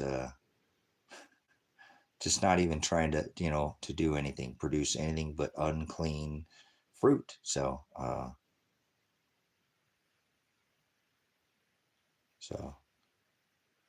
anyways, it's okay. Like I said, guys, I didn't just do this for my son, and he knew that. So it's bigger than just Elijah Werner. It's bigger than me. It's about the Constitution. It's about what's doing the right thing is the hard thing. Doing the easy thing is normally not the right thing to do. So I don't care what happens to me. I'm not going to be living in fear. And like I said, um, and you know who I am, what this is about. I know who's he. Who the hell is this person talking to? I know you ain't talking to me there. So, anyways, what a lesson that those cop sucking pig thugs learned that day to, you know, should have came in with more than just an A plan. And that Father truly has a higher power here. And no man, obviously, I don't know where those bullets hit my son at, but he's still alive. And how the hell am I still alive? I should have suffered a concussion, hit the ground, dropped like a sack of potatoes. I mean, like, I've been gassed and I've been concussed and I've had this training and with ear plugs in my ears ready for it. It will knock you off your feet, will take your vision away. And yet somehow I was still able to, you know, get hit in the face with a grenade, shut the door, come back in and have a conversation without falling on the ground. You got to remember at that point, you got to imagine what my face felt like. You know, remember it was what, how long? And then I started bleeding out my face, you know, my right side, on the, you know, on the live stream. The moderators, you're bleeding.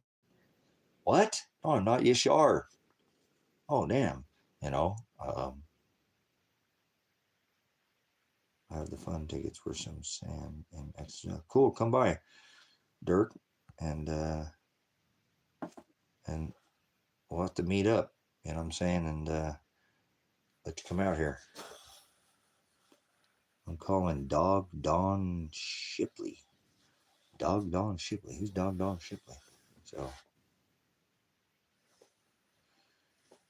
but anyways, like I said, I got to do what's right, and it's not the easy thing to do. I got to stand up against these, you know, farmer thugs that, you know, run the cops because they got money out here, and I've been doing it for about 10 years, you know, plus. So this ain't new news to me out here. These people are very aware of who the hell I am, and you know, holding a protest against the elected sheriff and against the sheriff's department doesn't put you in good graces when the farmers are running the cops, you know, because they want their little bump so they go around in circles out here and raise both cow and the number one alfalfa on this rock. So most of the time they get a free pass. Nobody says anything. They intimidate and harass and, you know, threaten people and get away with it. But so far they have not been able to silence me, and that's what they've tried to do.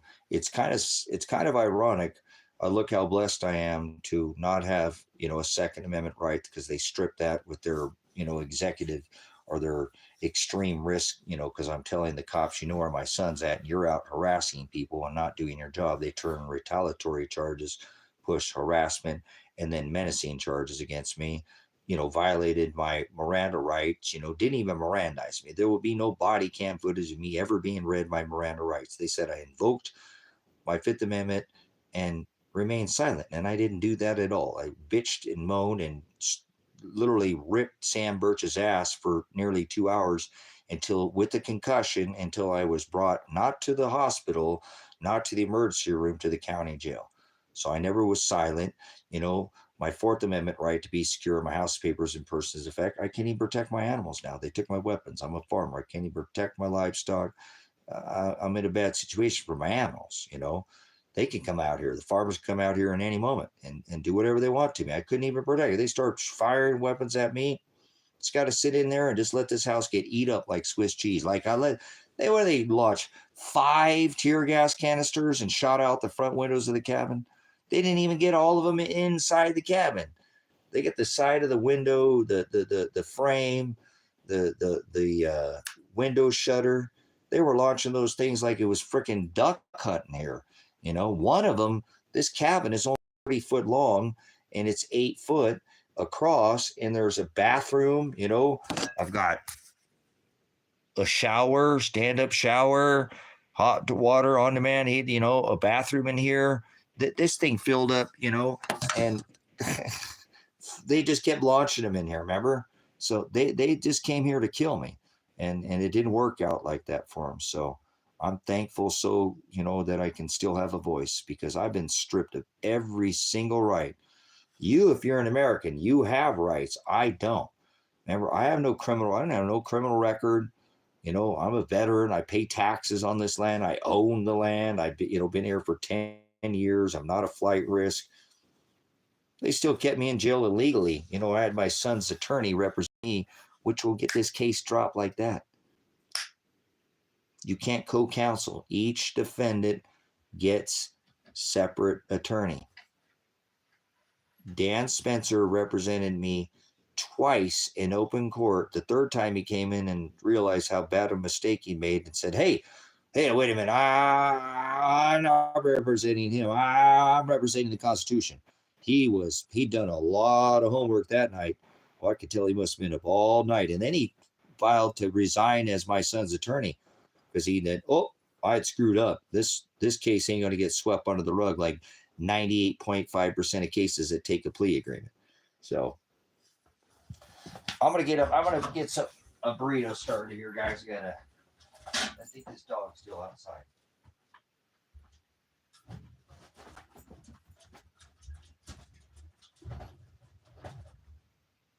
Marcy's right here? Thought I heard Marcy too. All right. I'm going to get me some burritos. Gonna make me some burritos. That's all you make, burritos, tacos. No, that's not all they make. I need one of the tacos, one of the burritos. Tacos. I only eat tacos on days that end in Y.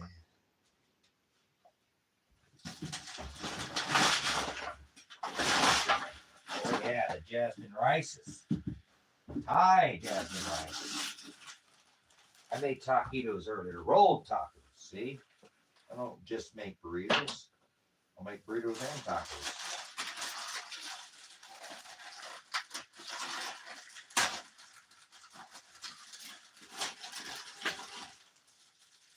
Normally I make them homemade, but we're gonna do some of these. Beef. It's what's for dinner.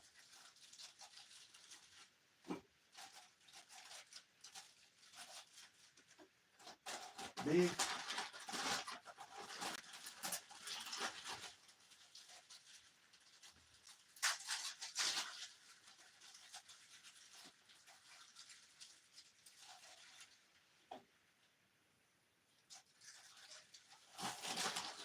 Una más.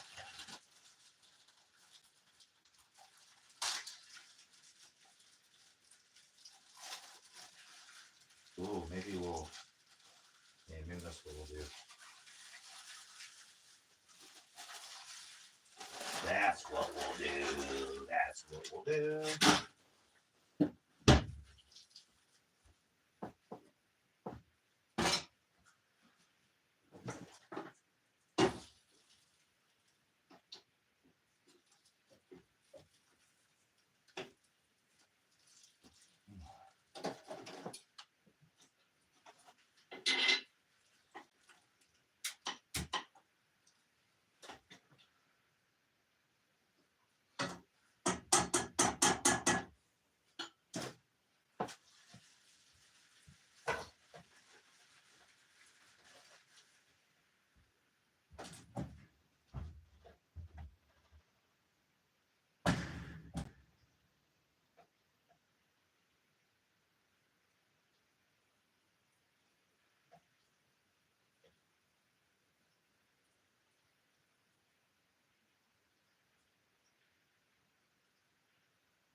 Get this bad boy going here.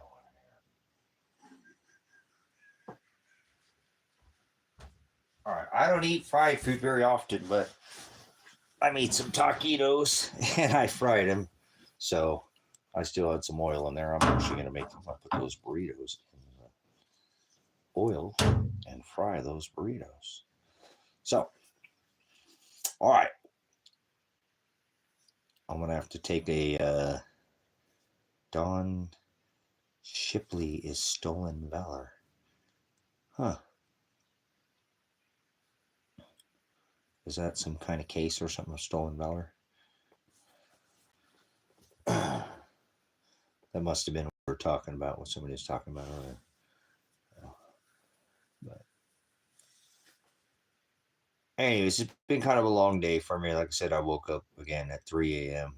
and it's just been a constant thing for me now. Man, that's awful bright. Why is that so bright? There we go. And it's just becoming a regular thing every day. It's just, the same routine. I keep trying to put it in Father's hands, because I have faith. But how do you let go a child, suffering? And he's an adult, and my daughter, they're adults, but they're kids. They're if my son had not done this, time, I wouldn't be standing up for him. How did he do it? He did double time. Double time. And they still try to throw him in prison. That don't, that's so I made the statement I would fight to the death to keep my son from going to prison.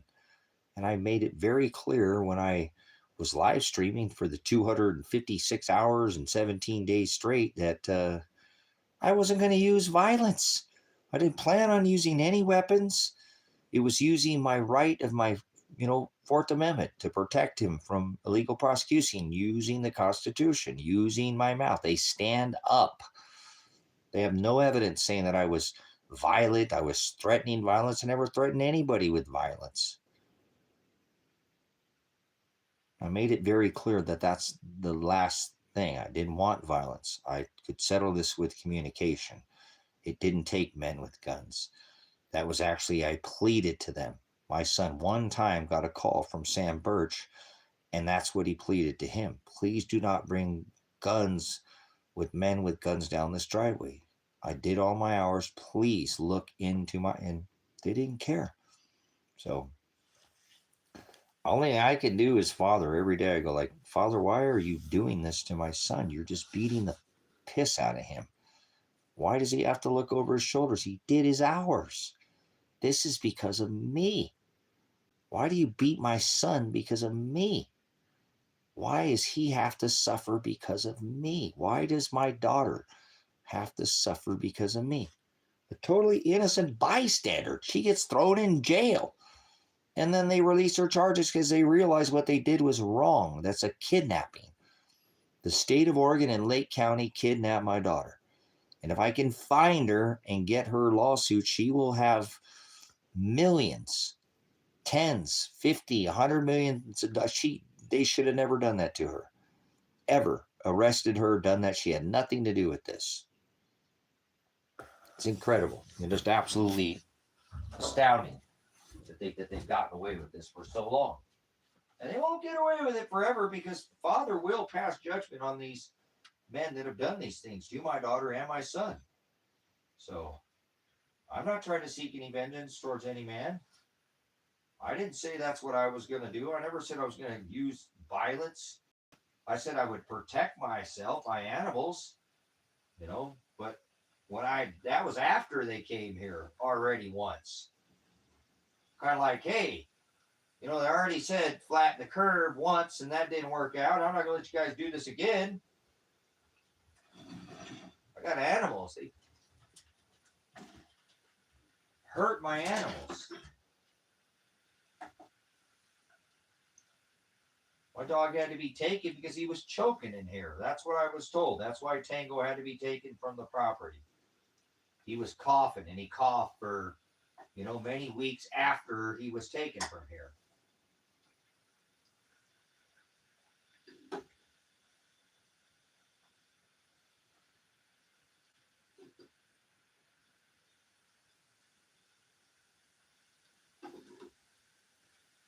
Oh, we gotta find a palette. A palette.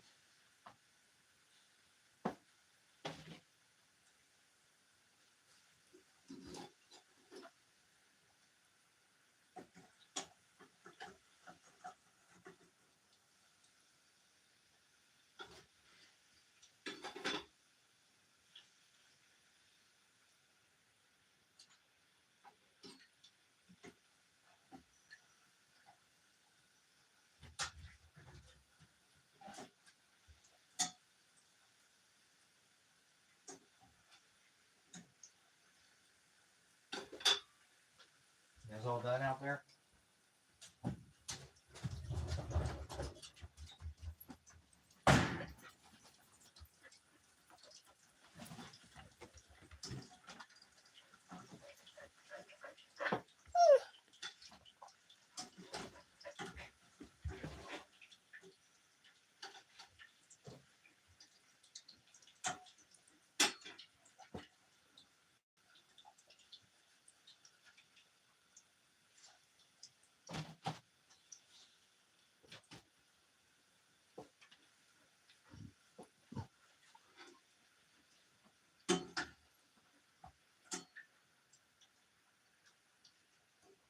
Wreck the party.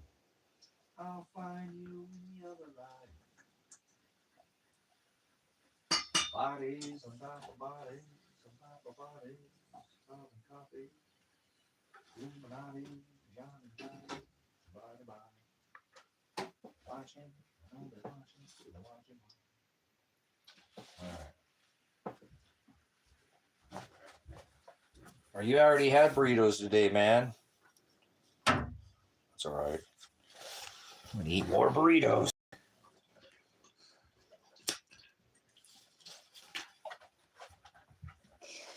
Oh, Moss burritos. It's gonna be hotter than all get out.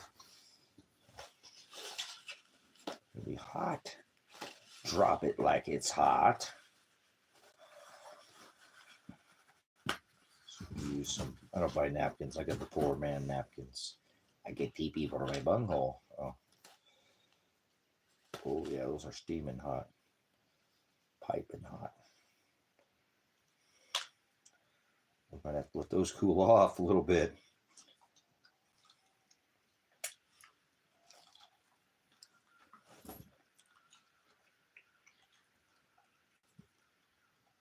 Oh boy.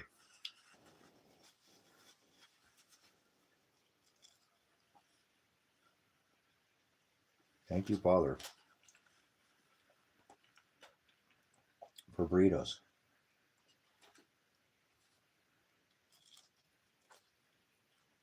Uh-oh. That one's leaking. She's leaking.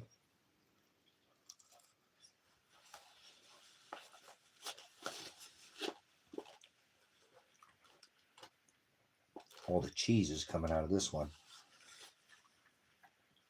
All the queso.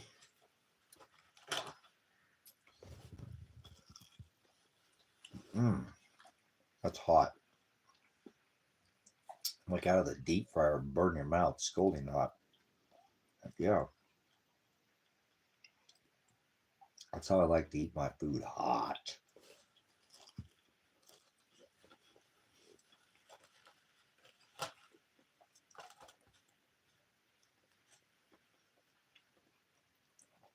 Oh, it's got a lot of cheese in that one. Look, that's all cheese sticking out the end of that one. What kind of burrito?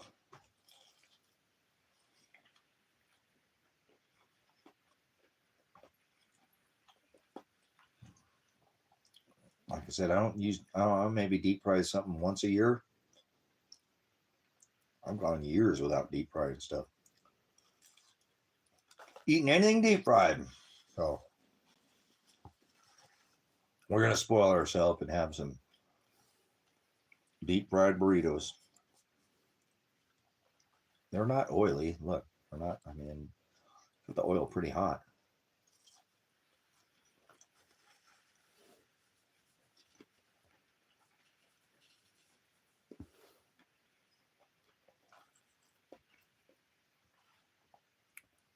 They're hot though, let me tell you.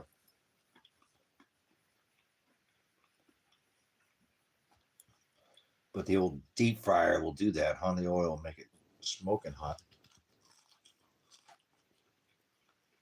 I mean, I'm still leaking cheese. They're dripping. Wow. There's a lot of cheese on that one.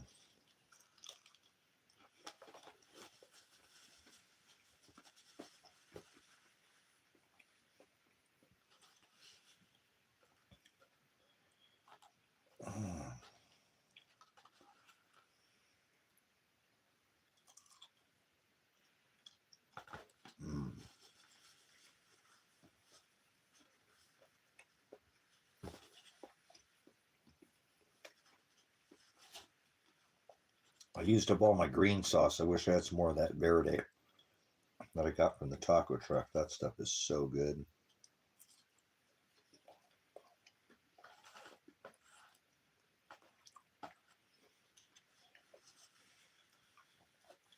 I don't think they use escabeche.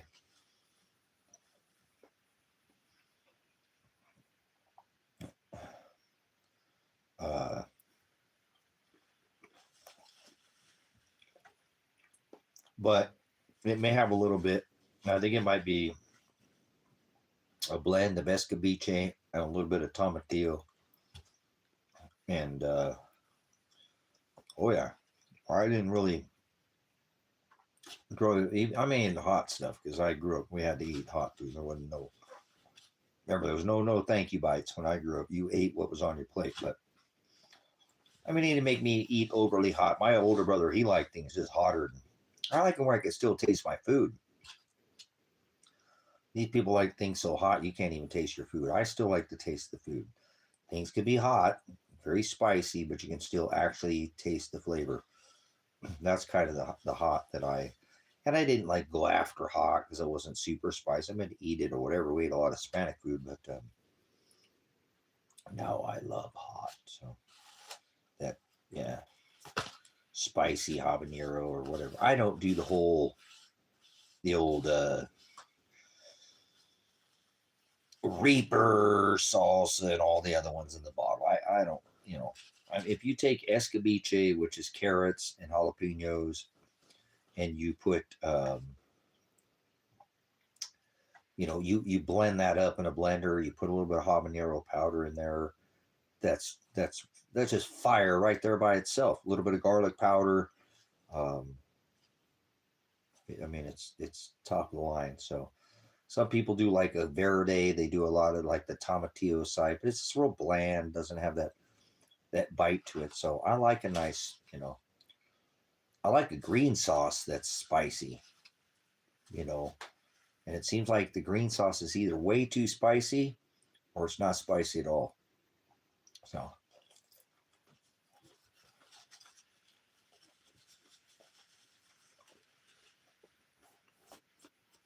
I have my older brother's recipe, and he makes the best green sauce. He's one of the best cooks on this rock. He is an absolute, master chef, competition, barbecue, you know, little trophy for placement and brisket and chicken and all that, but restaurant owners, all that stuff. But he's an excellent chef, and man, I got his recipe for his green sauce, and it is over the top. But I can't find the escabeche to make it.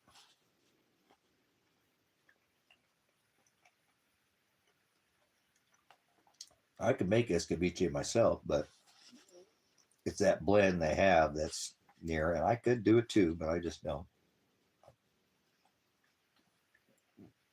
I think this burrito truck, this taco truck that I go to, though, I think they use escabeche because it's so good. It's a little bit spicy, but you can still taste it ain't even a quarter as hot as my brother's. My brother's way hotter than that, but it's perfect hot. I mean, it is hotter than, it's hot, but it's good. You can still taste the food.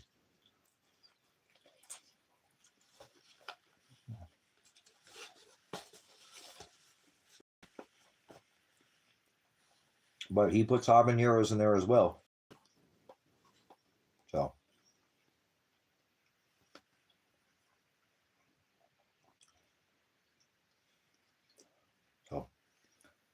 escabeche, habaneros, garlic powder, habanero powder. Got to know the right recipe. That's the most fire green sauce. No tomatillo, no. Mm-hmm.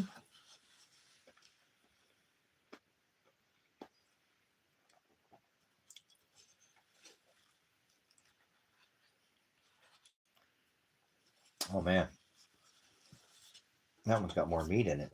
Not so pleased. Mm. There's all the cheese.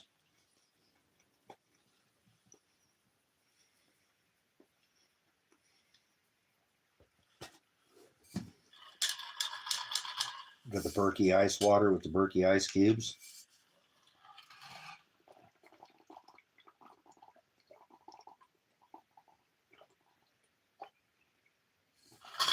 I mean, I could just get hooked up to the IV drip on that.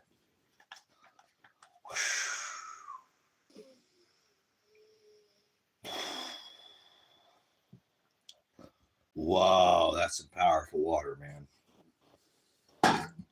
Cut back on your sugar. Water tastes unbelievable.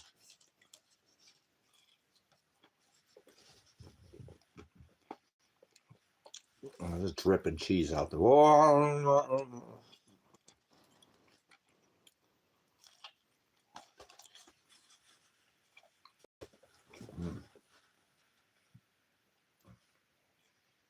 Yeah, I got ran off. Remember, we're not about the quantity. We're about the quality. So we'll take quality over quantity any day.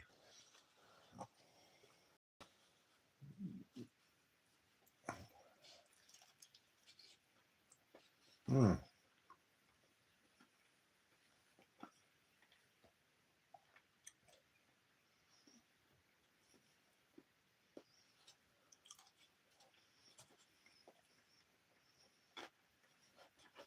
I think Marcy finally nandered back home over there.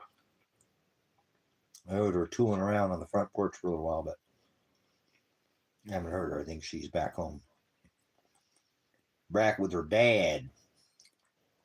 She likes coming over here, though. I like having her here. I love Marcy. She's just a good dog. She's a good girl. A little stubborn, but she's a girl.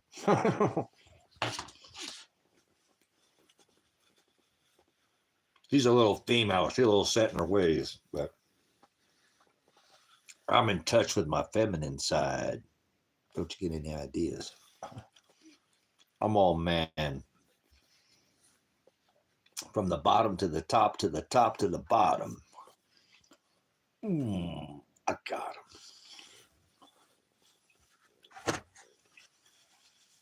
All right. Oh, man. Come on, lungs. Don't fill up with fluid yet. Not that late, is it? Must be getting close to 11:30. Yep. 11:50. Here we go. We're going to get the lungs filling up with fluid.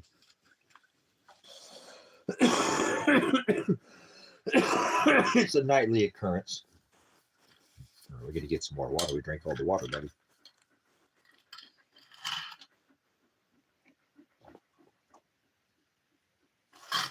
All right. We're out of water. No more water. Can we get some more water for the dad? There, the puppy's talking to the puppy. What you doing, puppy? What you doing, puppy dog?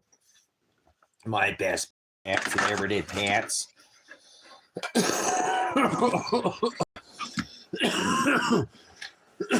Oh man, here we go. Oh, breathe. All right, give me a minute.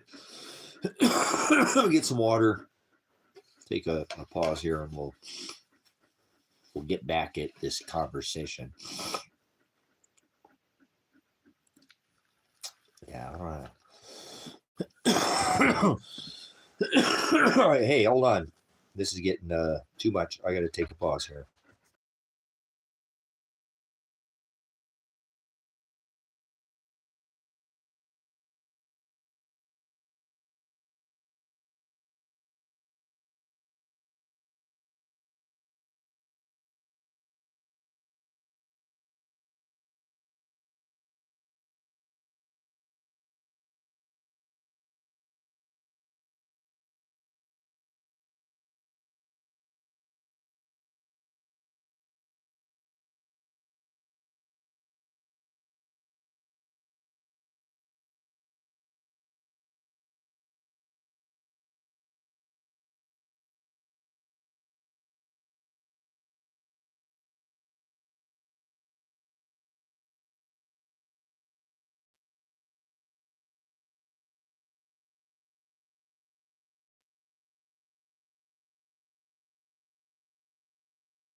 All right, apologize. Got stuck outside there. That night sky was something else out there. This largest dark sky sanctuary, man, that is right in my face.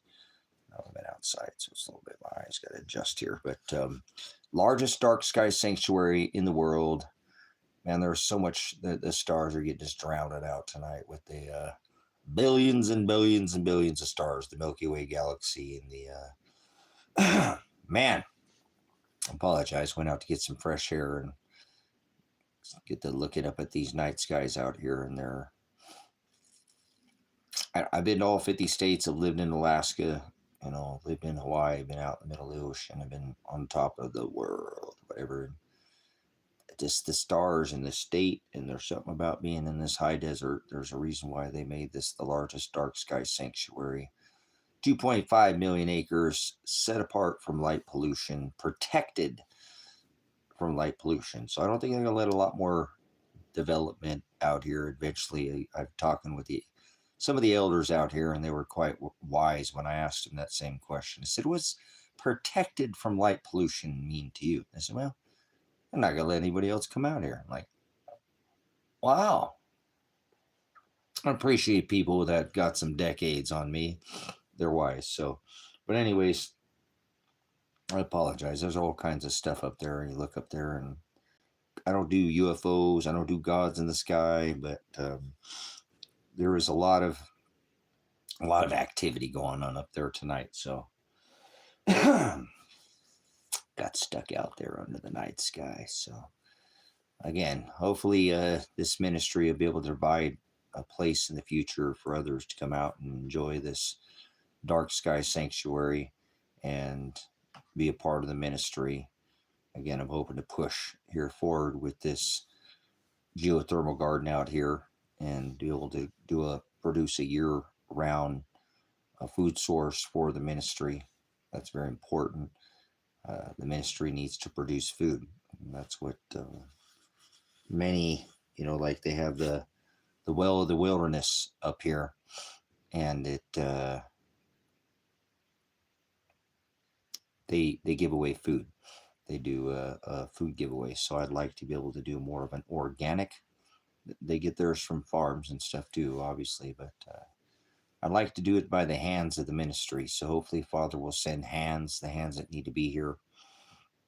I have Kevin, and he's a farmer. And I've talked to Kevin again at great length. He sent me some information today about some of this roofing, trying to hail protect things. If we get hail, that's a potential. And we don't get a lot of hail here. I mean, we've had just pretty much normal, but you need to be thinking about that if you're going to grow food and you're going to go through the whole process. That one hailstone storm, if you will, could take out your whole, labor's time. And, if you can cover it, that's even better. So that's the plan out here anyways, because it's going to be a geothermal garden. So it has to all be below the floss line, and marketing and contact. Yeah, and contact me through that Gmail. Just let me know. I have a 5-acre parcel still for sale, and that's for sale in the marketplace under. What do I have that under right now? Whatever I just reposted, I dropped the price of it down. So I don't think it's going to last too much longer. There's so much development out here right now, and it's people who are already, again, had been out here for the last couple of years and putting in driveways and septic and getting all there. But man, there is a slew of these people that have already done working hard, because it's just the weather right now. So all these people a few years are really scurrying out here, and it's kind of neat to see this little town. People live out here and live this American dream, if there ever was. um, Most people don't mess around with the law enforcement, so they don't have the issues out here, and live the dream. People can disappear for years out here and think that they're gone. Hey, well, I thought you moved out of town. No, I'm like you. I'm off grid. I just, you know, get tired of coming into town. I got plenty of supplies and I've been to town once, or but people can come out here and just live the dream. The cost of living is affordable, compared to living in a bigger city like Bend is, every third home sold for $1 million. You know, the average home is 800,000. So people can take an income like that and come out here and, well, not even that. Like I said, if you own or build it, even contractors, because there are contractors that come out here now. There's been enough growth in the area that contractors are building out here now. There's more than one. There was just one out here forever, the Shumway. But now there's others. There's multiple people to do rock, multiple people who do plumbing, multiple, and you can do it all yourself out here at a very affordable price. Reasonable compared to, again, pulling a full permit is nearly what it would cost you to just do one thing in one of these local cities. So it has its appeal, of affordable, lower tax, for, people are going to get taxed out of their houses very quickly here. I was looking at a blog about, I think Dabu7 did a video about that house in California where they made the taxes go from 15,000 to 90,000. How do you make that kind of move? And wanting to make improvements to the property, and then you do the math. If you have to pay taxes on it, which keep going up, it's a never ending venture. Some of these, the way they can, you get in a home that's very, it's going to have a big, large tax burden, and they can raise that tremendously. And then you're out of the house. You don't pay your taxes. And so you don't really own land in this country unless you, give it to the church. Can't tax the churches, so let the church have it. That's what I've done, trying to get all this finished up so there's no, that's why I'm trying to acquire this other property, and that I can have a place to, do lives from a little bit better internet there. Obviously, I'm not putting that on my phone out here. I'm off the grid. I like being without that tech out here. I don't like the whole on the grid idea of living like that. But I don't plan on living at that location. I plan on putting, the excess food, freeze dryers, and then again, maybe I can bring somebody who's tech savvy. If somebody knows how to do content creation and knows their way around the computer, you know, it's not real stupid hard to produce content, but if they have a creativeness, the creator is the difference between the content and then the actual how it's produced. So I don't do a whole lot of content, but I did all my content with a phone, 4G phone. So I think for the programs and the stuff that I've used, if you go back and you look at the content on the channel, even Predestined for Light, Silver's Like Gold, I didn't do a ton during Truth Viral Television, but over there on TikTok, I have a ton, tons of content on both those. Predestined the number 4, and then the FOR Light channel has content on there that I created, and it's just done with a phone. So can't imagine the content I could create with CapCut if I purchased some of their, programs that could be purchased and then used a laptop or, an iPad or something like that. And maybe we could do some lives from up there. I don't want to spend a ton of time, but, again, I would think about maybe producing more channel content for the ministry. The ministry needs to tithe. And although I do think that the most success that we've seen with the channel and anything about like that is to be able to sup with each other and sit down and have a conversation and talk. I mean, doesn't get any better than that. Channel content's one thing, but you can leave comments, but I mean, this is a live, so we can have conversation back and forth with the ministry. So I think it's what's best. And um, that's why the ministry went from channel content to, doing lives, and channel content to just basically strictly doing live stream. So, but I do think that it's possible to still do both. So, but I just need more bodies, and the right buddies. I don't want anybody here that's a bad apple. One bad apple upset the whole apple cart, and then that make it all in vain. And I don't want to do that. Apologize. That right side from that stupid respiratory thing just makes sometimes that right side of my nose just. But anyways, we'll see how that goes, Father. I don't want to make plans that Father, will crush. So we'll see how. Like I said, remember I still have a pretty large price tag to cover here in 6 days. And they go by pretty quickly, so we'll see. That's the motorcycle. That's my motorcycle, and we'll see. That's not going to be enough, but we'll get there. Whittled away at it a little bit, but things like the other land payment come up and other things out here at the other part of the ministry. I think I'm eventually going to have to do something with that other Bowen's property up the road a few miles from here. I'd love to keep it. I've been thinking about, like I said, sticking a cabin on it and just trying to do a source of make it pay for itself at least, and I don't think I want to rent into anybody in a permanent, type of fashion, because I don't want squatting. And why, when I can rent it out for a couple nights a month, and even a year and pay for itself, it wouldn't take much to pay for itself. So I've been kind of eyeing another cabin, at least a structure or something like that. I mean, it could build. That's the other thing. I'm probably eventually going to have to quit doing so much live streaming and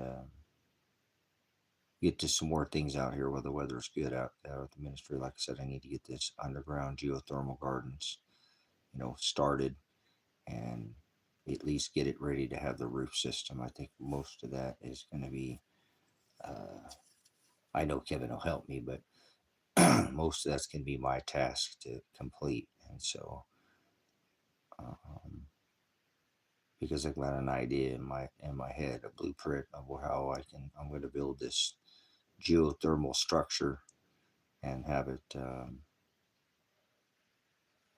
produce food year round out here, no matter winter, spring, summer, or fall. And then that food can be tithed to the High Desert Faith and Truth Ministries. And obviously, we can spread the love over there. If we can get enough abundance, we can send it over to some people again over there at Grace and Truth Ministries. So it doesn't have to just be here, but I'd like to support the people here, and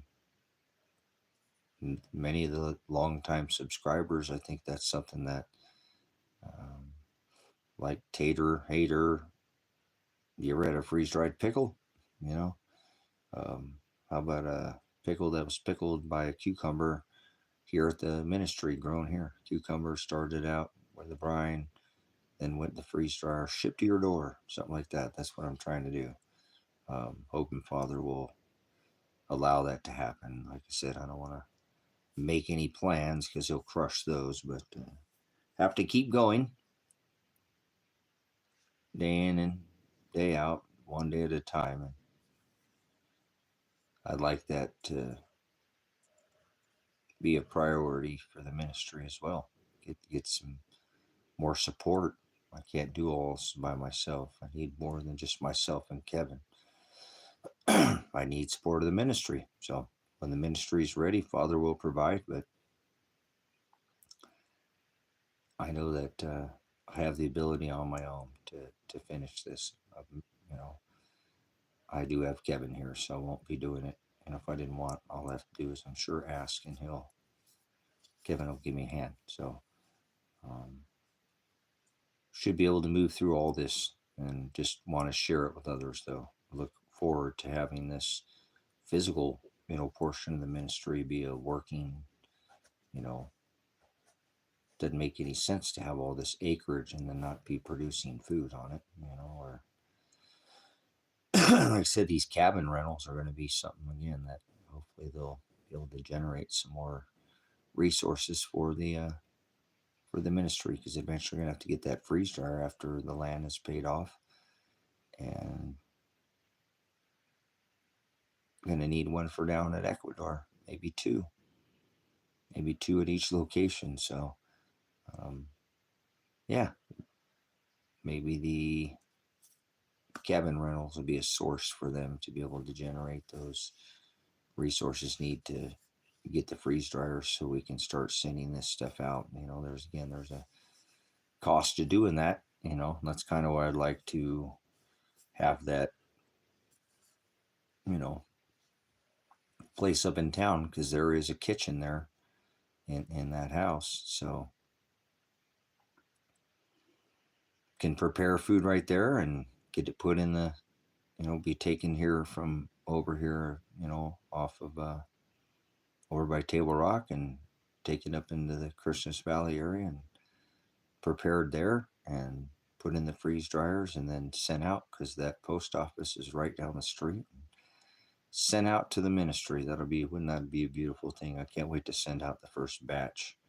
We'll see what it is. We'll see if Father wants this to be a thing. So I hope this isn't all just something in my own head, but I could do my own thing with it, but I didn't ever purchase this property to be my own. I did it to have a communal thing out here of people learning how to grow below the frost line, learning how to live below the frost line to save themselves a heating and a cooling bill, because this, the earth keeps a core temperature and generally doesn't fluctuate very much.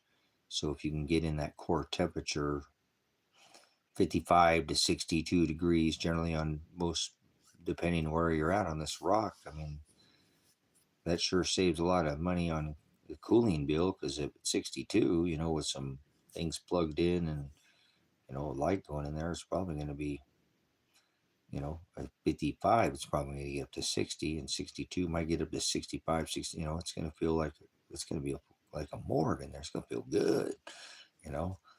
Ain't a reason to try to cool the building when it's, if it's 110 degrees on the surface, 115 degrees, and you go below down into the geothermal, portion, core temperature on this rock, you're not going to pay a heating bill either in the summer. Now cooling's done, right? 62. If it's 62 and it's 120 on the surface, you're going to make sure you get it up to 70. Would 62 be too warm for you? I'm too cold. You need to get it up to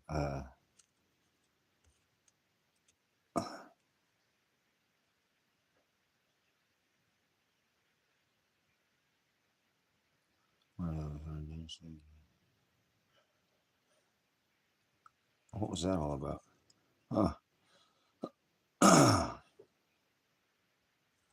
But anyways, yeah, be able to produce those, ties for this ministry would be a beautiful thing.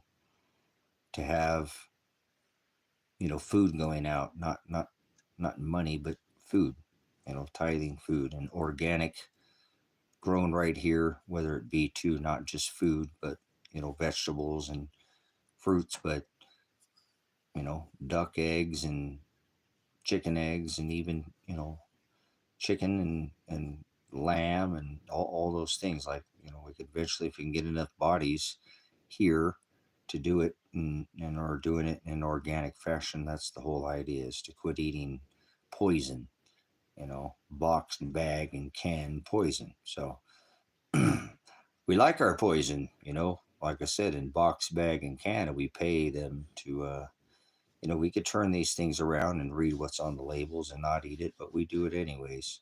So that's how it works, but we don't have to do that. I like I said, I'm no excuses. I try to eat better than I was. Like I said, I just cook something deep fried. I don't, I go years without deep frying or eating things that are deep fried, because oils are not really good for our body, and seed oils, and, vegetable, canola, rapeseed, all these oils aren't good for our body. They're all been oxidized, and you are what you eat. You become a product of your environment. So most of these people don't take very good care of themselves, and, we get fluoridated, chloridated. A lot of people drink tap water.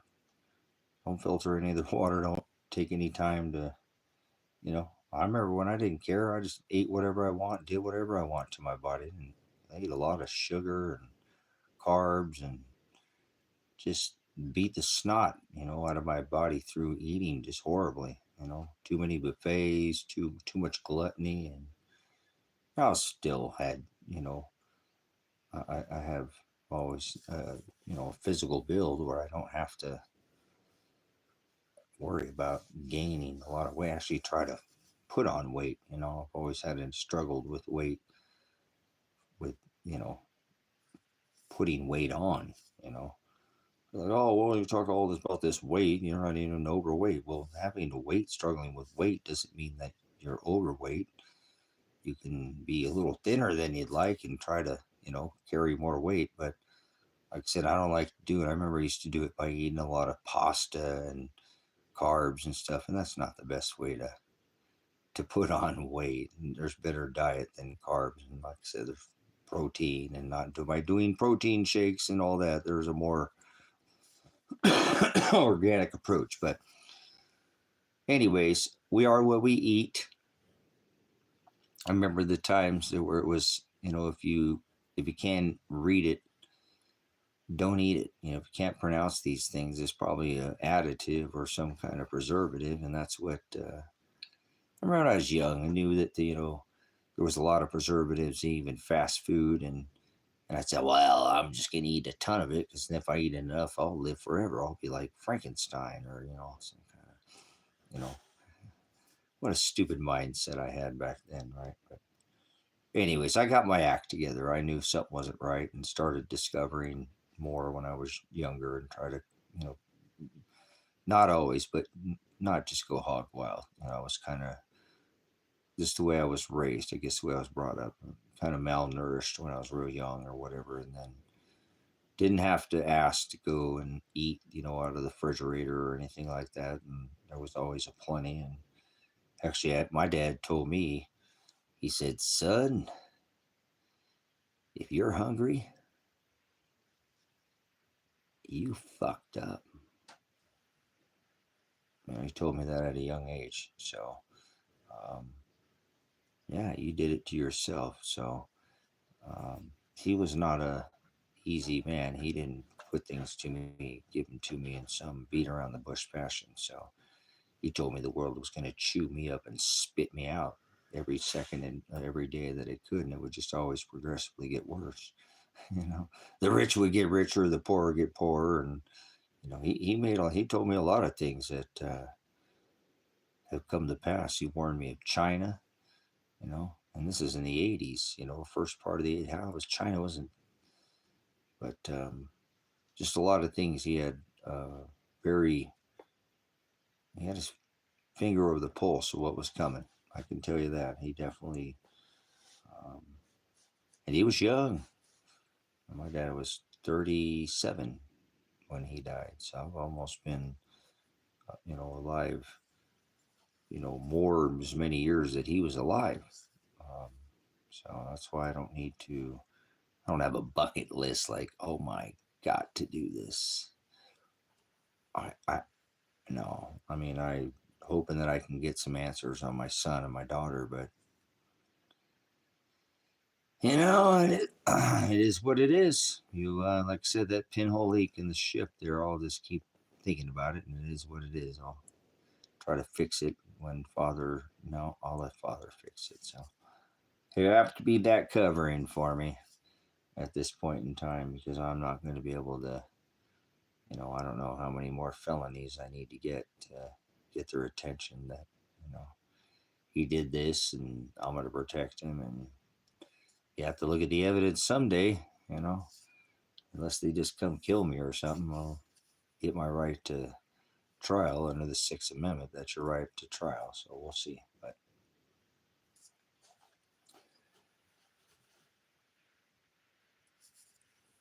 again, try to keep my pulse, going here, not tap out early, endure the end, he said. So I don't like taking my head out of the game. I know he saves the best for last. And in a marathon, you gotta finish the strongest if you want to be the victor, if you will. So hoping to come out ahead in this. Spent a tremendous amount of time on my own head thinking about, well, I'm definitely more concerned about dying than anything else. Not like I'm scared to die. I need to be ready for that at any moment. Death, I grew up around. Death was always around me. And then I joined the military at 17 years old and got into law enforcement. So I've seen my fair share of death. And, but again, no reason to just sit there and whack yourself by just eating poison, right? And, I didn't always take good care of my body. Did a lot of crazy things. So I'm thankful that Father's called out to my heart to take care of myself better than I did in the past. And I'm blessed to have health, although I've busted and broken a lot of bones and split myself open and done a lot of things. I'm still, at my age, healthier than most people half my age. And I'm blessed to at least have a physique where, again, people struggle with, you know, um, obesity and overweight. And a lot of that has to do with diet. And I struggle with having, again, not enough, with having a 0% body fat, being fit. And maybe if I'm 60, I'll be able to support a six pack being healthy. And so I can still continue to be strong, because who knows? I don't want to be here no more days. But that's all right. Remember, Father said you have to endure to the end through Christ, through his words. You have to endure to the end if you want to be saved. So in a marathon, if you're going to finish the strongest coming out the gate, doesn't mean you're going to win the fastest, right? It's a marathon. It's a long race. So you have to pace yourself, and the one that's the winner, the one that's the victor, the one that has their hand held in victory is the one who finishes the strongest. That's how it works. So, done a lot of running in my day, being a law enforcement and veteran, special reaction team and special weapons and tactics, all these extra things that I did to add, to my boots on the ground or whatever, pounding out, miles, sometimes again, 20 miles weekly, like a freaking animal. But no more running for me. Nobody's chasing me with a knife or a gun or anything like that, right? So, no, I'm not going anywhere, remember? That's what I said. You're not going anywhere, then I'm not going anywhere either. So, Father's got my back. My day of death is already written. Isn't that beautiful to know that I don't need to run from death? I don't try to escape it. I don't need to hide from it. I don't need to try to, I will duck, remember, I'm not just going to get shot in the head. I would lay on the tracks and catch a grenade or something in the face, whatever. But, however long he keeps me here, he's in control of that, not me. I know many veterans take their life because they can't hold in what they've done and the system they serve at, whatever capacity it is. And, but how do you be with Father if he says, how do you be with Shiloh if he says you have to endure to the end to be saved? So if you tap out early, I don't know how do you get to go to the afterlife and be with Father. I mean, sin is a sin. Taking a life's taking a life, but taking your own life and like some God or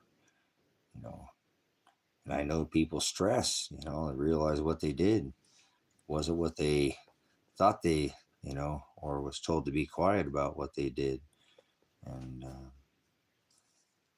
Also, people could stand on necks, flatten the curb, go inside. This kind of stuff happens. But, anyways, it's something again that I hope that continues to call out and beat me up until the day I die, knowing I serve this same system and speak up about it. You know, that's what I originally titled this. The heading of this was Halaka and Hagada, and that was something it's a term that people don't know today. And if you don't know Halaka and you don't know Hagada, pardon me, you don't know Christ. You don't know who he is.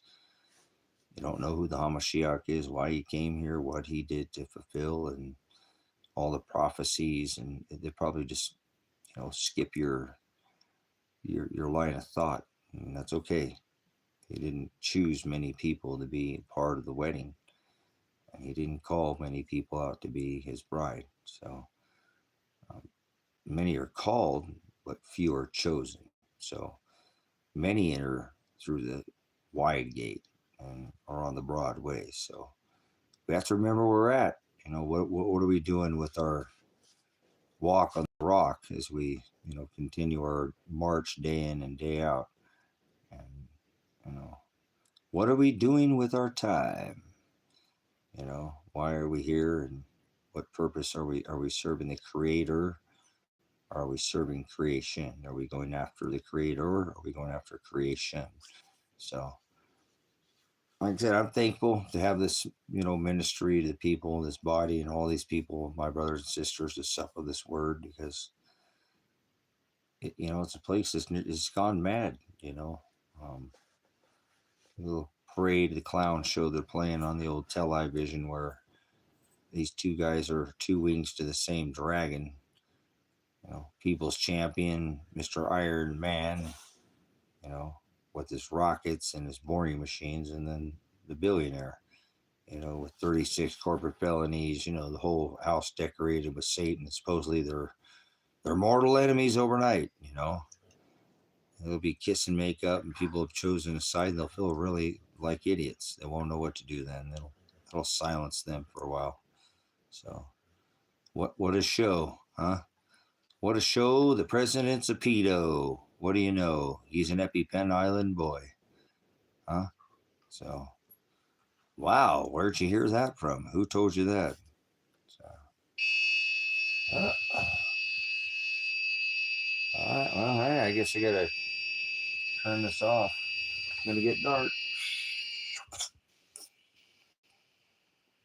What did I have on? Oh, I had that ice maker. All right, guys, I better end this here. I got another light. Where did my other light go? Anyways, I won't worry about it. I've got another light that I turn on in here. I've got 2 or 3 backup systems here, not just in the dark here, but we'll finish it with that until I go. All right, it's still plugged in. Where's it at?